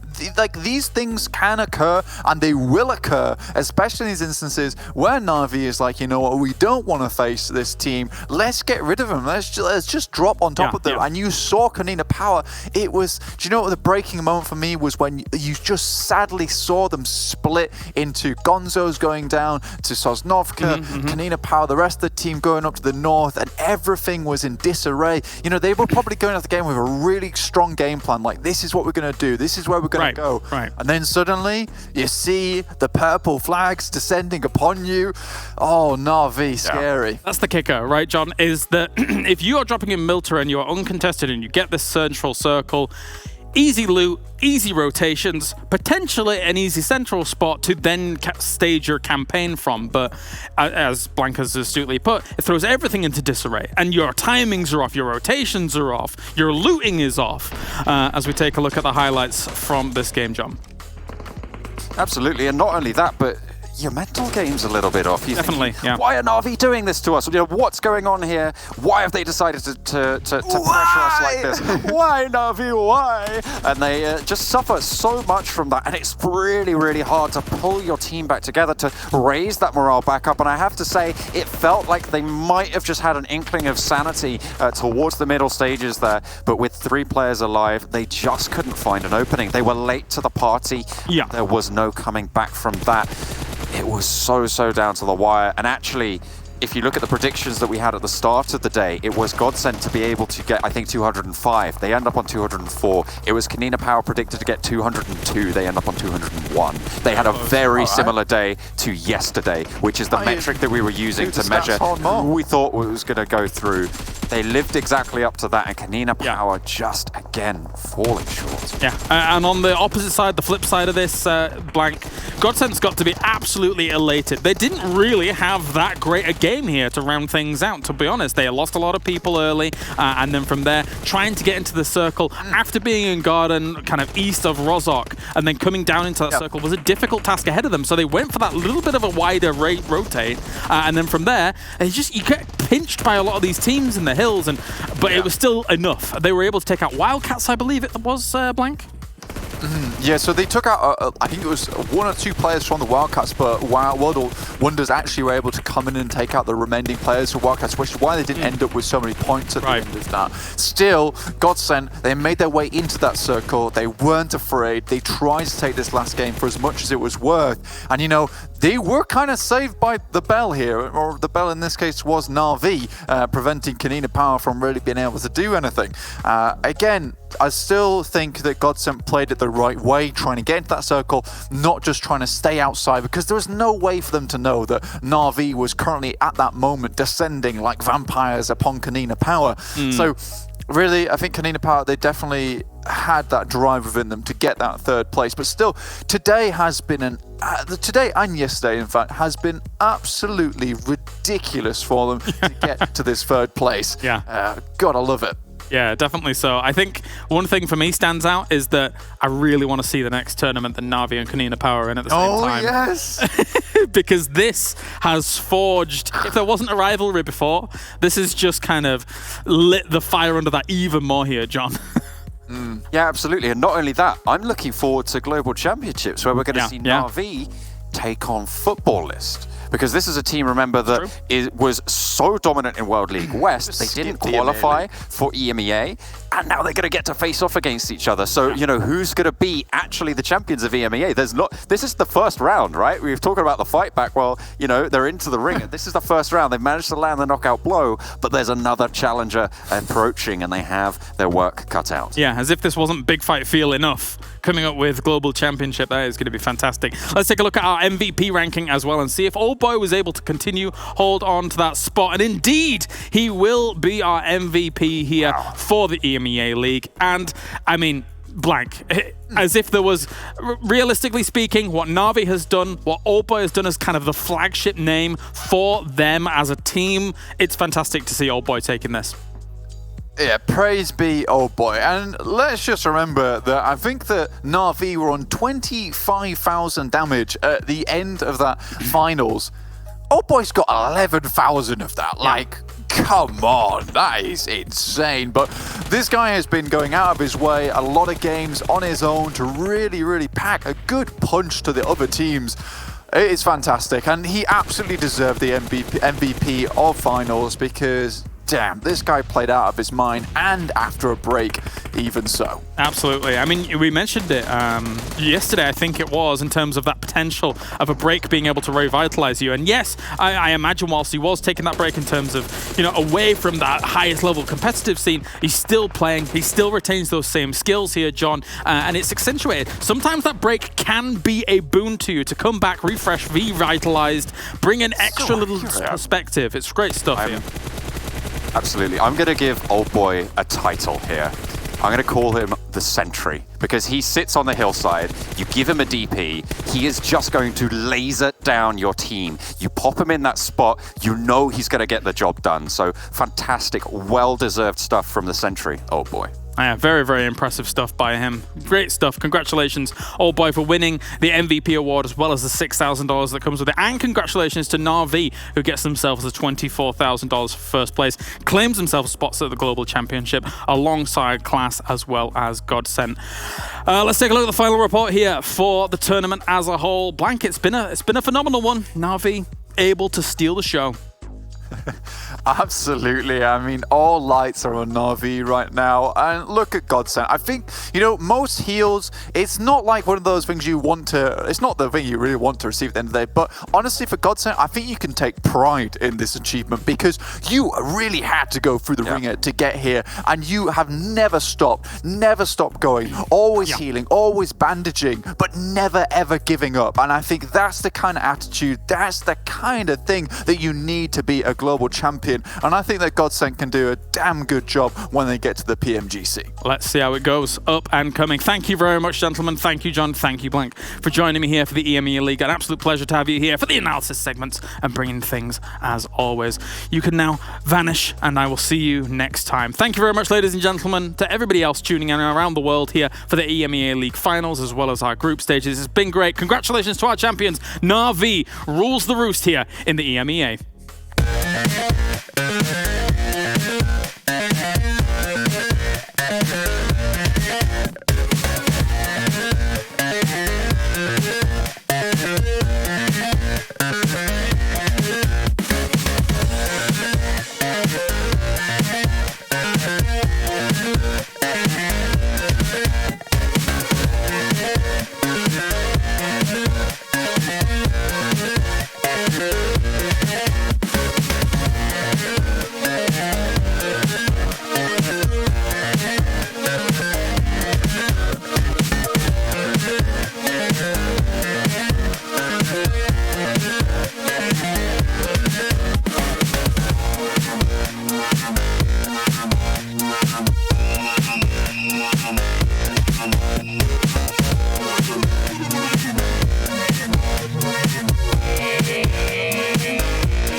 Bye.